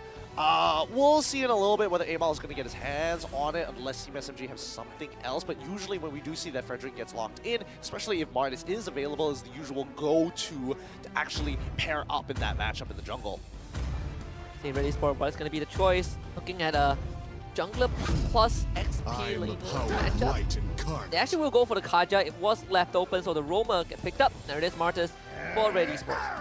Yep, Kadita completely ignored in this particular matchup, but at least was they banned have... out. Oh yeah, it has been banned out. But at the very least, we do have one of the suppressions get to go through. Most of the time, people decide to go for the Kaja ban rather than the Franco ban half the time, only because it's just so much easier to actually perform on this Kaja, and it provides a lot of snowball potential for anybody who uses magic damage. And you don't put yourself in a compromised position, right? You get to run away with and drag someone with you. SMG, they've seen the Kaja, they're gonna go for the Kufra. I think it's very straightforward. It's one of Mikko's most picked roamer in the league, and he has found massive success with this hero. Yeah, so far he's been engaging fairly well, but at the very least it kind of creates this line so that Bruno won't be able to kind of cross while the entirety of the front line is possibly going to get mowed down. Hard to say what Sasa is going to get next, and considering that Angela hasn't been banned or picked so far, does kind of raise a couple of questions. Red Esports, they have a chance to ban it out. Now, I was looking at the possibility of an Angela, but in this case for Red Esports, I don't think they will have any room to go with it. Whereas for SMG, honestly, Angela is still a decent option because that Fredrin can be flexed. Payback. It can. Varsila gets banned out for the side of Team SMG. It looks like they're focusing down on what other mid laners they can really take away from Exort's hero pool. Yeah, he has been at the he has been bearing the brunt of a lot of these bans during the drafting phase. We've seen him pull out something like a Joy before, and that one went poorly. We've seen him play, I believe, was it Novaria? I have to check my notes, but Exort so far still leaves a lot to be desired. That means no more artillery. The Gord is probably the next hero on the list that he can go for. Yeah, I think Gord isn't too bad of a shout, knowing that both artillery mages in Varsin as well as Eve have already been banned. Is there anything else that we really need to consider? Kadita has already been banned out, so nothing to worry about. So yeah, that only just leaves the Gord. And I think Red Esports starting to recognize this. they might just double down. They get rid of the Irithel first, knowing that it is a good matchup, but considering that they could go with Sasa, pair Sasa up with, and potential Angela, that could lead to a couple of issues. What is this left for Red? I think you still want to go down that gold laner list. I mean, there's Beatrix still left, Melissa, Carrie, Brody. 1-1. Yeah, there's still the 1-1, yeah. Sasa has played a couple games on that. A lot of options still left on the table here. With 20 more seconds, they're going to utilize the entirety of the time first, because as of yet, Team SMG are the ones who ban out the Angela this time around. It's a lot of respect given over to Red, right? Considering the fact that in recent records, Red has found some success with the Angela, but the games that they won or they found some success was Angela Joy, and in this case, Joy has already been removed. So Team SMG, I mean, they are known to play safe. When they face off against MPNC, even with Hawk in the lineup, they are still banning out Enchanted supports. Just really annoying to deal with in the meta right now. But final ban coming in for the side Red Esports. Okay, they get rid of the last volatile matchup, and that's going to be the Melissa, which leaves Sasa with only a few options. Going into Beatrix doesn't sound too bad here, but it makes it a little bit more susceptible without a lot of mobility to run away from the Kaja, maybe even the Mardis once he's gotten that first proc. You go for Clint? Is that a viable option? Clint is not bad, but then you're really depending on your team to kind of cover you from hard dives, and this could potentially show that Red Esports might even pick up the Yuzong or switch to a complete dive composition afterwards. So they're going to keep Sasa's pick for last, pick up the Paquito. Still up in the air who will go into the XP lane, and I think it's a very smart idea as well, right? You get to see what Red Esports review for the XP lane. In this case, there are a couple of options. There's still the Export, there's still the Terizla, and I think Koji is making some calls. Oh, look, I think he's trying to figure out which side he's going to be offered better support from either side, whether it be Red or even for Team SMG. We'll see at the end cam where he's going to be standing and who paid the higher price. The first series, he definitely got paid a lot by Homebois. That was wearing Red, but he never came to SRG side. So Terizla will be the final choice for Red Esports alongside the Novaria. Okay, at least with the Navarro, you can kind of open up the map a little bit safer during these neutral objectives, which is what Team SMG generally play around anyways. So I think it's a good call for Sora Payong, but also taking the Terizla to kind of force priority is definitely helpful, no matter what the matchup is, whether it be Fredrin or even Paquito. And I think now it's Team SMG's turn to decide who gets flexed into the jungle, right? In this case, it has to be a Paquito XP. I think it does make a lot more sense because Fredrin just gets shafted very hard. Brody will be the choice for Sasa round out that gold lane matchup. Probably the last remaining volatile matchup that we will get. I think we've seen this in the previous series between SRG and Homebois as well. Yeah. At least you have some form of counterplay. At least you can kind of trade back at the same time. But at the very least, it's still very much Bruno favored at the end of the day. It's just a very small margin for him to actually make mistakes in the lane itself. A lot of expectations, especially for Red Esports side. I think a lot of critic has been looking at the past 2 weeks' performance. It's just not up to par, even for okay, maybe not MCL, but for a lot of our public lobbies. This is the reset. I think they've been talking a lot about it. There's been a lot of word going around that this is going to be it for Red Esports, but unfortunately, they have to test it on a team like SMG. Yep, hope is high for the side of Red Esports, especially for their fans here. Having a very comfortable composition, and especially having Aaron on a hard, engaged EXP laner. Let's see whether Amal can actually converge this time and get an early game lead for the boys of Red Esports. And one of the fundamentals that they need to kind of patch up a bit is the communication, right? Who calls the shot? Will Aaron make that difference? Because everyone else was kind of the same from week 3, barring Ren QT. So in this case, if Exort is not making his voice heard, who is going to call the green light? And in fact, Exort is playing a hero that can allow that to happen. So he has to make the call. All right. I mean, even for Team SMG's side, right? If we're looking at their overall draft, like at any point of time, each one of these lanes could break open and really give a wide signal to Team SMG to start playing around that lane, or at the very least start to, adapt accordingly in the game itself. I think one of the few key things that keeps Team SMG on top of everybody else is that they kind of understand what the rule book is supposed to look like. So finding these punishes onto your opponent's side is rather easy once you've developed like even a slight lead for yourself. And to be fair to SMG, both the side lanes are very viable options, right? You can either punish the Terizla heavy, you free this Makita from the lane, and he gets to support the rest of the team, or you just focus on Sasa, you shut down Homebois, you give him a horrible start to the game, and suddenly Red Esports starts falling apart because that has kind of been their modus operandi. Get Homebois ahead, and the game line is going to open up with a bit of a pause so that we make sure that everything is going to be optimal for the players. I think they are checking Mikko's mic to see if he can sing the same song that he has been singing for the past 2 weeks. He has been singing the same song for 2 weeks straight. It's called LDR. Let's see. We'll see whether in the upcoming mic check. It looks like it is by Mikko. It's going to be a type 1 issue. So they're just making sure that his ping is all good before they start to kick things off. Yeah, he's chilling. He's chilling. All right. It looks like it'll get resolved eventually. Yeah, It'll get eventually resolved. Don't worry. Don't worry. Mikko, he changed the dynamic of SMG. That's for sure. Well, he definitely changed the mic check for that's for sure. He changed how they handle interview. He changed everything. Right? He changed the atmosphere. They say, who was it? They say that when the Filipino imports came in and suddenly everyone is just loud. Yep. I think it was it Sasa? Or I think it was Sasa. Yeah, I think it was Sasa. It was one or the other. It was one or the other. Yeah, every time something goes wrong, it's Mikko's fault. Yep, definitely Sasa then. Definitely. It's the Filipino. But I think, the imports as of right now has really helped elevate the MPL MY, right? Whether it be just the calls or the way their overall mechanics kind of set the tone for everybody else to kind of play at a certain standard. Yeah, and most of them have, because they come from the region of Philippines, right, which is very, very competitive in nature, they kind of have a good idea on how to play the game, and they voice out their opinions. I think that's what matters a lot in these games. And we're back in the game, no problem. Everything is solved. Mikko gets to sing again, the buff. An attempt to steal by Mao, not successful. I mean, Saksai nearly whiffed that. He nearly whiffed that. It was off by ever so slightly. But in the earlier stages of the game, let's see who actually develops that level. Oh! Wow! That level lead in Homebois. He's going to get zoned down from this. He's going to miss level 2. That's already not the start that you want. Well, you mentioned that it's going to be a Bruno favorite matchup, but with that start, it's just a couple of bad trades and things go absolutely south.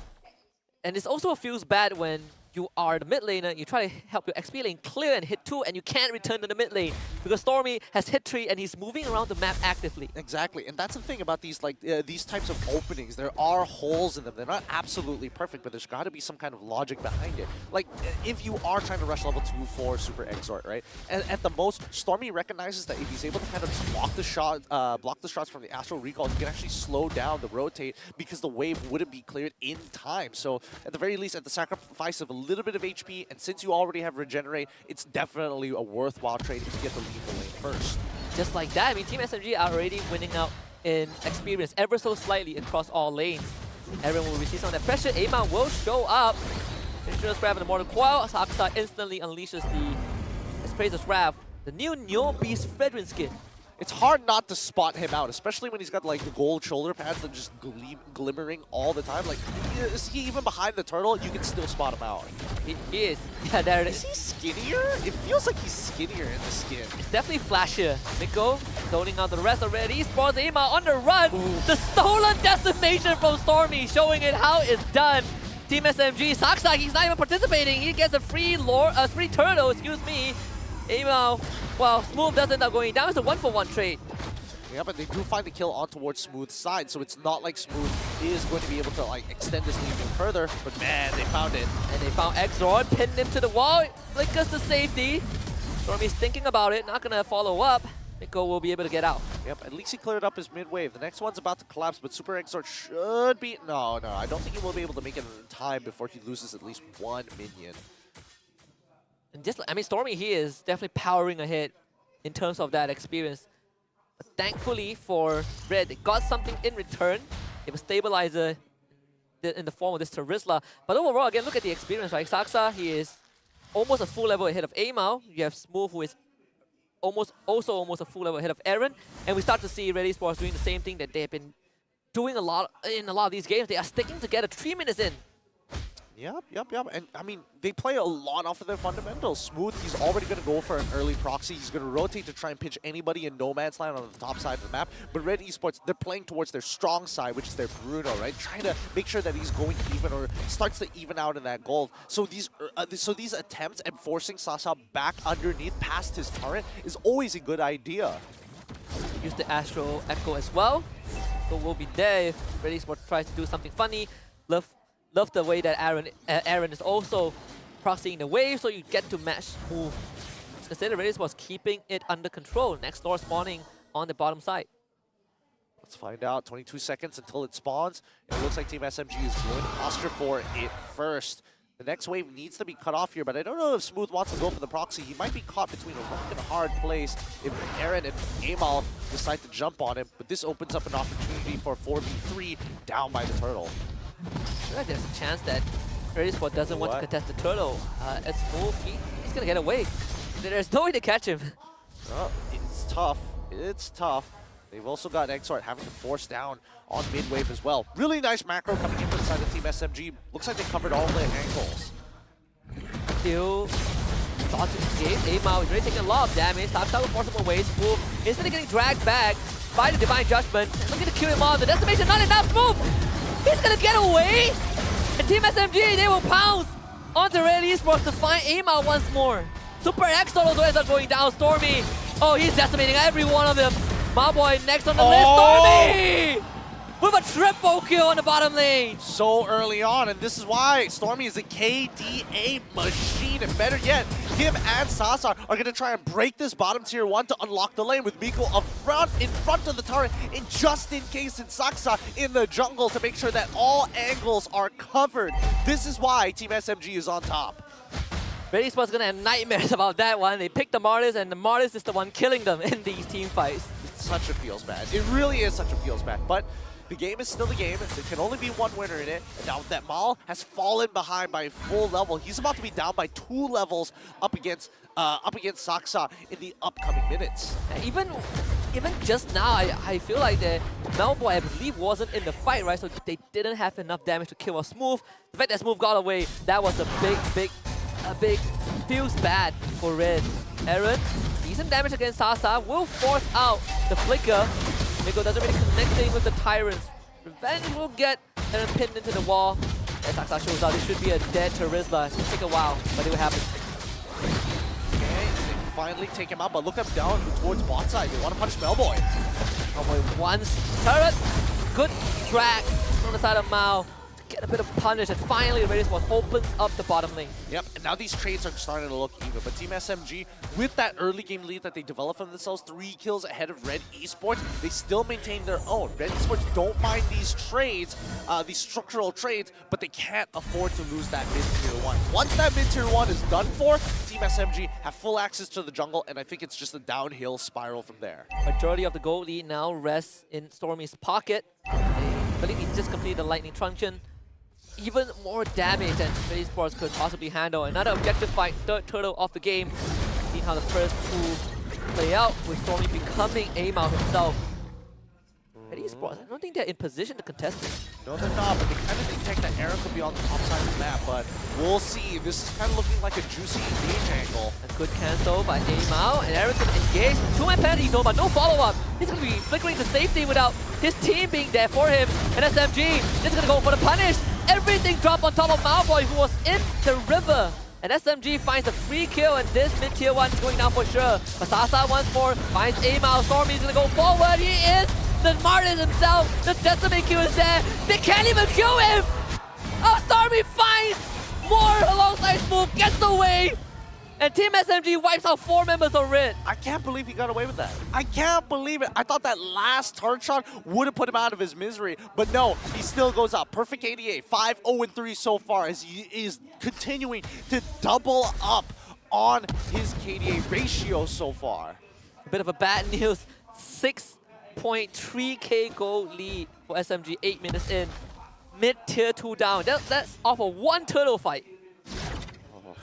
Now, I mean, look at Amal. He is 4 levels behind Saksa. That's the biggest EXP lead we've seen thus far here at the MPL M1. 4 levels is abysmal. You can't contest, you can't even 1v1 in this stage of the game. It's all dependent on the rest of your teammates to kind of do the work. Amal, as of right now, is just a peel bot until the neutral comes up. I mean, unless Mao gets some godly divine judgment, I feel there's very little hope. And even then, they have to kill the target, which so far it has only been Smooth.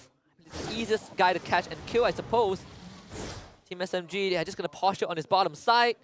The Lord coming up in 25 seconds.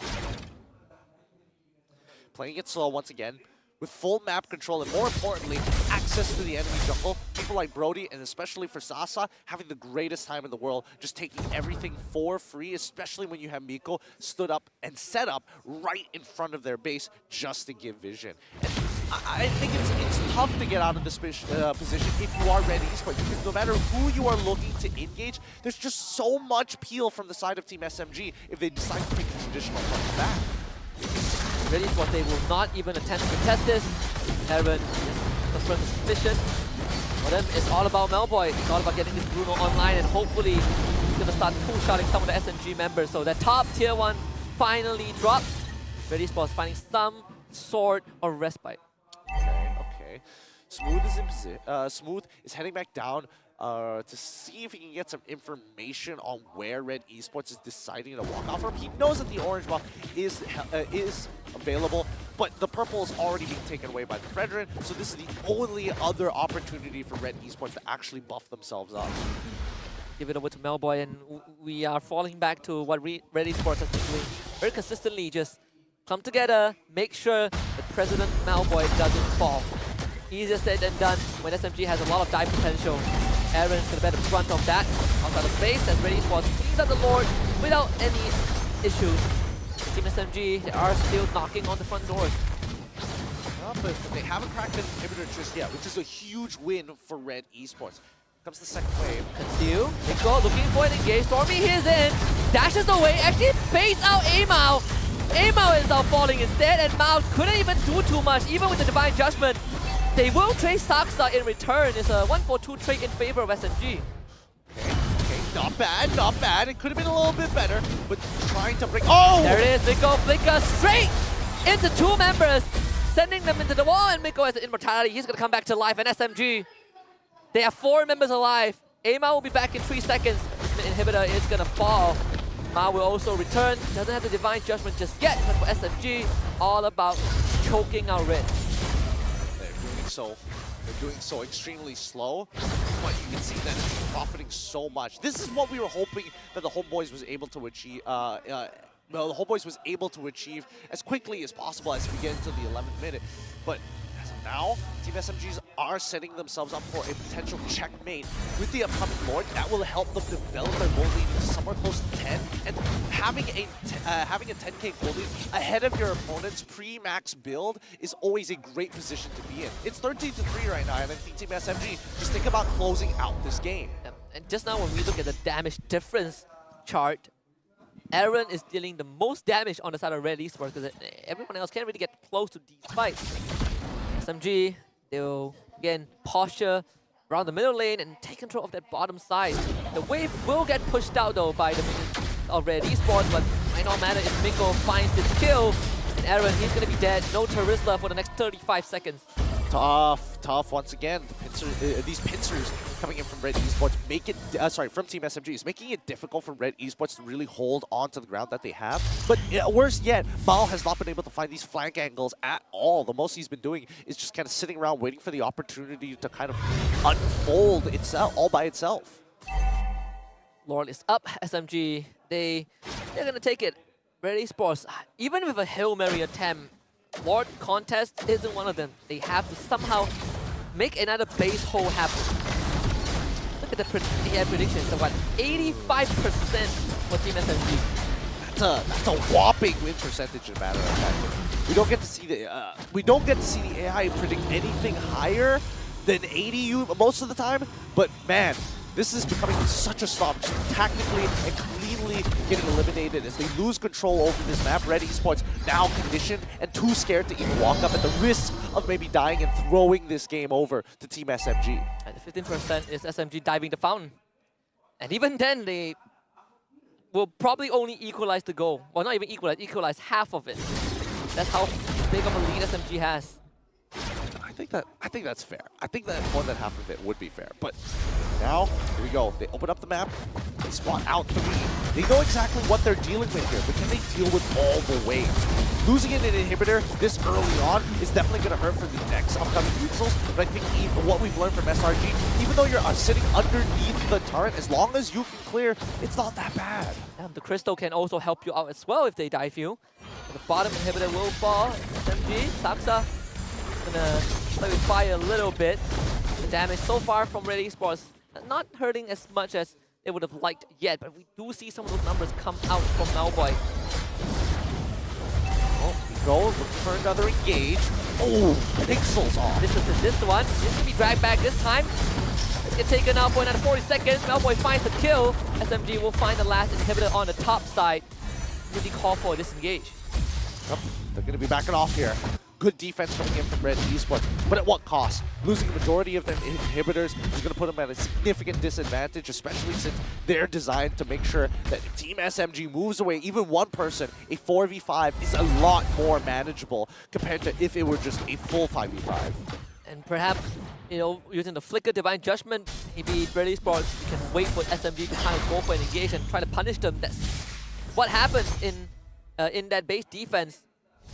Move. He's gonna ping out these 2 members of Red.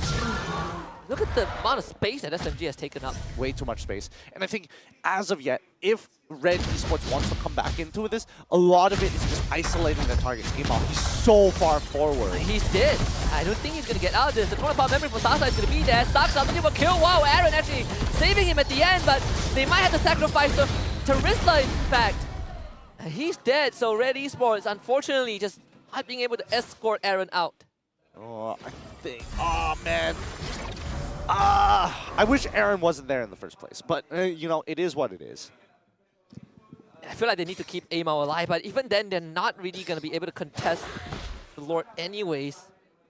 We are like, what, 15, almost 16 minutes in. Amao is not even level 15 yet. Nope. It really speaks about the fact that how big of a lead SMG has. Yeah, and I mean, I think that Team SMG is coming to a point where they need to close out this game sooner rather than later, because Homeboi's damage is going to be really relevant in these upcoming fights. I mean, Super Exor is trying as much as he can to hit that backline, but with so many tanks up in front, same problem as we saw in the previous series before. Ooh, 3 people spotted out.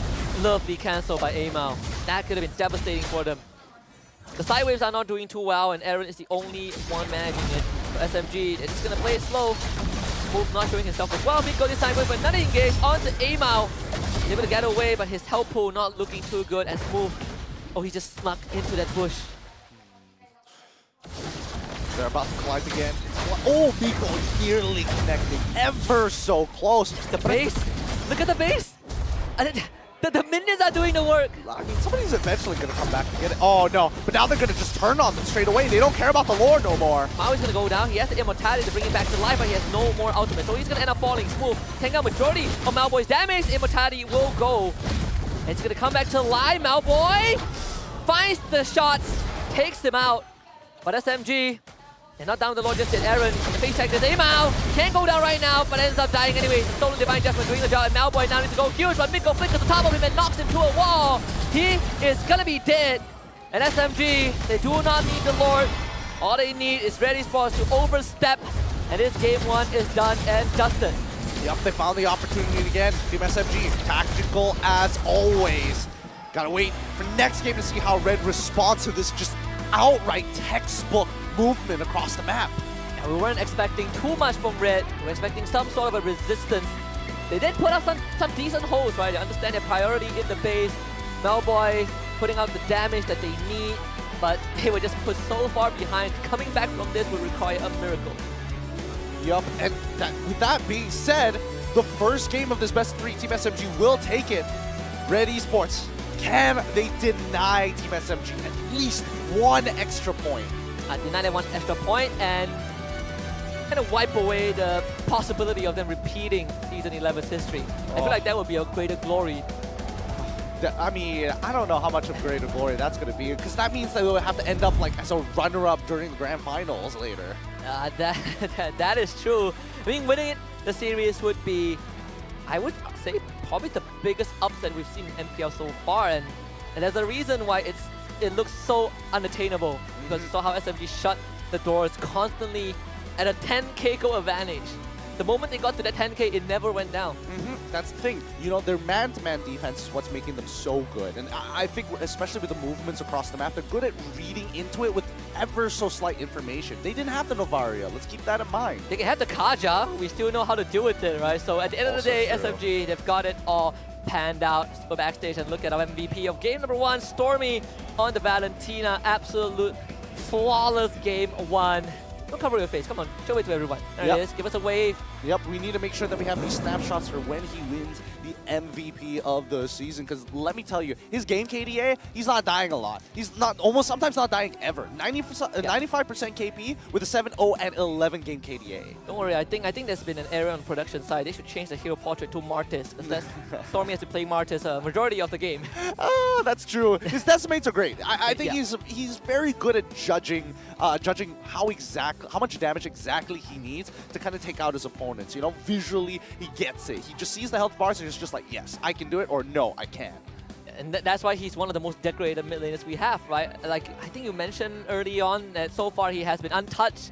No one has been able to contest him as the king of mid lane. Definitely not super exort in this game, but again, I think Red Esports, as much as this game 1 was a brutal beatdown, they definitely had some shining moments. You know, they've been fixed some of those minor issues. I mean, well, we're gonna listen into what Team SMG were talking about in game number 1 with this flawless victory in this upcoming mic check. This is your moment. Game on. Test. Hey, test. Oh. Hello. Start one by I'm one. thinking Thinking what? Thinking of you. Thinking Don't lie of lah. you. You're thinking to talk. Ito two. Nice guys. Nice one. Mid. Chill. The Lord. Sniper.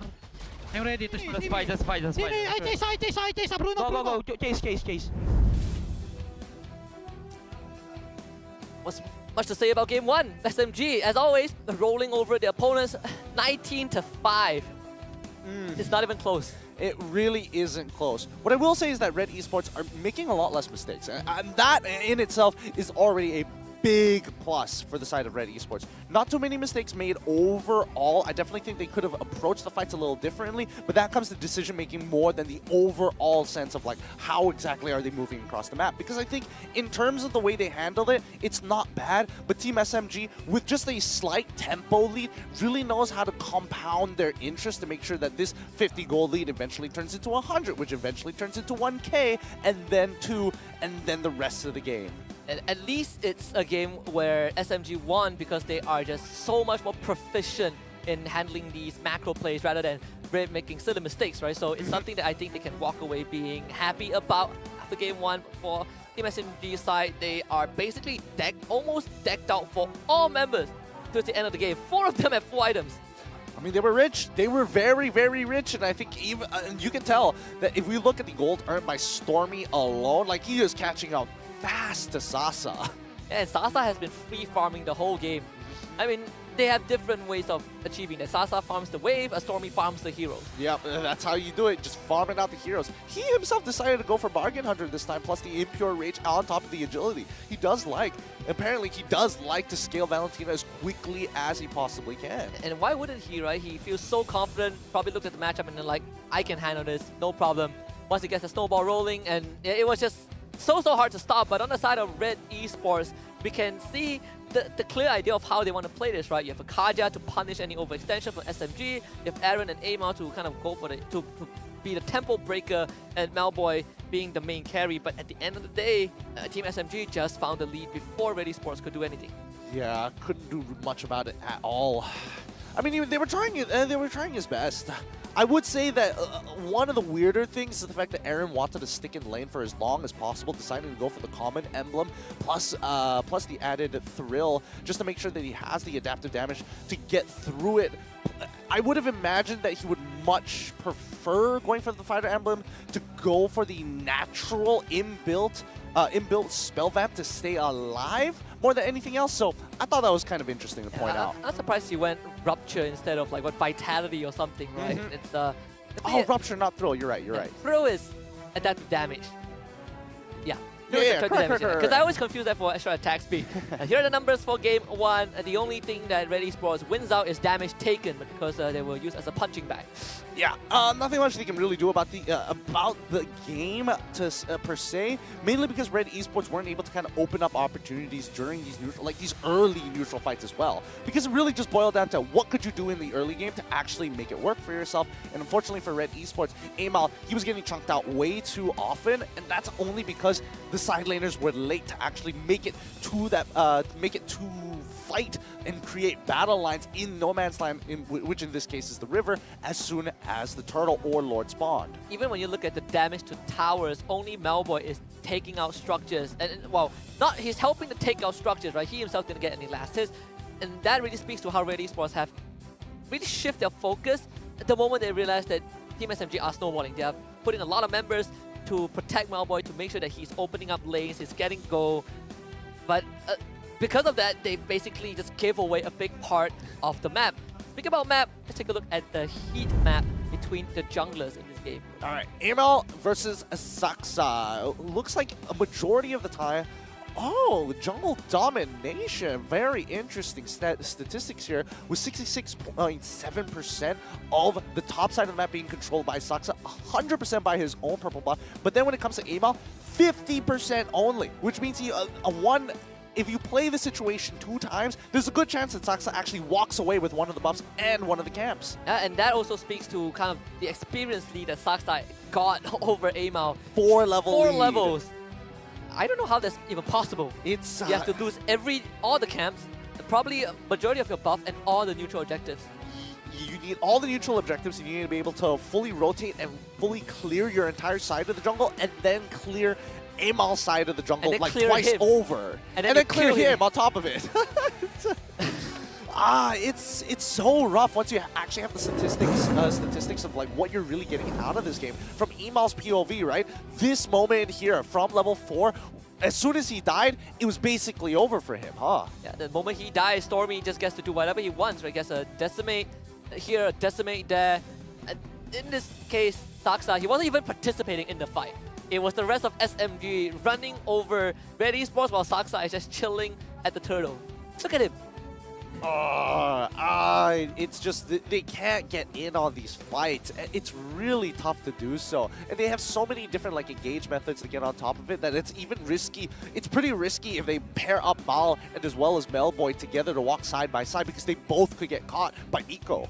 And overall, it's also Miko kind of opening up the map a lot, right? You see that when SMG are in the lead, Miko, he is not afraid to use the Tyrant's Revenge to just leap into these bushes, because whoever he catches is going to go down. There's no one from Red Esports that can handle the collapse of SMG. Oh yeah, absolutely. Because, I mean, every time Miko makes this move, just notice the people around him, right? They kind of stop what they're doing. They kind of position themselves to be able to take the fastest route to collapse onto his pick. And that's why they are so far ahead in these matchups. Again, these are like fundamental skills that you do. That you perform at a high level just to shave off seconds worth, milliseconds sometimes, off of time to be able to get to where you need to be. And it's the game-winning Flicker Tyrant's Rage to end it off. Alright, on top of the Melboy, who was dealing out considerable amount of damage and just didn't expect Miko to leap on top of him. And honestly, I think another plus factor was the fact that every time Miko engages, he's just gonna shout in the headset. So if SMG doesn't stop what they're doing, they're gonna go deaf. Yep, I mean, he's vocal. He's vocal for a reason. He definitely knows how to kind of push the agenda, but I feel like it's one of those tempered rage sort of things where it's like you don't overheat like we saw what happened last week. So I think they are still improving. They're getting better at dealing with it. Well, speaking of that, if you guys are watching MPL and you go into your games, you realize that, wow, I have some heroes that are popular in MPL that I can't use, like Hanzo. Well, do not worry, because you gotta get ready to flex that hero pool. starting from the 8th of September, you can enjoy all heroes free for a limited amount of time. So pick your favorite heroes and dominate the land of Dawn. Or better yet, invite your friends and climb the rank of matches with star protection, which is the best thing in the world. If you lose your game, doesn't matter. So do not wait anymore. Start your ascent to glory right now. Get your friends, use whatever heroes you want, and climb the rank games without worrying about losing your stars. There's gonna be such an upsurge of 5 stacks again. I can't wait for it. Especially if the matchmaking system does you dirty and you get your regular solo pubs against a full 5 stack. It's oof. Oh, it's rough. It's rough. Nothing is worse than losing your star. So I'll take star protection card any day. Any day, every day. Any day, every day. So if I lose, it doesn't count as a loss. Yes. Well, with that being covered, I think that Red Esports, as of right now, to beat this like hyper-efficient working machine of Team SMG, they gotta get a little crazy with it. They gotta start looking for these insane engages, or at the very least, be willing to start throwing bodies at a situation. And not playing too scared, right? Just find an opportunity and just go for it and commit to it. I think one of the things that Red Esports has been struggling a bit is, do we commit to a fight? And sometimes you see, you know, like Amao and Aaron in this case commit to a fight, and the rest of the team is like, guys, I don't think we can win this. Yeah. And then they sacrifice their front line. Well, which kind of indicates one or two problems depending on how you look at it. Either you are blaming the player who made the call early on and nobody is following with it, or have they set up the right situation at the right time to make the call? And I think everybody has their own idea of when is it good to kind of go, because everybody has a different like attunement to game sense. And that's where you kind of need someone to guide the team, right? Like if we make the call, we commit to it. If we lose, at least we tried. I think nothing feels worse than someone bailing on your decision and you kind of lose the game. And I think, you know, for Sora Payong, it's going to help them reset for game 2. And also it's one of the few matches where we don't see Shamilo on stage with the boys, right? So yeah, a lot more responsibility on the coach himself. A lot more responsibility, especially when you don't have your analysts to kind of back you up with the numbers. You have a rough idea, but there's going to be a lot of numbers that you need to keep in your head when you're by yourself, when you are by yourself up on that stage. Yeah, we've seen certain examples of that. I believe Team Hawk in the first 2 weeks also, it was Amok alone. I believe they do not have a Frizzle at that point of time. Yeah, Red Esports, you just gotta try and shake off that game number 1. I think that loss definitely tough to take, especially when you are on a abysmal losing streak, but you gotta remember, it's against Team SMG. Any dent that you make, any improvement that you see in the macro is a good sign for what's to come. Exactly. And I think, you know, the one thing that I've been noticing that Red has been lacking is the fact that they haven't been able to kind of like squeeze themselves through very tight corners and windows to punish their opponents. I would say that a good team, a team who's actually abused that a lot, is Isho Ohana's Rome from Lunatics. I think he's been playing with vision a lot, which is great for these crazy lane ganks, which have caught people many times off guard. Something which I think Red needs to start implementing into their own game plan to find and create opportunities to kind of tip the scales for your side laners. Even in losing games, right? You see him get some crazy engages, even when his team isn't there with him. But we talk a lot about Stormy. The KD machine is 17.6. He is what? He's 6.3 ahead of Demon Kite. Dude, it's not even like remotely close. It is not even like a 2-point gap. This is a full 6-point gap. The GPM we had just now between Rizal and Super 8 was 5 gold. This one is just, I mean, Stormy is just farming too much. I thought Sasa would be close, but apparently not. Sasa is so far behind Stormy. I mean, he's in top 3, you know, what can I say? Demon Kai just above him by 3 points, but man, such a gap, right? It kind of tells you, because Stormy, it's not like Stormy is not known for doing this. He's been doing this since last season and the season before. This man farms KDA. The fact that he can do it really speaks volumes of how good he is as an individual player. Game 2 draft, the bans are the same, except for the fact that Red Esports banned on the Valentina, which means that Claude is going to be open, but they don't take it, they take the Fredrin. I guess they want Team SMG to pick up Quad, so maybe they can go for counter pick Saber. All this was a ploy. You wanted something, no, you wanted a surprise, right? All right, Saber roam. No, That's the makes- surprise. Oh, boy. We've seen Arlott roam. We have seen Arlott roam, but it's not like we haven't seen Arlott roam in the past from like previous games, or at least from recent tournaments we've seen thus far. It was pretty popular, you know, as an interesting way to kind of flex pick it rather than always committing it to the EXP. But nowadays, most people are like, ah, man, they changed his vengeance stats. It's not as good anymore. His animation for Final Slash is kind of slow now. Don't like it no more. Yeah, look at all these babies complaining. He was way too strong back then. Yeah, I think the animation speed definitely needed to be tuned down. There's no way to react to that. Paquito Martis picked up for SMG. We get another classic Fredrin Martis matchup. Nothing special, nothing out of the ordinary. For Red Esports, they actually have the option to go for Kaja again if they want to, just like game 1.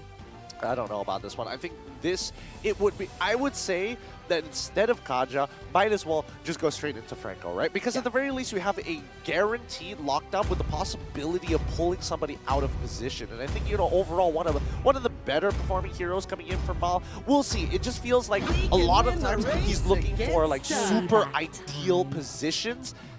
Super ideal positions to unleash his abilities rather than, you know, litmus test it, see how your opponents react to it, and then adjust accordingly. I mean, look at this stat for Stormy, right? He debuted in Season 9, played 47 matches, and won 36 of them in a pro league. 76.6% match win ratio just because you have Stormy on your side. People's rank stats aren't even that high. Yeah. Oh, boy. Nobody has ruined it yet. Nobody has. It just takes one bad season. It hasn't happened yet. You know? I mean, Stormy was part of Team SMG on their uprise. You know, even before that, he's been continuing to grow as a player, and he's been finding some success. Now, we do see the Earthal get locked in for the side of Team SMG. It looks like they're willing to put him in a bad matchup. I think it's fine for SMG because the focus has always been let Sasa farm, Sasa kill. Let Stormy kill, and he keeps killing. They haven't picked out Stormy's heroes yet, but for Red Esports, they're gonna have a Super Exort on the far side.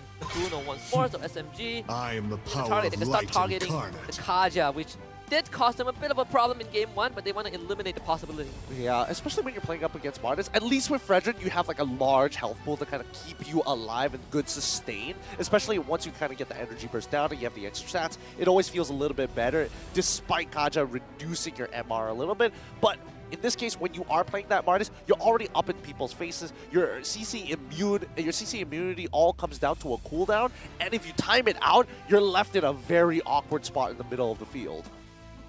You thinking what I'm thinking? It's Franco time. It's Franco Iron time. I do think that Franco is probably going to be one of their better options here. But at the very least, based off of what I am seeing here, they've got the Farsa, they've got the Bruno, two heroes which already deal with Irithel very, very well. Now, how do you take away the support system from the Irithel? Kind of clamp down on that mid lane. Get rid of the Gord. I think there might even be a consideration of getting rid of the Angela along with it. I wouldn't be surprised if they even pivot towards a Kufra ban, right? Because Miko on that Kufra has been phenomenal on his engages, and you look at the side of Red Esports, they don't exactly have a draft that can comfortably deal with the Kufra, right? Super Exort hates the Kufra because it's the Farsa. We've seen Melboy getting caught a couple of times. Fredrin also doesn't like getting displaced, so there is a reason for them to consider that. Yeah. I mean, based on what we're seeing here, it's becoming relevant. I wouldn't say it's becoming relevant, but it's looking rather similar to what Team SMG played last week.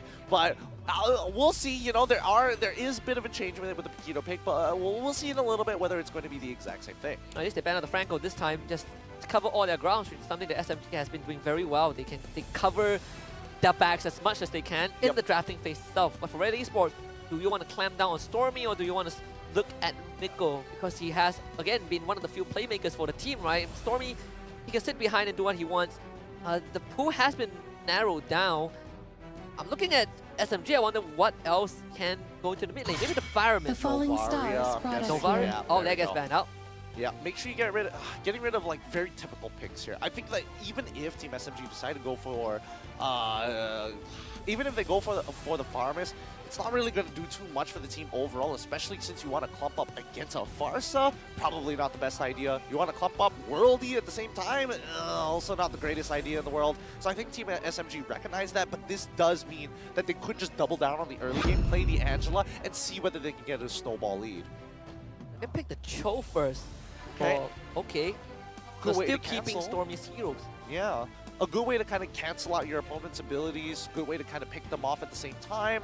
Maybe they were thinking that Mal was going to get their hands on it, or maybe Aaron in the EXP lane.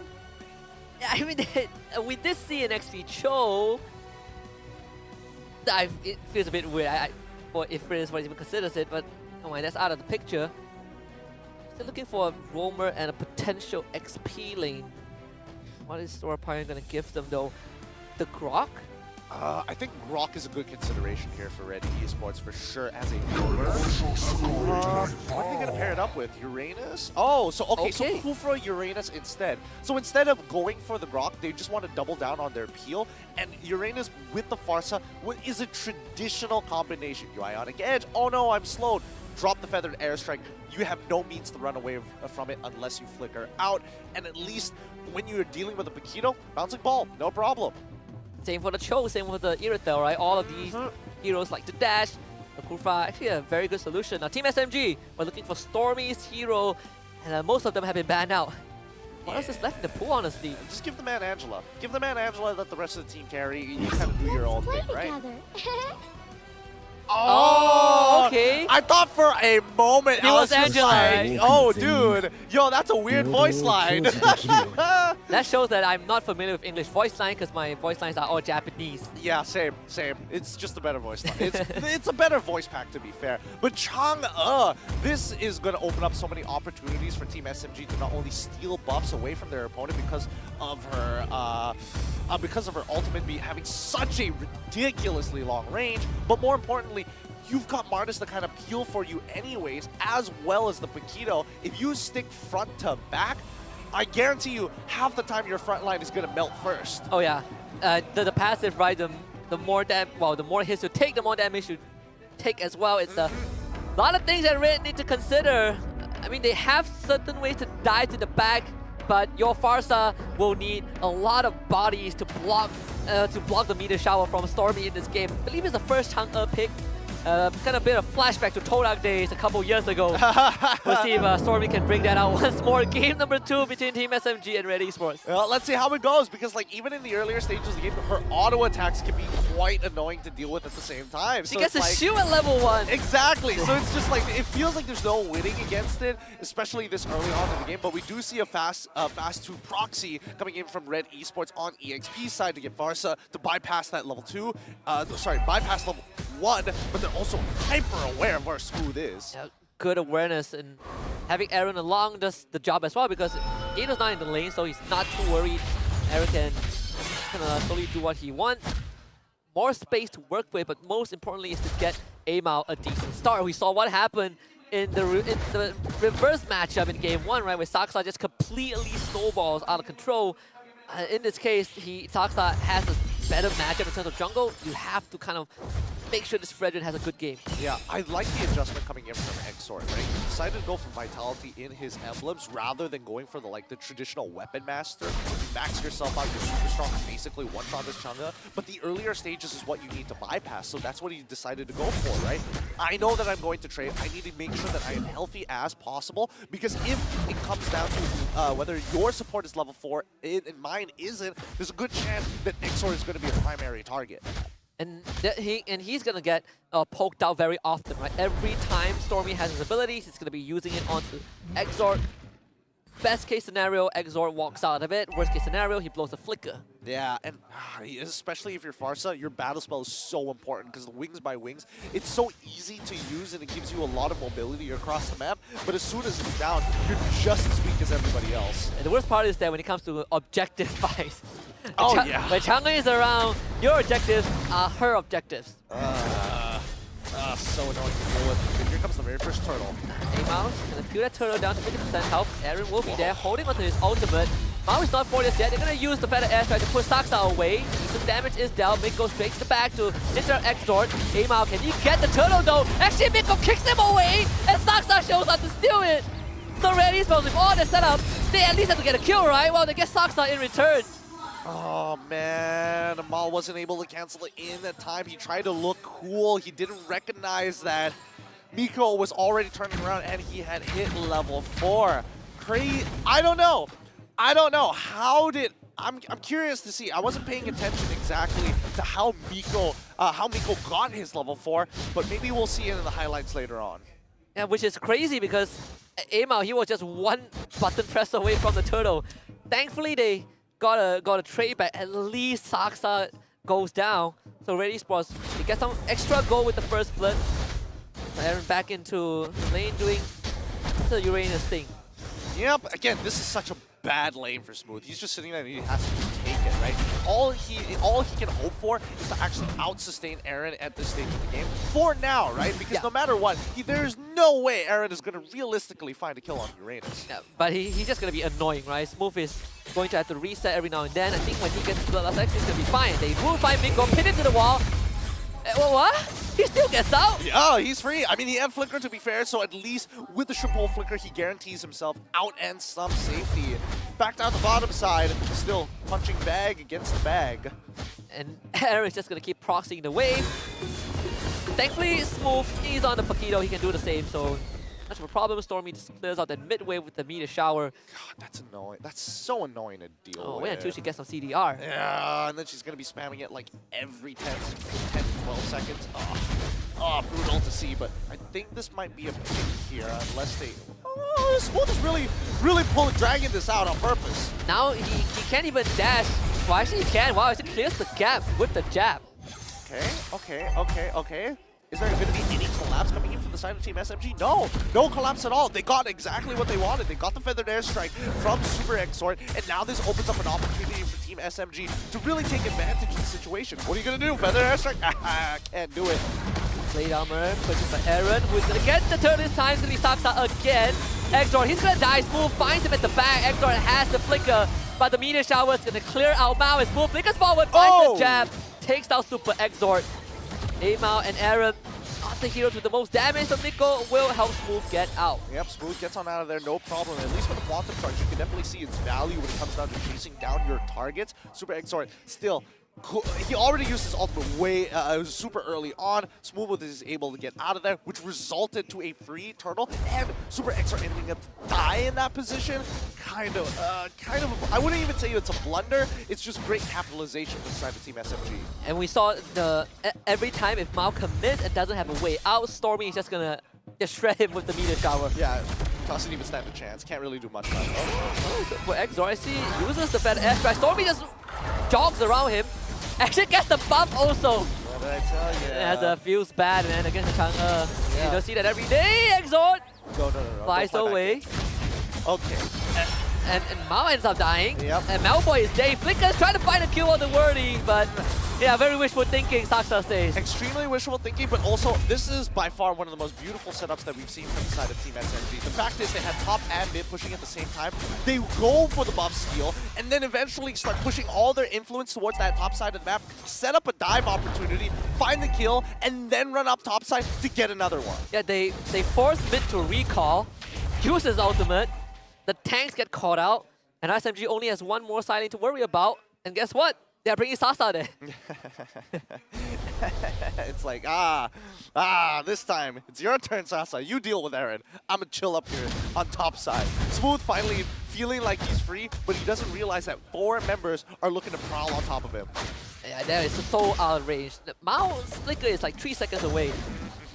Malboy is gonna stick with his team, and that's something that, you know, has been one of the minor points of discussion for Red Esports, right? Because Malboy has a tendency to join his team very, very often, and a lot of time it causes him to fall behind in terms of goal and experience. It's one of those few cases. Can't really show bot. Stormy clears out the buff, I believe, with the meteor shower, so that orange buff is gone. Now finds the cash. Feather Airstrike, they need a bit more damage. Feather Airstrike can be cancelled very quickly as Saksa gets the turtle again as Extra almost gets ran down by Smooth. Miko, that's fine, a knockout into Amao. He gets taunted back. Aaron leaves the kill to Saksa. They both go down. Miko, Saksa dies.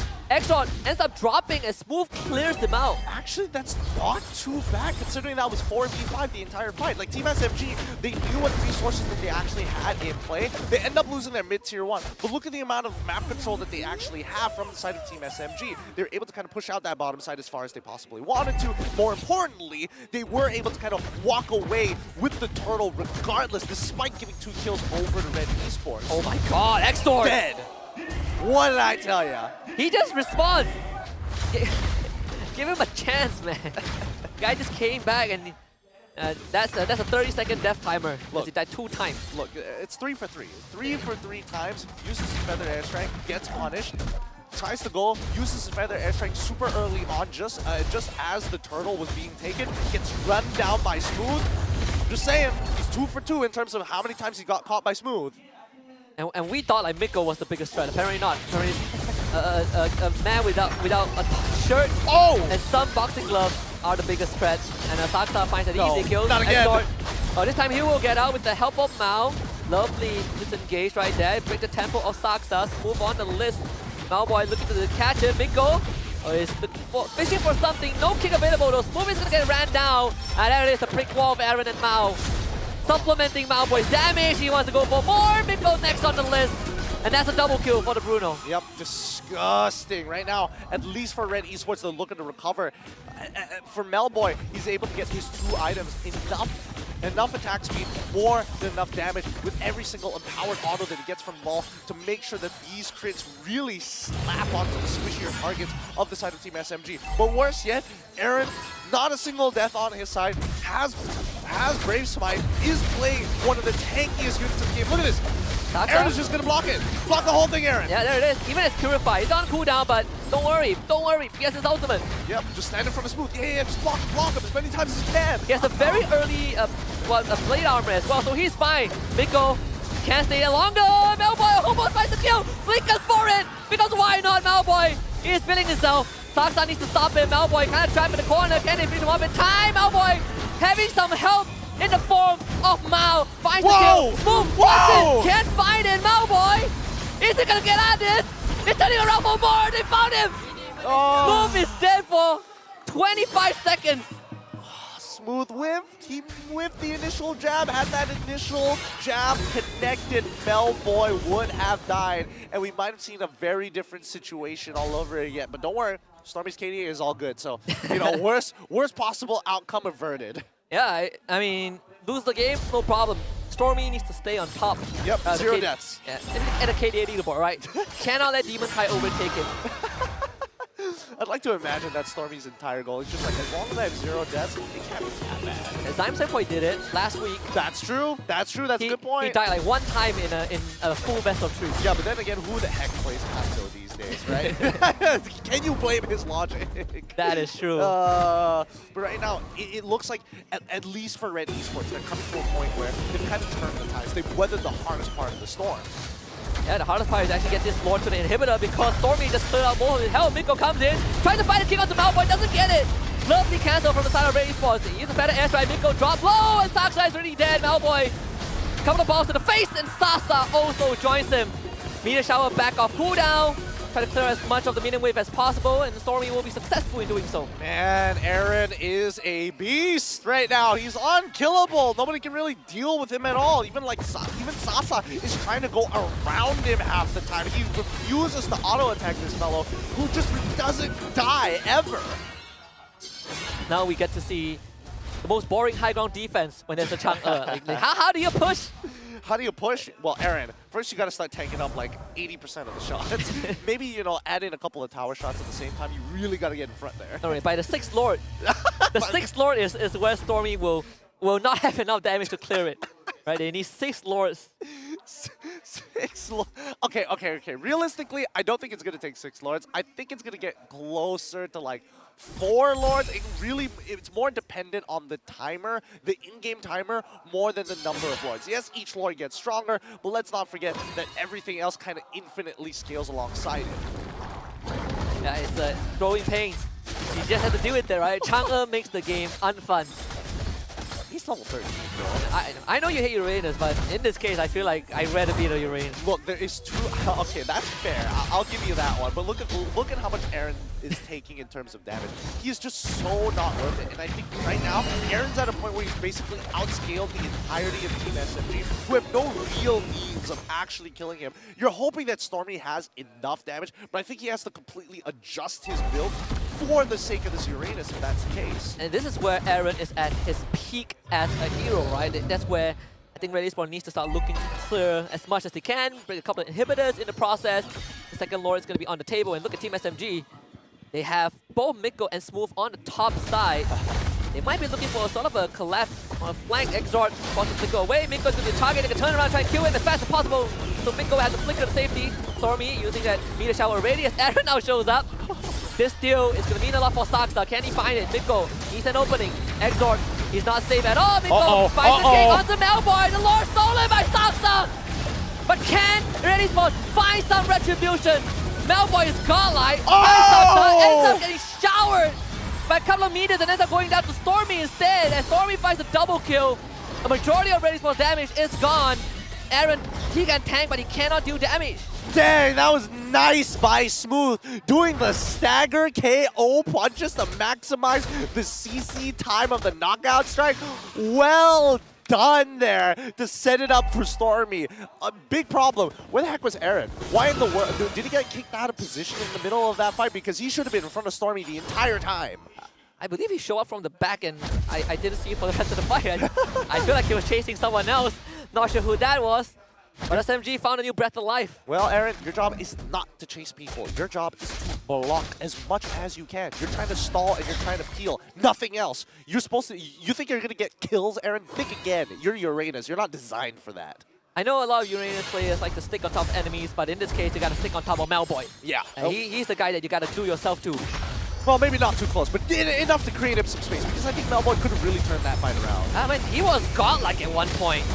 Well, this top inhibitor is gone, the meter shower. You know, good job from Aaron. Finally blocking all of that. Look at him, he's healing back up, no problem. Yep, just keep eating the shots. Thank God Avarice is out of the game. Thank goodness. Look at all those free stacks being wasted. Oh, this is so painful to watch. I mean, they defend two inhibitors. I guess. I mean, defending two inhibitors is to be expected here because with the Luminous Lord, you're guaranteed at least one charge into one of the lowest inhibitors, right? And Team SMG did have a bit of an early game lead, but unfortunately, they dropped it. Oh, Mao engaged onto Saksa. Can they burst him in time? And they can. Mao, lovely engage there. Hello, the way. And Sasa is going to get ran down by Aaron, or at least Aaron will try. Now engaged, lovely knockout by Chase him Smooth. down. They're going to try and chase down as much of Team SMG members as they can, but SMG disengage, and they actually walk away from mid inhibitor. I mean, they walk away from mid inhibitor. They managed to get Miko's flicker, which is already a huge battle spell. But look at the amount of gold earned, right? It's abysmal. It's like you're not in the negatives, but that is the most underwhelming Lord push at this stage of the game. And this is like what the second Lord of the game? Yeah, second Lord of the game. Usually that you're supposed to 2x your current lead. They got nothing, and now it's back to even. Oh, thankfully Mao was the one who checked the bush. Exor could have went down if he was there. It is Stormy using the meter shower. Eaten up by Mao and the terrain. This game's going nowhere. It's an even game, you know, and I'm pleasantly surprised. Yeah, a lot of this is going to boil down to neutral objectives, right? The Lord is going to be the main win condition. If not, Aaron is just going to be like doing this all day. Sorry if I'm being hypercritical on Uranus of all heroes. I've said my standpoints, and I'm going to stick to it. It's abysmal what he's allowed to do. Sorry, let it all out. Eventually they're going to nerf him. Eventually, I don't think they're going to nerf him, to be perfectly honest with you. As some may say, he's in a good spot. He is, because he has lost games before, you know. The games that Uranus lost aren't televised. And look at your pup games, you know. Pup Uranus aren't tanky. I mean, they're just playing it bad, but then again, we do have a Chang'e, so there's a bit of a give and take at the very least. Yeah, the fact that there's a Chang'e there, you know, really fortifies Uranus' strength. I can't wait for Lolita, the rework Lolita to come back in. Meteor shower, eat my shield and reflect it back at you. Yeah, how you like my meteor shower. Yeah. And then Big Wave is pushing it very, very deep. Yeah, in terms of what they're doing as of right now, I think both teams understand that wave management is going to be key, right? Because even if you try to set up for a potential pick on your opponent, there are clear indicators. There are some clear indicators on who actually opens up. Oh, it's getting close now. Yeah, the better air strike is Immortality. Watch out for smooth though. He's coming from the back. Exor needs to be careful. And look at Mao repositioning himself. Good awareness from the side of Red Esports, but the problem is the base is in danger. Move. He's going to be looking to cancel as much as possible if he can, but that doesn't happen. Wait. The Wind gets managed. Move. He's going to get jumped on. Aaron pauses his ultimate. Mao able to sidestep the meter shower. Aaron taking out the damage. He's still alive. You can't take him down. Watch out! His Immortality is dead. Malboy goes on forward. Flickers for the kill, but it's just an Immortality. He needs to do it again. Better airstrike use. The Fredrin is dead. Malboy, he needs to put out even more damage, but it seems like they ran out of gas. Both teams are literally... Oh, he's looking forward! It really was Mao. Oh! What a sidestep from the Kufra. With that being said, they have no way to contest the Lord as Sasa finds the kill onto Aaron. Dude, that was so interesting. That fight was boiled down to how the marksmen positioned themselves, and both teams were doing the exact same thing. Peel for them, adjust for them, look for that backline, get an opportunity to jump on towards Melboy's side. And unfortunately, it's Team SMG who comes up on top. Forward thinking. Sasa already got blasted down by the Feather Airstrike. He recalls, gets back into the Lord pit, and guess who's there? Aaron. Aaron is going to eat the meter shower. SMG, they have a good chance to close this out. Can they mount this defense? They cannot.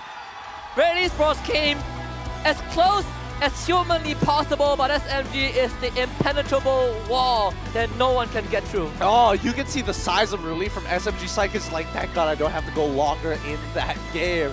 You can see them all just like, even Sasa is just like, man, that sucks to deal with. It must have been painful. Every inch of ground you take is an inch given to your opponents at the same time. I bet Stormy doesn't feel the same way. He's like, what? What? I got to play Chagi. What do you mean? What do you mean, bro? And that is SMG. Another victory as flawless as it can be. But you know what I think? I think I'm happy with what Red Esports has delivered in this game too. You know what? I have to agree with you there.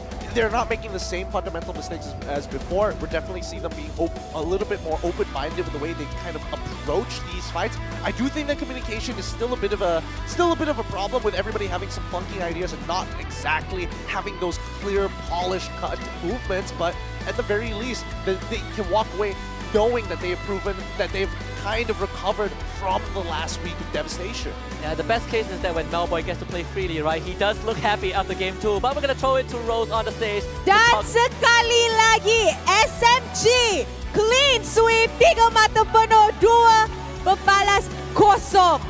Wow, alright. I think it's safe to say that tagline SMG last season boleh make a comeback. Team selalu menang game. Alright, so nak tengok. Siapa nak cakap ni? The moment I naik pentasan, everybody, please don't. Please don't. Tapi, Stormy lah. Sebab Stormy yang asyik cakap, please don't. The more you... Miko is deciding who I'm going to interview. Alright, Stormy. Orang kata, SMG masa regular season memang undefeated. And sekali lagi, it seems like that's going to be the case. Another clean sweep and only 1 point yang korang kalah. So now, I want to ask you, do you think that you guys will be like last season? Top of the leaderboard for regular season? No, because last season also we top 2, right? So... Regular season? Oh, regular season. Okay je. Okay je. Kalau dapat lah macam tu. Yeah. Alright. Terus saya cakap dengan budak ni. Alright. Sasa, Tana, I want to ask Miko. You're not deciding who I'm going to interview. Okay. Miko, this one's gonna be a bit spicy. Last week, RSG, Storm said he ended the win streaks of teams that have win streaks. Diba sabi niya tinapos niya yung mga win streak? Sabi niya, next na tatapusin niya, win streak nyo. Okay? Storm cakap dia akan end win streak of SMG. Betul tak? Korang ingat. So, and he also said that you were just his pet. You guys will be going up very, very soon on Sunday. Anong masasabi mo? Good luck.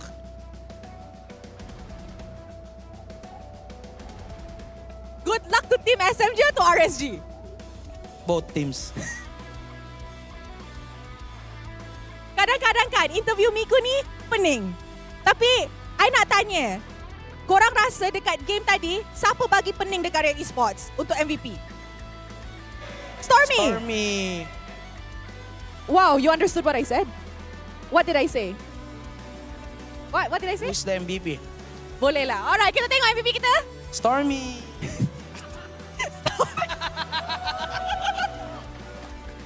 Wait. Can you announce the MVP? The MVP is Stormy. Miko ni kan guys, very entertaining. Alright, Stormy, come here. Okay. Dia announce MVP, dia juga ajar Stormy macam mana nak jawab interview. So, Stormy, why do you think that the MVP went to you? If you could pick another MVP in the game just now, who would you give it to? Also, why Chang'e? I think Miko. He's forcing me to say it. Okay, and then why Chang'e? Because I think Chang'e is quite good that game. And Who made the decision to pick Chang'e just now? everyone. Oh, it was a team decision. Yeah. Oh, I see. So meaning they've been, practicing these kind of things in screams. Ramai orang cakap troll tadi. Tak. No. Alright. Since just now I didn't get a satisfying response from Miko, I'm gonna ask Sasa. Sasa, this time behave, ah? Behave. Okay. Last week, I asked RSG and they said they were gonna end win streaks, including SMG's win streak. And Sasa says, dia takkan mula until orang lain start. Kali ni orang lain start. So Sasa, what do you have to say to Storm's statement that they will be ending win streaks, including yours? I have nothing to say actually. I scared already. Alright guys, let's leave it at that. This is a very amazing interview for the last match of the day. 2-0, 3 mata penuh for Team SMG. Another round of applause. And with that, let us show it back to the casters untuk dapat tahu apa yang menjadi dalam 2 berbalas kosong game ni. Casters, silakan. Good job, Sasa. Good Nice job. one. Nice one. Save. Save for sure. Oh boy, wipe the sweat off your brows because Stormy came in. He was not kidding around. 10-0 and 16, deathless the whole series. He just conquered. I mean, what can I really say about it? Look at that perfect match KDA. 10-0 and 16 with a match average GPM of 691. Only at the age of 18 with an 81% match KP. I mean, overall, there's a reason why they called him the Mage Prodigy to begin with. So technically he has a 26.0 KDA. Yes. How are you even gonna match that on the standings? We're gonna save the discussion for a little bit later because I wanna listen in to what Team SNG were talking about in that game 2 against Red Esports just now. Listen in.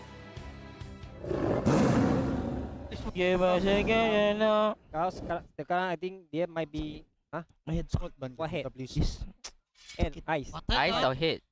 Ice Not Just yet, not yet. I cover you, bro. You're my best friend, bro. I think. Discard. You go Stormy. I'm good. Careful. Block the second skill. Tower. Tower. Hey man, they're doing Red Esports a disservice because that highlight reel that could have been Game 1's highlight reel, I'm not gonna lie, but Game 2? What happened to the Red Esports players? That's injustice. I'm lodging a complaint. Yeah, that was they got done a little dirty there. I'm not gonna lie. At least we got to see a couple of good moments there. Moments literally before disasters. Like, don't worry, I got you, bro. You're my best friend. They're about to die right after that. Yeah. The moments before the famous last words. Famous last words. Oh, I love it. I love it. It's hard not to love this team, especially when they're so close to the edge. And more importantly, considering that they are on one hell of a win streak so far, at least for Red Esports, we're seeing that the idea is kind of coming together with the way they kind of manage around. But when you're dealing with Team SMG, and especially once it is dragged on this long, you can see Sasa is like, I'm sick of this Uranus. I'm done with you. Give me a Sea Halberd right now. Sea Halberd, Malefic Roar, anything to just cut through the defenses. And I wouldn't blame Sasa because I believe Aaron, like what, first item or second core item was like the plate armor. Like, what are you gonna do to him, right? Yeah, real talk though. I think even Sasa, at the end of that mic, he was just like, end it now. I don't want to deal with this no longer. And I think overall, Minggu has been doing some really great coverages. We didn't get to see like the insect kicks as much as we would like to, but it was all about peel. Yeah, and as long as he is able to buy time, it's more than enough, right? I mean, Smooth also did the same with this Paquito. On the other side, Red Esports, again, look at Aaron. He is stacked out. He's the only one out of the two out of the 5 members who had full item, and he even bought the Queen's rings. What burst? What burst? What do you mean you're gonna sustain with that nonsense? Get out of here. You think I'll buy Twilight armor? Yeah. Watch out. I mean, permanent damage reduction and low. To be fair, the only reason why he bought it in the first place is because Immortality finally broke after like God knows how long in this game, and then swapped on over to it. But still, he was such a nuisance to deal with, especially when you have the common emblem. You bypass the fact that, well, you don't necessarily bypass nowadays with these slight adjustments to the common emblems, but you don't rely heavily on the enchanted talisman to maintain the amount of mana you actually consume.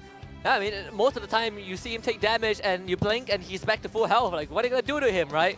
He has an inbuilt Guardian Helmet. That's what I like to call it. But in this case, the full scale staff's a bit more evenly spread across all of the players. But Mao this time, 10 assists on its Kufra. Definitely doing a lot more compared to game 1 on the Kaja. Yeah, I think the early stages of the game was the roughest for Mao because he couldn't figure out what exactly he needed to do just yet. And I think the sentiment was shared amongst the rest of his team because, again, who do you really find? Who's the main target to get? Stormy barely shows up in his lane, shows up completely outside of his comfort zone half the time. And even if he does, he's already using the Meteor Shower. Saksa has anti-CC, Miko has anti-CC, Smooth is the only other target, but he's left alone with Aaron to begin with, which only leaves you with Sasa, who just has to play safe. So he couldn't really find his targets until later on once the map started to open up. Yeah, and you can see that he is going for Smooth and Miko if possible, but if he catches Saksa, that is kind of a bonus for him. As long as he doesn't get pelted by the Meteor Shower, he's fine, because that's the one ability that he cannot stand. The mic check did a bit of disservice to Red Esports, but the highlights reel, I believe, will give them some justice. Because we did have some good moments. I mean, Melboy finally feeling comfortable in his skin. Oh yeah, absolutely. I think, Melboy performed out of his mind. There was a couple of plays where he didn't necessarily have to go aggressive, but he trusted in his teammates enough to be able to say, you know what, this is going to work out. If I'm able to get 2 kills, so be it. And that's when they find it. And this is where you see the Exort, right? Getting hard targeted by Smooth. It felt like Team SMG had a very clear plan of how to attack that backline, but eventually it comes to a point where Red Esports finally adapts to that backline attack. Yeah, and every time if Smooth is chasing after the Farsa, no one is dealing with Melboy, and they just decide to push onwards. It has gotten them landed on some pretty decent fights, but of course Team SMG, when it mattered the most, they're able to pull it off, and I believe this is one of that moment, right? Kicked, right? Yeah. Oh no, it's not. It's the one before. It's the one before that he got kicked. Yeah. Still lost the Lord. Still, that's the thing, right? It comes down to like, what exactly was the call here? Was it to focus down on the Lord, or was it to try and turn? Look at where Aaron was. He was chasing after Miko and I believe Sasa. Yes. That was why he wasn't in the fight. That makes a lot more sense now. It makes a lot more sense, but. At the end of the day, you've already zoned them out that far. Do you really need to start chasing them after? Because, like, we see that Emal, he's such a valuable asset for the side of Red Esports. Like, Aaron should be the one actually soaking up that sort of damage. And when you watch your only frontline abandon you, he's just getting carried away and running after, chasing after the rest of SMG. But there's still some loose ends to tie up. But, Red Esports, as much as they are in the red zone with only 3 more series to play, there is a chance. If they can maintain this form against SMG today, I think there's a good chance that they still make it out of relegation. But for Team SMG, they have finally surpassed Selangor Red Giants with a clean 5-0 win streak. They have 4 more series to play. They've only dropped 1 game so far. Yep, 1 game, and that's only to Tora. Very similar to last season, of course, but you can just see that Team SMG is destined for greatness, right? They still have 4 more matches to complete. Again, even though they haven't played as many matches as Selangor Red Giants, they are even in points. Yeah, and SMG has come close to kind of the regional international stage before, right? And I honestly do believe that this season, if this continues, this might be the closest that they will ever get to that. And perhaps they will represent us, right? Maybe we will get a new representative on that world stage. But with that aside, we're going to look at tomorrow's schedule as well. It's Seru Saturday, which means we get the hardest of matchups, starting with Team Lunatics against MPX NC to open up the show. Todak will take on Homebois, eternal rivalry. And of course, we'll close it out with RHG MY against Team Secret. Oh boy, Todak versus Homebois is always going to be an exciting match, and especially after today, where we got a bit of a taste of the Homebois to see how much they've actually recovered from all the fundamental mistakes that they were doing last week. I think it's a great litmus test to go up against Todak once more, who has been buffing up their lineup with a new goal laner as well as Zyme Senpoi. So again, we'll see how much Todak is actually going to respect them with their first with their game 1 lineup. Yeah, I mean, if you look at the statistics, SRG beat Todak 2-1, Homebois beat SRG 2-1, so Homebois will beat Todak 2-0.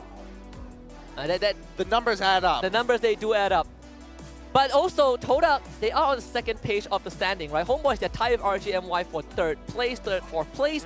So if Homebois wins this, there's a good chance they finish the league in top 4 if they continue this form. But for Todak, if they lose this, it puts them a bit close to that relegation spot. It does. It's an uncomfortable spot to definitely be in, but right now, I think that the MPL is in an interesting spot where the top 4 is already looking really, really good. Like, even from the MVP point of view, right? I don't know how you guys do it and nailing these on the dot. I don't know if it's multiple tries, which is what I'm suspecting here, but it's suspicious and it annoys me that you guys are so accurate with it. Honestly, the best part is that they didn't even watch the games before they make the prediction, right? We have to make our predictions after watching the game. So you viewers out there, the armchair analysts, you guys are the experts for sure. So check out if your name is down there listed below, and if it is, then when you log into your game client, you're gonna get a sweet reward.